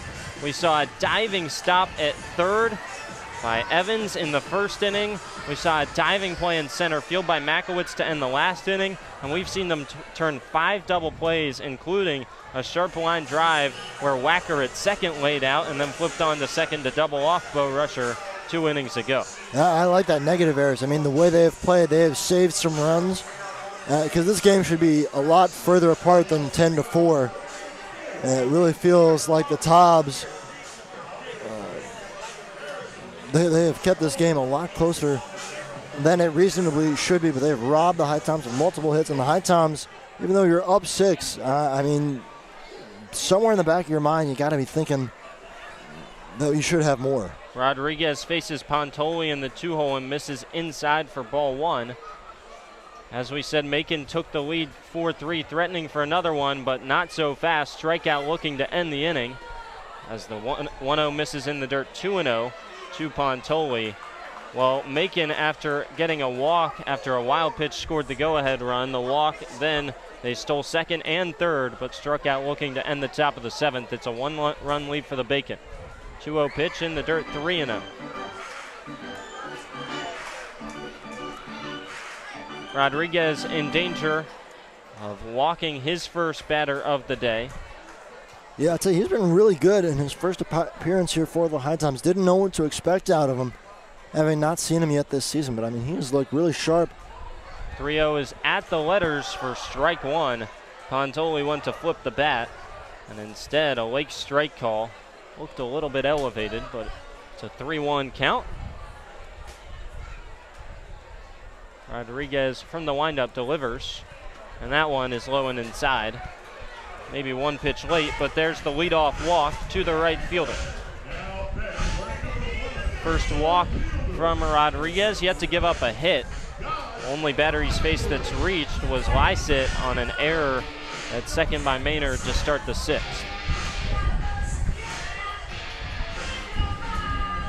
You can live with giving up single runs at this point in the game if you're the HiToms, but you can't give up a bunch.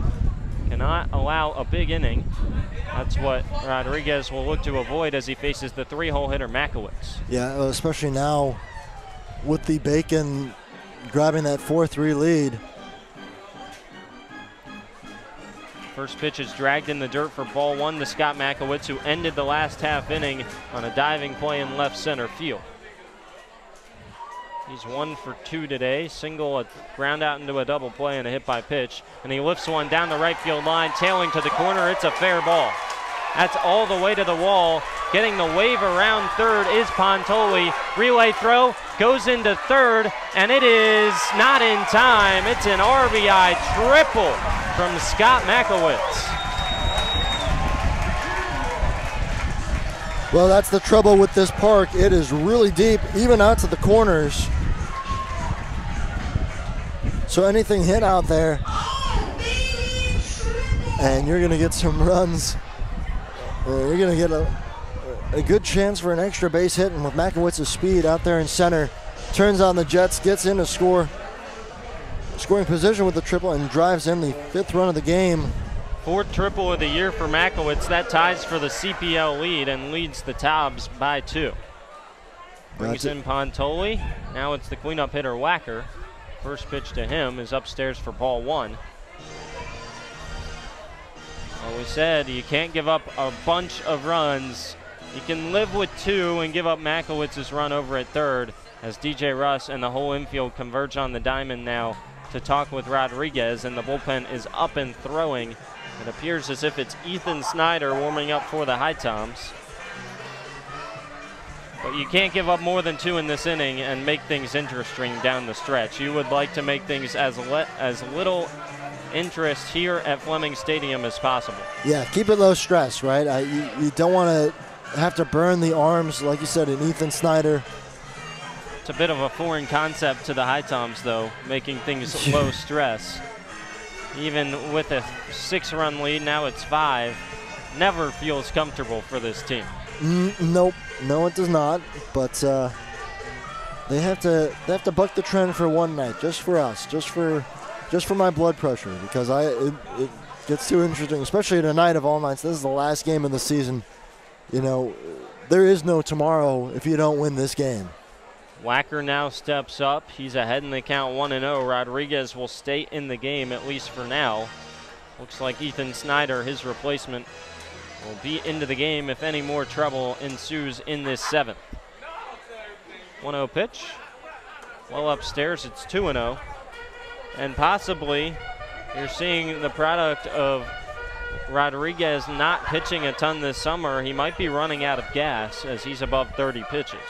Yeah, like you said, had 40-plus innings at school this year, but it's been a while just joining the HiToms this week. 2-0 roped into right field. It'll fall in front of Eric Grintz, and the first 3 reach in the inning for the Wilson Tobs.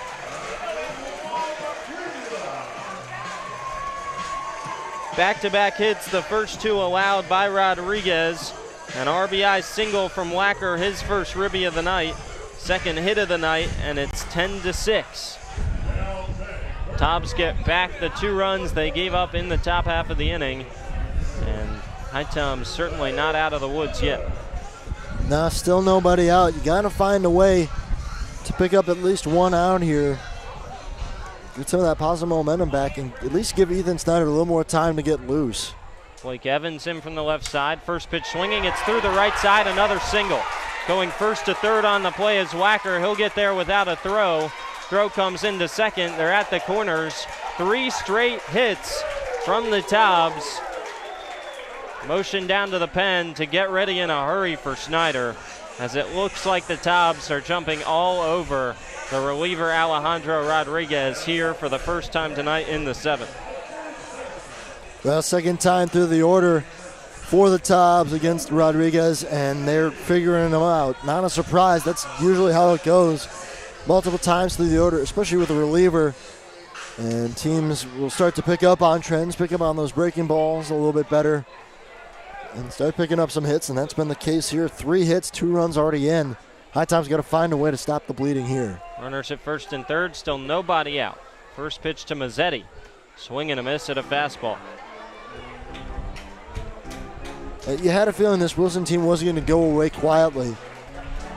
One, you got the opportunity to close out a 6-0 season series sweep. 2, there is a little bad blood between these two teams. There's been some drama throughout the season, but 3, knowing all that, you got a chance to knock the HiToms out of the playoff picture. 0-1 upstairs, 1-1.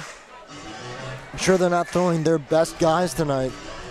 But that doesn't mean they're going to take their foot off the gas pedal. Runner at first is Evans. Wacker over at third. 10-6 the lead now for the HiToms. 1-1 pitch. Swing and a miss of 1-2. HiToms now lead back to 4. Tobs threatening to cut into that even further. It was 3 in the first, 3 in the third, 2 in the fourth, and now 2 in the seventh for the HiToms. And this, 2 runs already in the bottom of the seventh for Wilson. First 2 since the second inning. 1-2 pitch. Up and away, 2-2. Well, if you can get a strikeout here of Mazzetti, then you can just have a ground ball to get out of the inning to try and turn 2 with the runners at the corners. Yeah, and that would be big. Certainly a possibility, but you got to get the strikeout here. Payoff pitch, runner goes from first. It's lifted out in the shallow right center. That'll find the outfield grass. Headed to third is the runner Evans. He gets the stop sign. They're at the corner still, and the lead is just 3. Still nobody out, and that'll do it for Alejandro Rodriguez.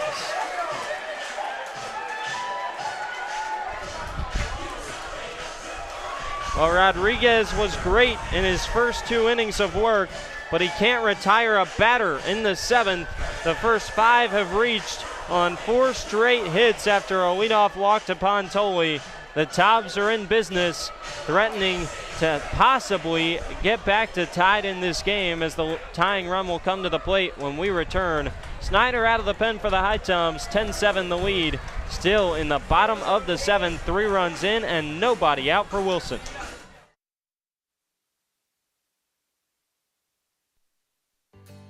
Here in High Point, North Carolina, we encourage everyone to make themselves at home here in High Point. We're known as the home furnishings capital of the world. We have banked our past, present, and future highly on this industry. We have lots of opportunities to entertain your family and children. So take advantage of our parks, our cultural events and activities, as well as some of our seasonal attractions. High Point has a variety of entertainment to suit your needs. Whether you're looking for the newest craft brewery here in town or some live music, come to High Point. We've got what you need. We here at High Point welcome you to make yourself at home. Novant Health offers unrivaled care for every woman at every age, stage, and walk of life. We know that the care you need today might not be the same care you need tomorrow, and we're proud to offer expert services that are as diverse and multifaceted as you are.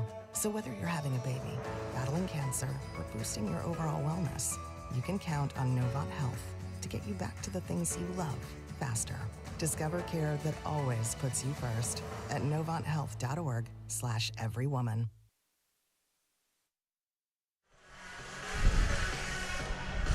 Ethan Snyder, the new reliever for the HiToms, 4th pitcher of the day after Alejandro Rodriguez's first appearance for the HiToms. Was great in the first 2 innings of work, didn't allow a run, didn't even allow a hit, just 1 batter reached on an error. And now the first 5 he faces in the 7th, reach base on a walk and 4 hits, and he's out of the game. Already 3 runs in, all charged as earned runs to Rodriguez, and he's responsible for Mazzetti, who stands at first, and Evans, who stands at third. Nobody out for Ethan Snyder, who faces Jake Lysett. All of a sudden, Wilson figured out what Rodriguez had working and couldn't miss a barrel. And finally kind of just broke the seal. The HiToms first pitch, down. Runner goes, he gets in a rundown, and that ball gets away. The runner will come home to score, and this should turn into out number 1. Hausner will eventually tag out Mazzetti, and you're okay with that trade if you're the HiToms. You give up the run from third, but you get an important first out. and you get men off the base path. Now empty base path with the 1 out for Mazzetti. It makes the game a little more interesting. There's another run in to score. It's 10-8, but you take the out that they give you. A bit surprising there from the Tobs. If it's a 1-run game, you understand it. But you didn't even have an out in the inning. It's a 1-0 count to Lysett. Snyder now works with the bases empty. 1-0 bounces in the dirt. It's 2-0. Well, my guess is that the Tobs are betting that they'll still be able to get a few more men on base here. And so far, Ethan Snyder 2-0 with a pair of balls. The last one he spiked right in front of the plate. The righty comes set, lifts and fires. Fouled off over the overhang and out of play. Well, the first 2 pitches weren't close from Snyder. First pitch sailed well upstairs, then he bounced one. And the HiToms a bit fortunate that they even got the out on the rundown of Mazzetti. Throw down from Rusher got away for a second. And at the last second, Jose Vargas could corral past Court Maynard into the shallow outfield grass to keep the rundown going. 2-1. That one misses off the outside corner. It's 3-1.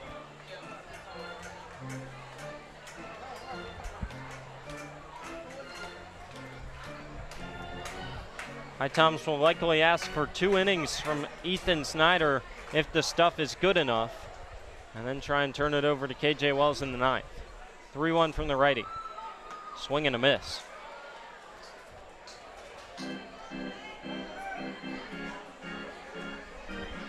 One on and 1 out for Macon in the top of the 8th, who leads it by a run. A win there eliminates the HiToms and sends the Bacon into the playoffs. So things starting to not trend the HiToms' way right now. 3-2 pitch from Snyder.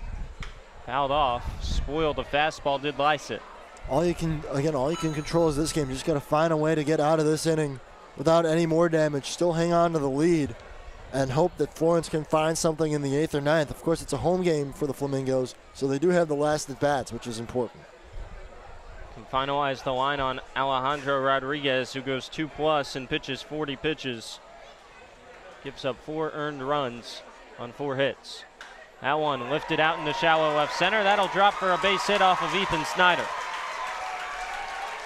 Not hit hard by Lysett, but it finds a soft spot, and he's aboard with 1 out for LaGreca.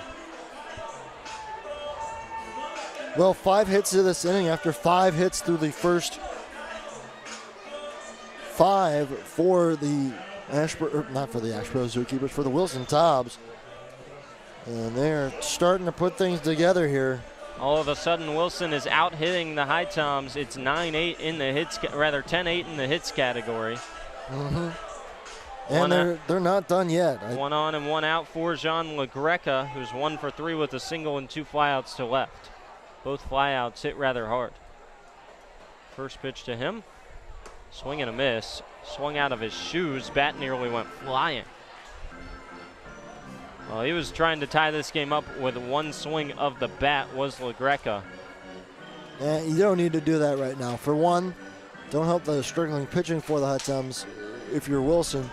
But 2, they've just been singling the HiToms to death right now. Save for the triple by Makowitz out to right field. Everything else has been single, single, single. They're just getting hits across. It looks a lot like the HiToms last night, the HiToms game against Lexington County, where Lexington County just continued to string hits together. Snyder lifts and fires, and he nearly hit the batter. LaGreca falls all the way to his backside to avoid that one that came way up and in from the right-hander. Not even close to the strike zone from Ethan Snyder, and he nearly came up and hit the head or neck area of the catcher, Jean LaGreca, who thankfully ducked out of the way of that one and is okay. That was a heat-seeking missile. That's the thing. We don't see Snyder miss upstairs a lot. More than anything, with his over-the-top release, it's down low. It's where he's going to spike a lot of baseballs.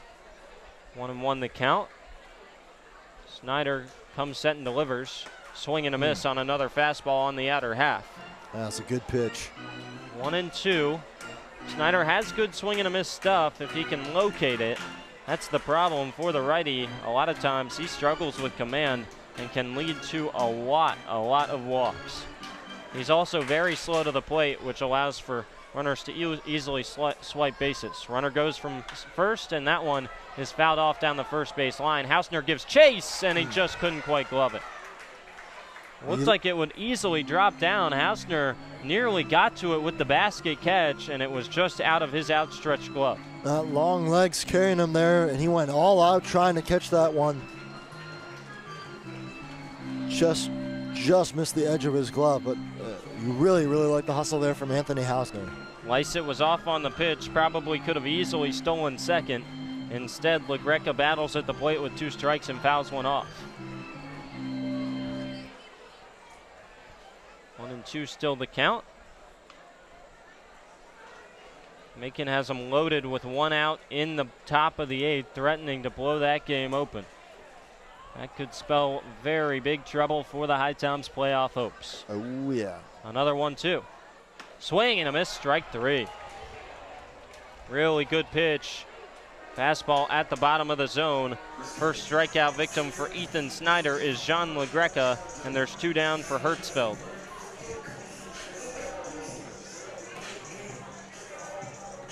Well, that'll work. A good strikeout for Snyder, which got helped out by the rundown to get the first out of the inning. So he's just 1 out away from getting out of here. And again, the HiToms, as long as you can get out of the inning with the lead still, you'll be okay with it. There's another chance for the HiToms to add on in the top of the 8th. First pitch misses inside to the 9-hole hitter Hertzfeld. Hertzfeld is 0 for 1 today, 0 for 2 rather, with a walk and then a ground out and an error on a grounder to third. Stole second and came around to score off that error in the second. 1-0 at the knees for strike 1.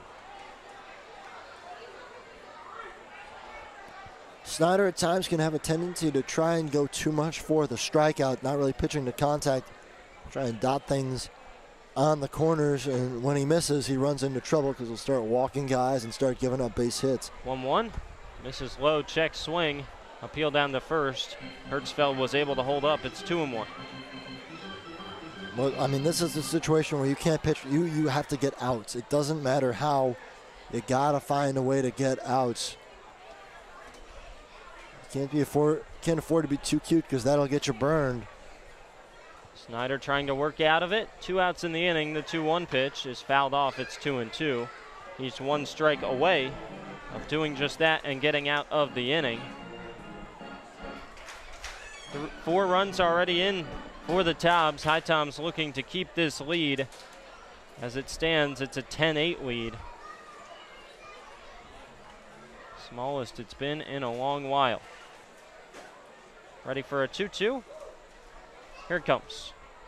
Fouled off. Fastball on the outside corner just spoiled.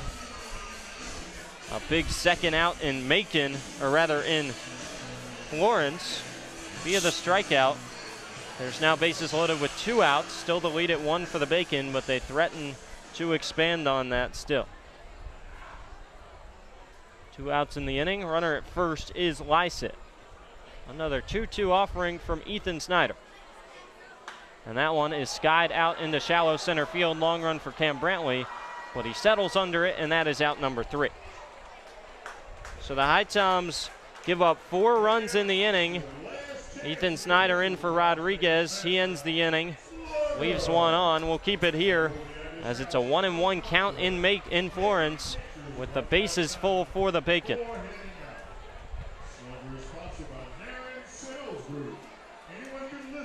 1-0 is fouled, is swung on and missed, so it's a 1-1 count. Minzy at the plate for the Bacon.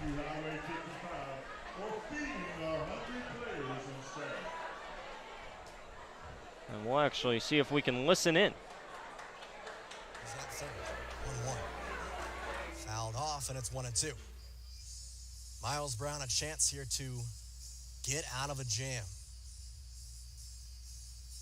This would be a huge pitch here, but he's going to have to do it against one of the Bacon's best hitters, Minzy.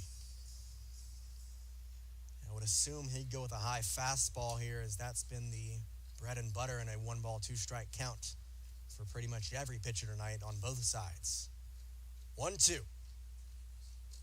That'll be low, 2-2. He goes with the fastball, but I think he may have mishandled it as it was really, really low, nearly in the dirt almost. 2 balls, 2 strikes, 2 outs. Runners at first, second, and third for the Bacon. 4-3 the score. Bacon on top, 2-2. Just outside, 3-2. Big pitch here, 3 balls, 2 strikes. Runners will be off on the pitch. A base hit could break this one open. Miles Brown looking to silence the Macon Bacon bats, and specifically the bat of Mason Minzy. 3-2. That'll be hit on the ground to the first baseman, Reed Brown, who has it go under his legs, and it's going to be an error. Runner come home. Davis Heller scores along with the runner Crosby right behind him, and it's 6-3. Brutal luck for the HiToms. It's a 6-3 lead for the Bacon on a 2-run, 2-out error for the Flamingos, as the HiToms have the bottom of the lineup, beginning with Vito Paterno up here in the top of the 8th, facing a new pitcher in Trey Page. First pitch is fouled off by Vito Paterno. Flamingos still not out of the inning. What should have been out number 3 leads to 2 unearned runs, and Florence is down to its final 6 outs, trailing now by 3. 1-1 now the count to Vito Paterno. Yeah, that spells really, really bad news for the HiToms. Vito bloops one out in the shallow center, and that will drop in for a base hit. First hit of the night for Vito Paterno, and he's on to lead off the 8th for the HiToms.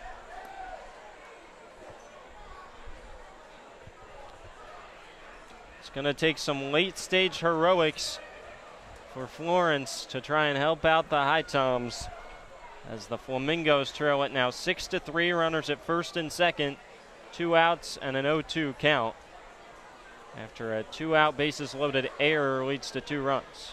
First pitch home to the 8-hole hitter Stallman is in there for strike 1.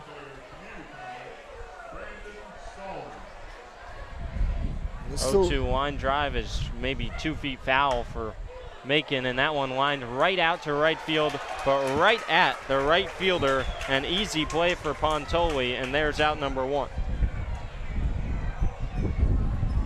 Well, Brandon Stallman hit that one on the screws, but Pontoli barely had to move to get to that ball. And meanwhile, in that Florence and Macon game, not impossible for Florence. Still got 6 outs to work with, but they're going to have to stop the bleeding. As for the HiToms right now, got to find a way to tack on a couple runs for the last half inning for the Tobs. First pitch fouled down the third base line, and running and unable to make the play is Evans. Vargas stays alive. Evans was there maybe 3 feet shy of the fencing, and it just fell out of his glove for strike 1. I really thought that Evans had that ball. He just lost it at the last second. Huge break for Vargas and the HiToms. Another 0-2 is absolutely hammered to left by Macon, and a running catch for out number 3 for Florence. Vargas lines one out to left, dropping quickly, and a shoestring grab in left field by Hertzfeld. 2 hard line drives turn into 2 outs for the HiToms. And another tough play. Hertzfeld leaving his feet and lunging forward to catch that ball as it was dropping fast off the end of the bat of Jose Vargas. But 2 outs and in danger of stranding Vito Paterno's leadoff base hit.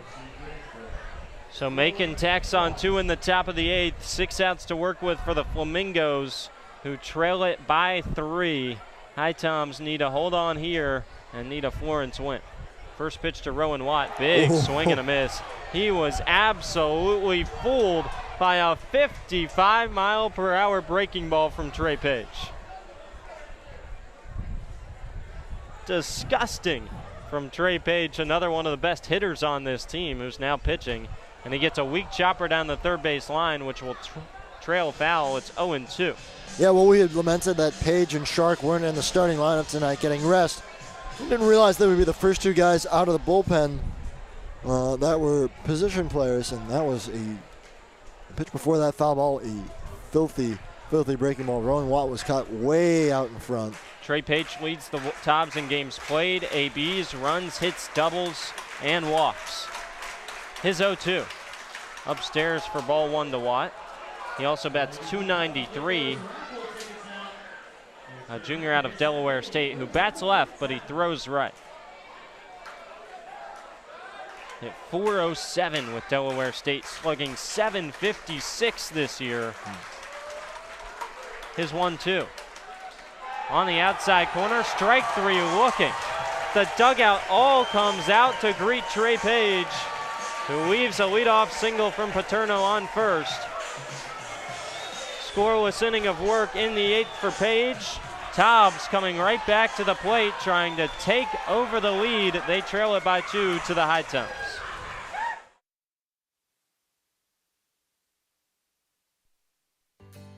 Here in High Point, North Carolina, we encourage everyone to make themselves at home here in High Point. We're known as the home furnishings capital of the world. We have banked our past, present, and future highly on this industry. We have lots of opportunities to entertain your family and children. So take advantage of our parks, our cultural events and activities, as well as some of our seasonal attractions. High Point has a variety of entertainment to suit your needs. Whether you're looking for the newest craft brewery here in town or some live music, come to High Point. We've got what you need. We here at High Point welcome you to make yourself at home. Novant Health offers unrivaled care for every woman at every age, stage, and walk of life. We know that the care you need today might not be the same care you need tomorrow, and we're proud to offer expert services that are as diverse and multifaceted as you are. So whether you're having a baby, battling cancer, or boosting your overall wellness, you can count on Novant Health to get you back to the things you love faster. Discover care that always puts you first at novanthealth.org/everywoman.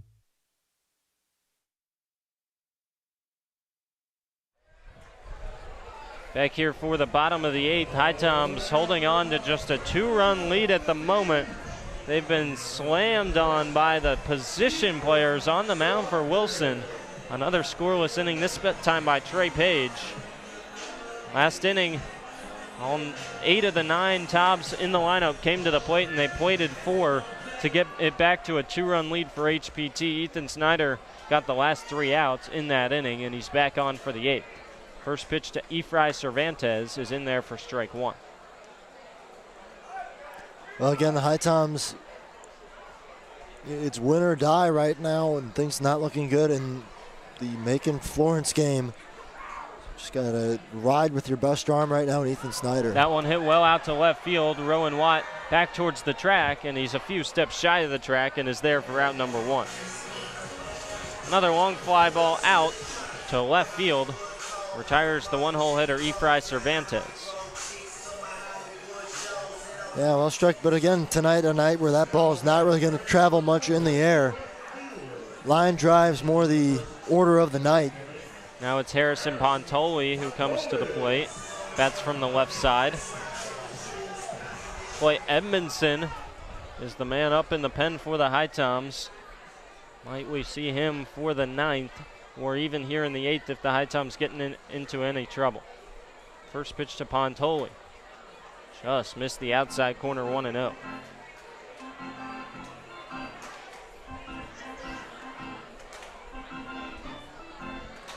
It's got to be tense moments in the dugout right now for the HiToms, just holding on this 2-0 lead. Who knows if they're following along with the results of Florence and Macon. 1-0 pitch. Not sure where that one missed. Must have been inside for ball 2. 2-0 the count. First 2 retired for Florence in the bottom of the 8th. 2 up, 2 down, and now 1 base runner in a 6-3 game. 2-0 pitch. Upstairs it's 3-0. Looks like it was a base hit for the Flamingos. Just their 4th hit of the game. I think they've been hitless since the 2nd inning. Snyder behind the count, 3-0 to Pontoli, his pitch. And that one's at the knees for strike 1.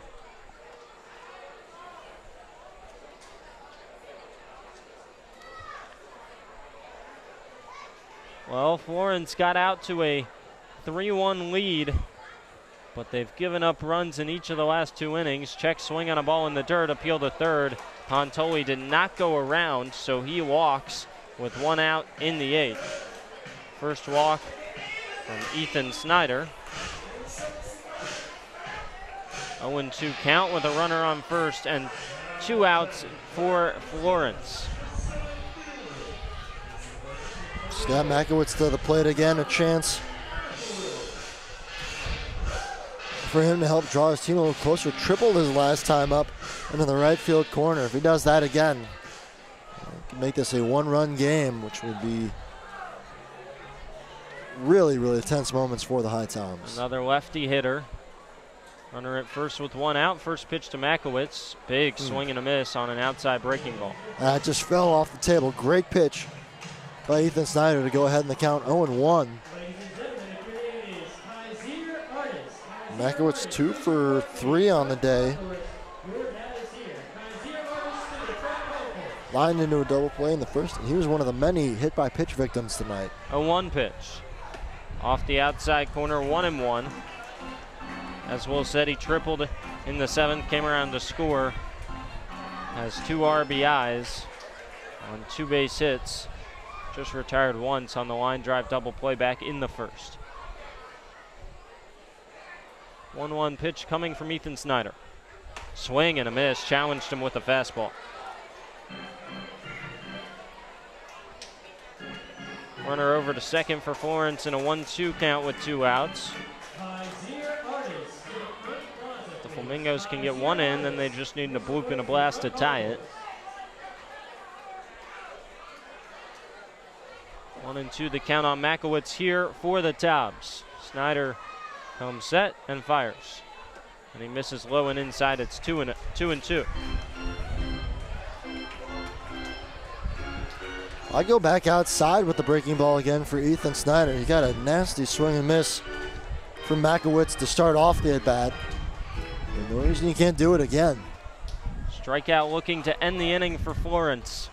HiTom season down to its final strikes, final 3 outs. Swing and a miss on a ball in the dirt by Makowitz, who's down on strike swinging. No, he fouled it off, actually. Got a piece of it with the bat. Foul tip. So he stays alive, actually. Still 2-2 the count with 1 out.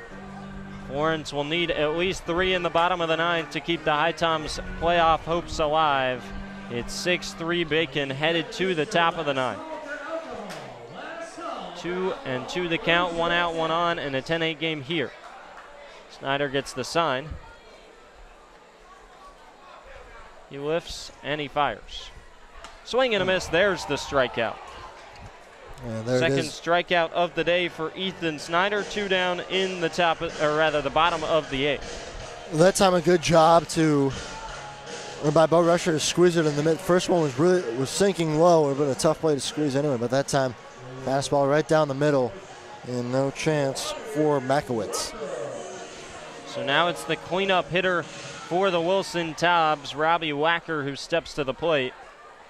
He's 2 for 4 today with 2 singles, an RBI, and 2 runs scored.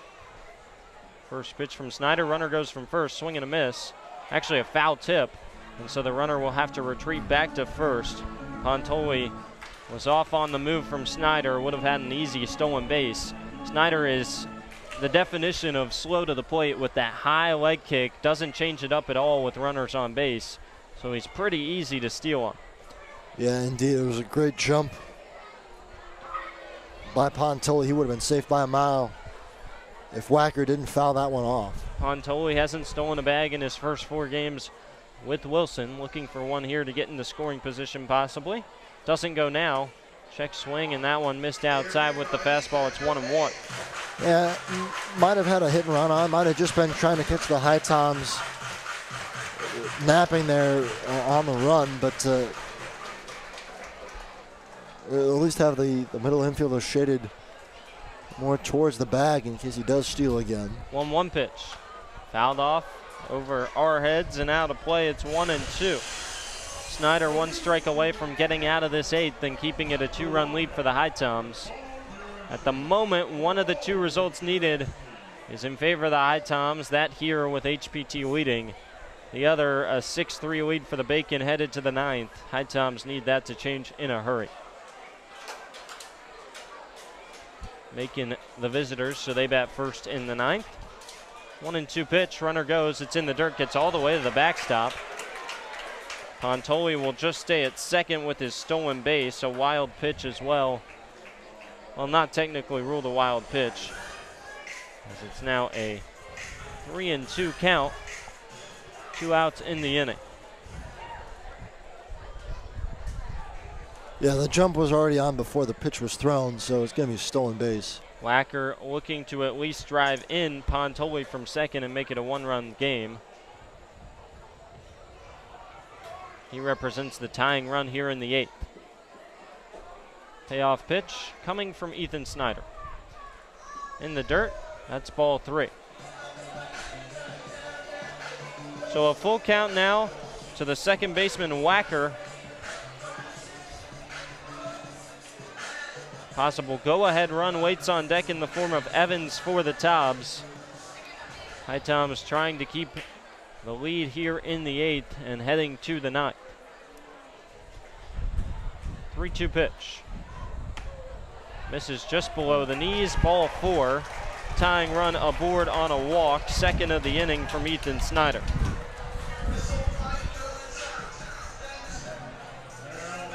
That one low and off the plate just a little bit. Keeps the inning alive for one more batter, and Blake Evans. We'll see if Blake Evans can come up with a base hit. Maybe the Tobs try a double steal to try and get the tying run over to second base. We'll see. Evans bats from the left side. He's 2 for 4 today, single, a double, and 2 RBIs.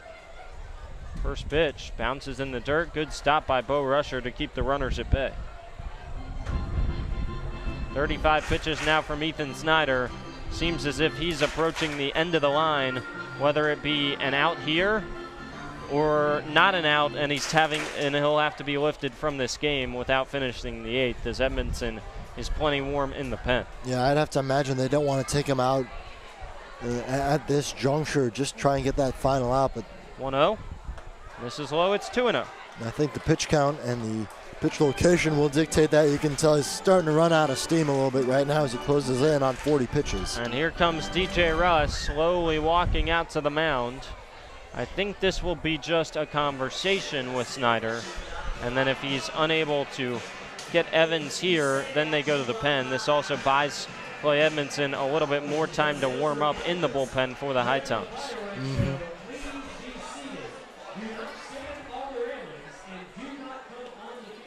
Ethan Snyder got out of the jam in the 7th after 4 runs, all charged to Alejandro Rodriguez, came in to score to make it a 2-run game. Now he's in trouble of possibly giving up the HiToms lead here in the 8th. Tying run stands over at first base. 10 runs on 9 hits, 2 errors from the HiToms, and 8 runs on 10 hits, no errors from the Tobs. Altogether, not a bad game, but not the cleanest of games from the HiToms either.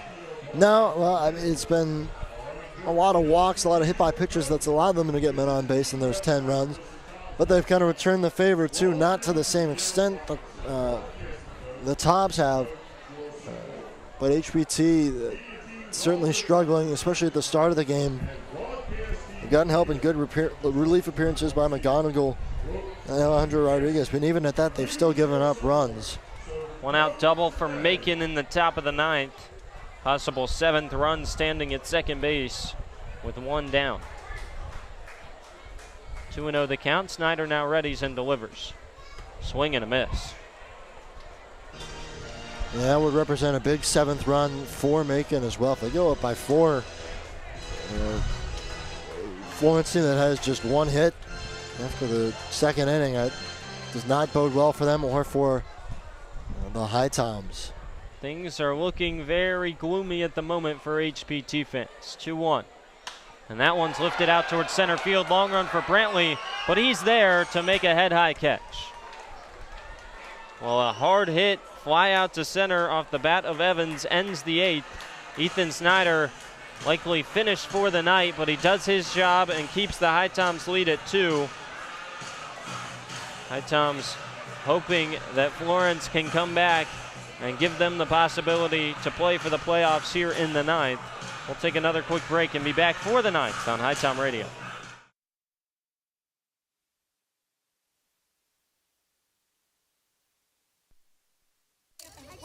Thank you for coming to my press conference. Don't worry, I just sprained my ankle. Novant Health said I'll be back in no time.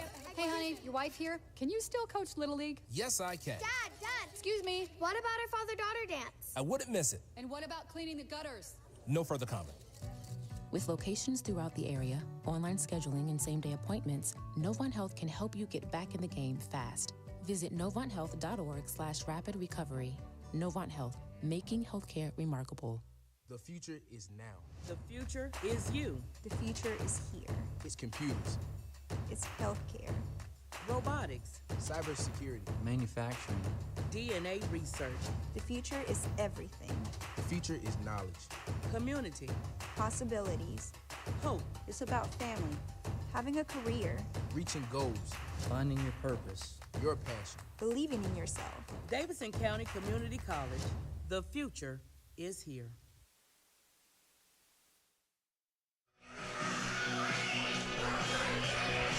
Welcome back here, top of the 9th in both Florence and Wilson. HiToms needing to keep their lead here against the Tobs and needing a change of events in Florence. 2 outs, runner at second for the Bacon in a 6-3 game, and a chopper over to first base is foul, so it's an 0-2 count with 2 outs there. HiToms have the heart of the order due up 2, 3, and 4, beginning with Anthony Hausner, who came into the game for Eli Wiesner over at first base. And he swings at the first pitch and fouls it out of play. Trey Page still in for the Tobs on the mound. 11 pitches, just all he needed to toss a scoreless 8th.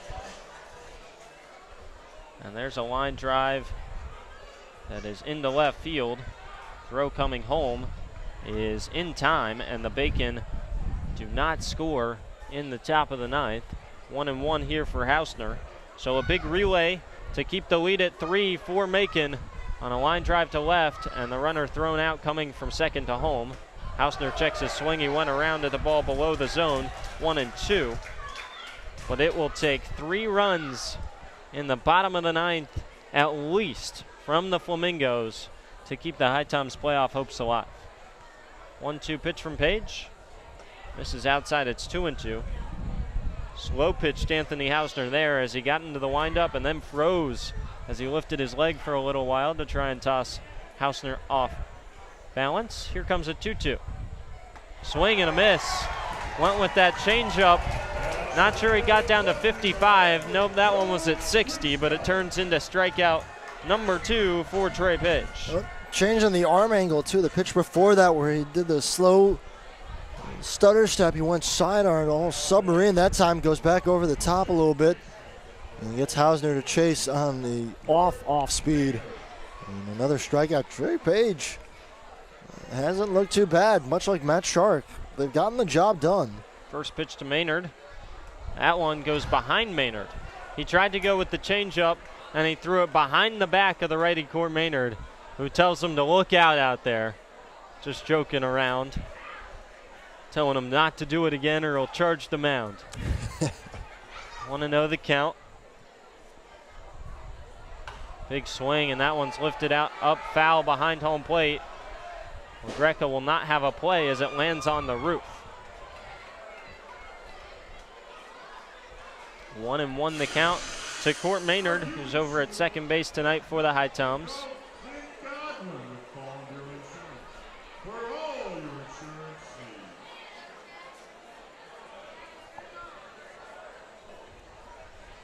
Six, 7, and 8 due up in the inning for the Flamingos.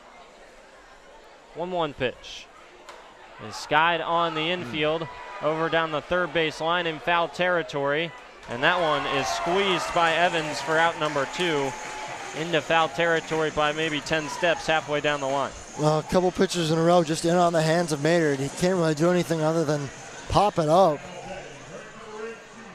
And HiToms down to their final out here in the top of the 9th. Last chance to add on. Eric Grintz up to the plate. Not sure if it'll be Snyder or Edmondson to come out to start the ninth in the bottom half. First pitch to Grintz is in on the hands, lifted down the right field line. Slipping in foul territory is the first baseman. Mazzetti just lost his footing on a blooper over his head that he probably, if he stays on his feet, makes the play for and retires Grintz for out number 3.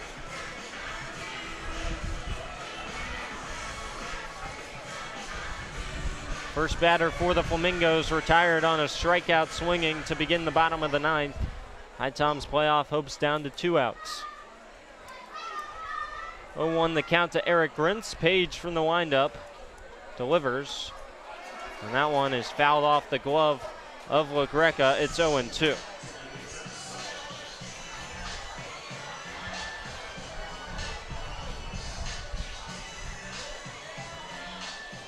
Next batter for the Flamingos lifts one into center field and is on with a 1-out single. 0-2 above the head of Eric Grintz. It's 1-2. Trey Page just couldn't quite locate that changeup that's been working so beautifully for him. Had the HiToms fooled so far. Trying to go 2 scoreless, and I'm sure he's enjoying it. 1-2, big windup, delivery, and that one came in and hit the elbow of Eric Grintz, and they're going to say he leaned into it, and he's called out for out number 3. Oh, my goodness. Well, I'm not sure I agree with that call. Not sure it really impacts this game too much, because Eric Grintz was turning his back away towards the backstop, which ultimately brings the elbow in, and it hit him on that front elbow. He is out number 3 in the top of the ninth. Tobs will look to walk it off. We'll stay here.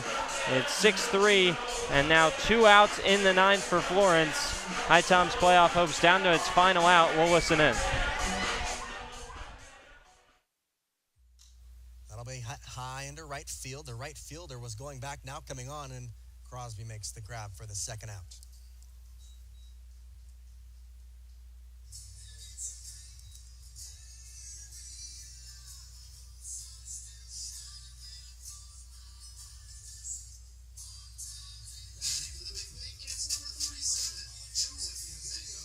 Joe Mozingo, who started out the season with the bacon, the last chance for the Flamingos here in the bottom of the ninth in the final game of the season. Fireworks to come afterwards. We'll show you those, and then we'll have the Flamingos post-game talking about the season and what all happened and transpired. Runner at first, the pitch outside of Mozingo. It's 1 ball and no strikes.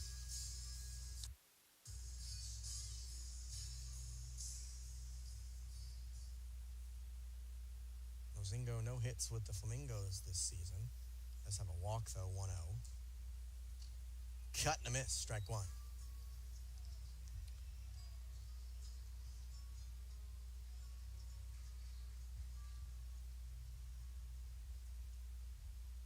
One ball, 1 strike. 2 outs, runner at first base. The pitch to Mozingo. He'll foul it off, 1-2.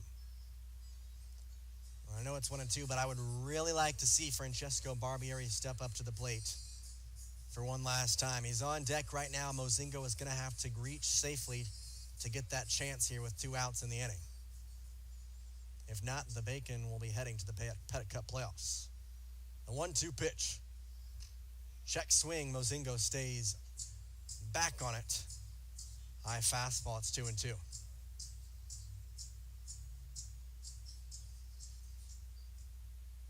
2 balls, 2 strikes, 2 outs. Runner at first base, Aaron Staley. Mozingo at the plate, the pitch. He'll pop it up in the air, foul territory. Heller and the catcher are right there, and Heller will not make the grab, will he? He will not. It pops in and out of the mitt of Davis Heller. That ball would have sent them to the Pettit Cup playoffs. Well, we're back here as the bottom of the ninth has started. Edmondson on for the HiToms. We'll keep you posted. Second life for the Flamingos. Hopefully they take advantage, but they're down to the final strike.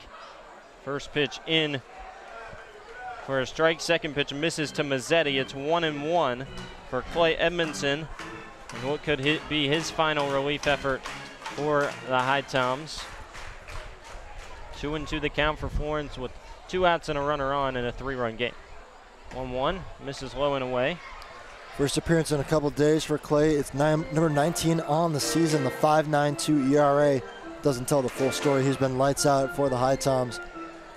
And they're going to their best arm here in the last inning in this game. It's a must-win. Got to find a way to shut the Tobs down here. 2-1. In there for strike 2. It's 3-2 the count after another foul off for the Flamingos. Yeah. Possibly if they can get that runner on, they bring the tying run to the plate. We'll see.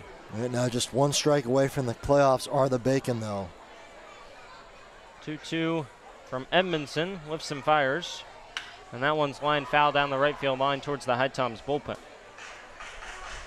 3-2, strike 3 looking. And the Bacon are headed to the Pettit Cup playoffs. They beat the Florence Flamingos 6-3 and officially eliminate the HiToms from playoff consideration. Oh, well, I mean, that's heartbreaking. That is really not how you wanted the season to end for the HiToms. If they hang on to win here, they did their part. They hung on and they won the last 3 games of the season. That's about all you could do. 2-2 is fouled off. Sharp liner into the fans down the right field line by Mazzetti. It stays 2-2. But ultimately, the HiToms possibly, if they win this game, they finish tied for that second playoff spot and lose it on a tiebreaker, which would just be brutal. Another 2-2 from Clay Edmondson is fouled back into the netting. It stays 2-2. 6-pitch battle already from Mazzetti. And for the HiToms, if they do win this game and finish tied and 1 win away from the playoffs, the season will end with a lot of just what-ifs on a lot of close games that the HiToms couldn't pull out this year. Just needed one of those to be the difference. 2-2 pitch from Edmondson. Misses outside. It's 3-2. Yeah, I mean, a 24-24 season is respectable, right at 500. Still have work to do to finish that out. But yeah, you can pick out a handful of games in any month, be it June or July, even go back to May. And there are a couple results that you think the HiToms probably should have had. 3-2, blooper out into shallow right field. That could be trouble, and it will fall into the outfield grass for a leadoff single. Just a bloop single on a 3-2 pitch from Mazzetti to lead off the bottom of the 9th for the Wilson Tobs. Yeah, that's something. You still got to worry about the matters at hand here. Got to find a way to finish this game off. And I think the news has been shared with the HiToms that their playoff hopes are done, at least in the dugout. Not sure the guys on the field right now know. But they're going to try and finish it out. Hopefully they can finish strong here, close this one out with Clay Edmondson on the mound, and hold on to beat the Tobs for the first time tonight. It's better the guys on the field don't know. You got to finish the game strong, finish the season strong. So now it's Lysett who comes to the plate from the right side. He represents the tying run, and he takes strike 1 with the slider on the inside corner. Well, congratulations to the Macon Bacon. In the end, they got their job done. They had one thing to do. It was to win tonight, and they would be in, and that's what they did. And so they're going to the playoffs to face the Savannah Bananas. 0-1. Weak chopper back to Edmondson. He thinks about second, instead just takes the out at first as he came off towards the first base bag from the mound. Hooks on to Hausner. It's a 1-3 putout for the first out, retiring Lysett. Well, smart play there by Edmondson. Hit right back to him. I don't think it was hit hard enough to turn, too. It would have been a really difficult play. Just get that first out, and you go from there. And in the end, whether you get the runner at second or at first, in a 2-run game, it's not all important. No. If it were a 1-run game, it would be. In the end, it does take the force away. Yeah, and maybe you erase that lead runner from scoring position. But a much easier play at first, and that's the one Edmondson took. So now it's the 8-hole hitter, LaGreca. First pitch to him. Slider on the inside corner for strike 1. Wilson would love to finish this game with a walk-off and carry momentum into tomorrow against Morehead City.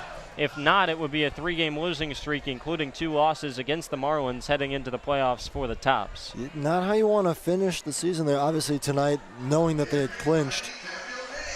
0-1 misses low. It's 1-1. Not as big a deal, but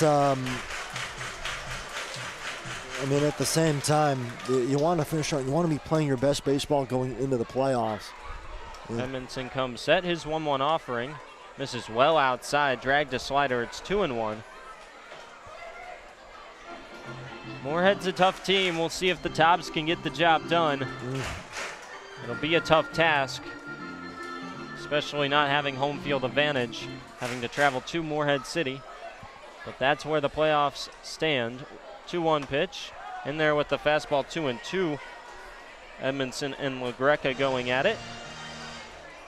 It'll be Savannah and Macon with Savannah the home field advantage in the West Division Finals. And Moorhead City and Wilson in the East with Moorhead City the home field advantage, hosting game 1 and 3. As if Savannah and Macon haven't seen enough of each other already this season. Close to 20 games in the regular season. 2-2 just missed the outside corner with the fastball 3-2. And you get 2 more in the playoffs. At least 2 more, maybe 3 if Macon can squeeze a win in game 1 or game 2.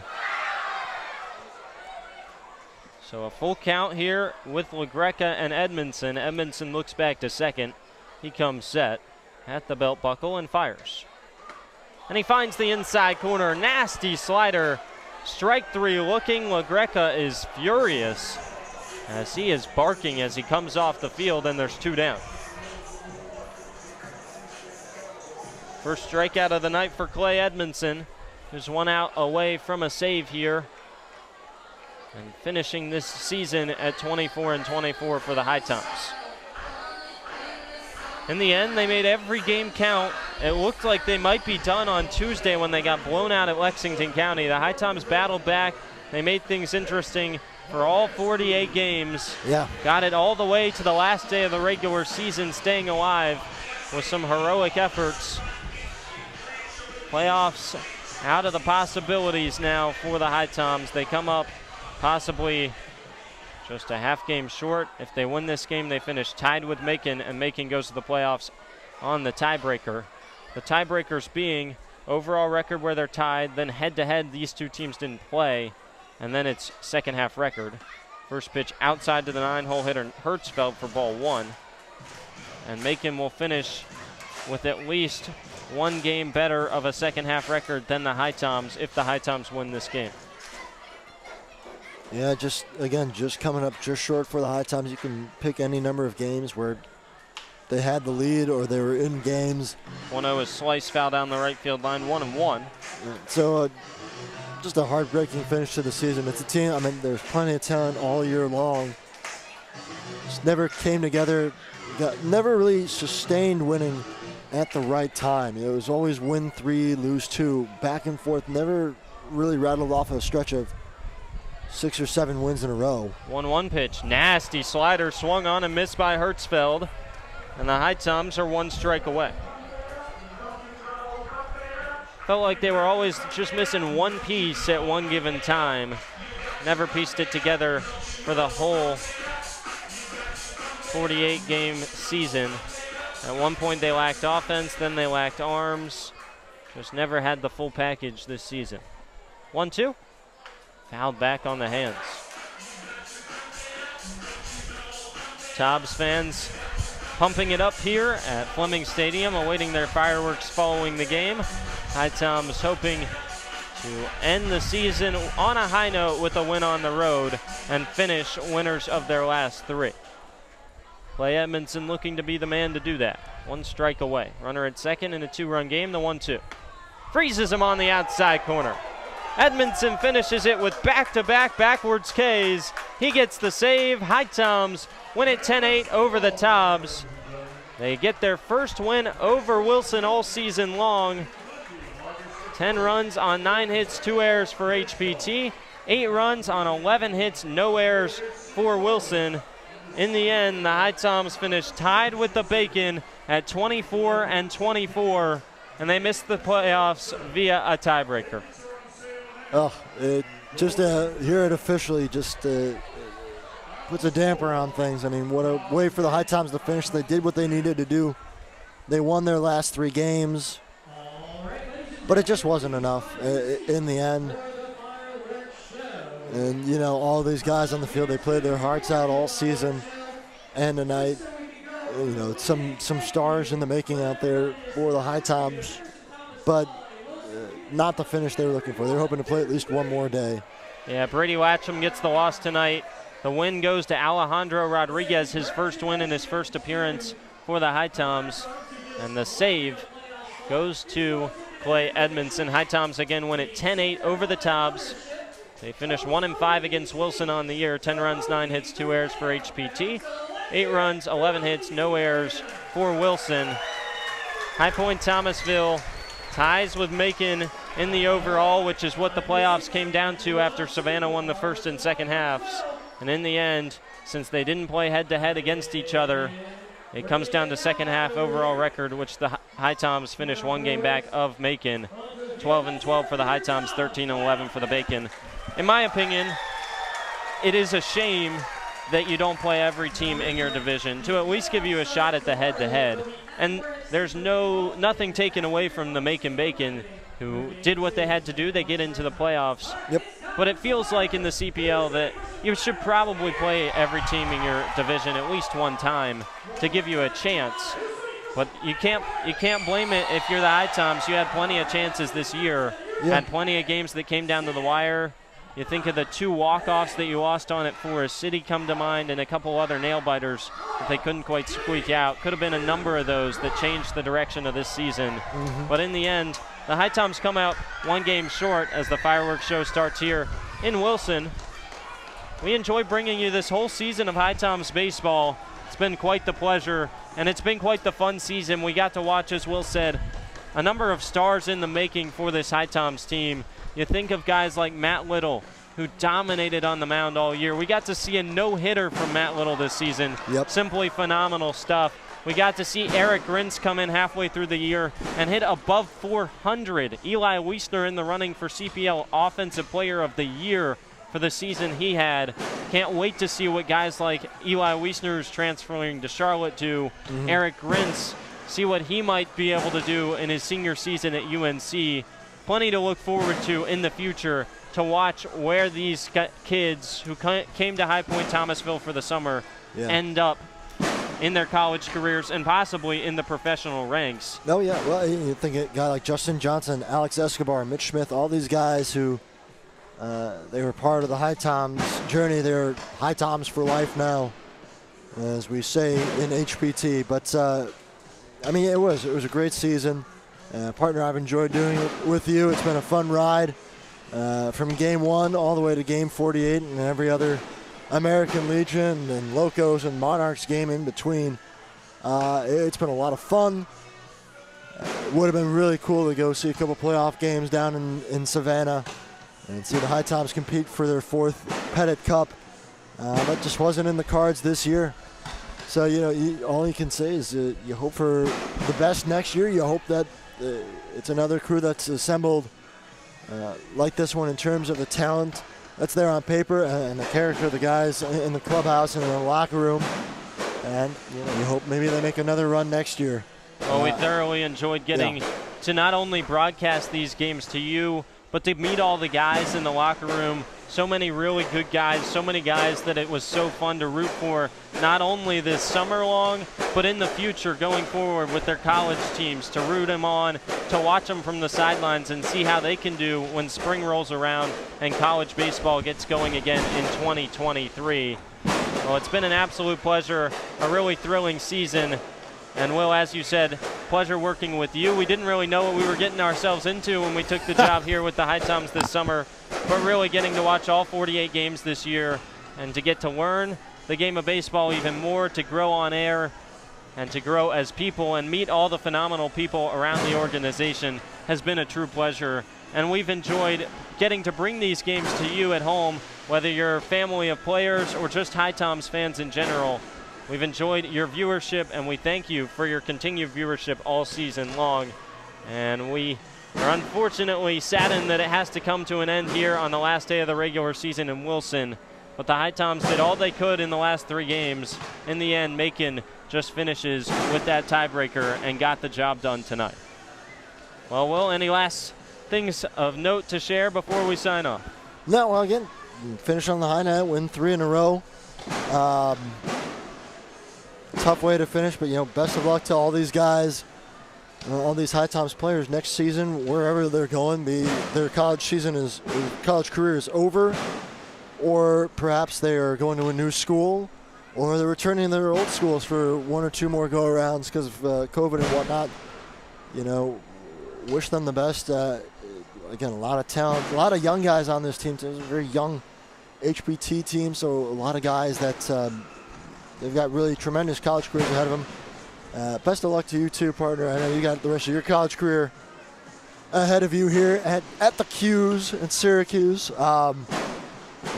You've got a really good start here. There's nowhere to go but up for you, my friend, and I look forward to following your career trajectory as much as I look forward to following the rest of the HiToms career trajectories going forward. And it's been fun. Been a fun summer here in Thomasville, North Carolina, and ever getting to explore the state. And to whoever's here next year, whatever the future holds, enjoy it. It's a lot of fun, and I know I've enjoyed the heck out of it this summer.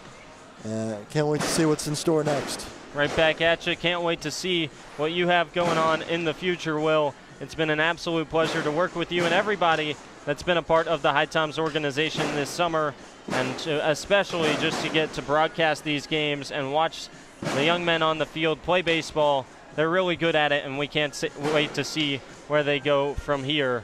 But for now, it comes to an end in Wilson as the HiToms win 10-8, but they don't get the help they need, and the season ends 24-24, 12-12 in both the first half and the second half, and the HiToms miss out on the playoffs in 2022 via the tiebreaker. Signing off for one last time on behalf of my partner, Will Trubshaw, I'm Andrew Sulliver, saying good night from Wilson. We've enjoyed the season, and we can't wait to see where everybody goes from here. Thank you for your continued viewership, and we hope to talk to you or hear from you down the road in the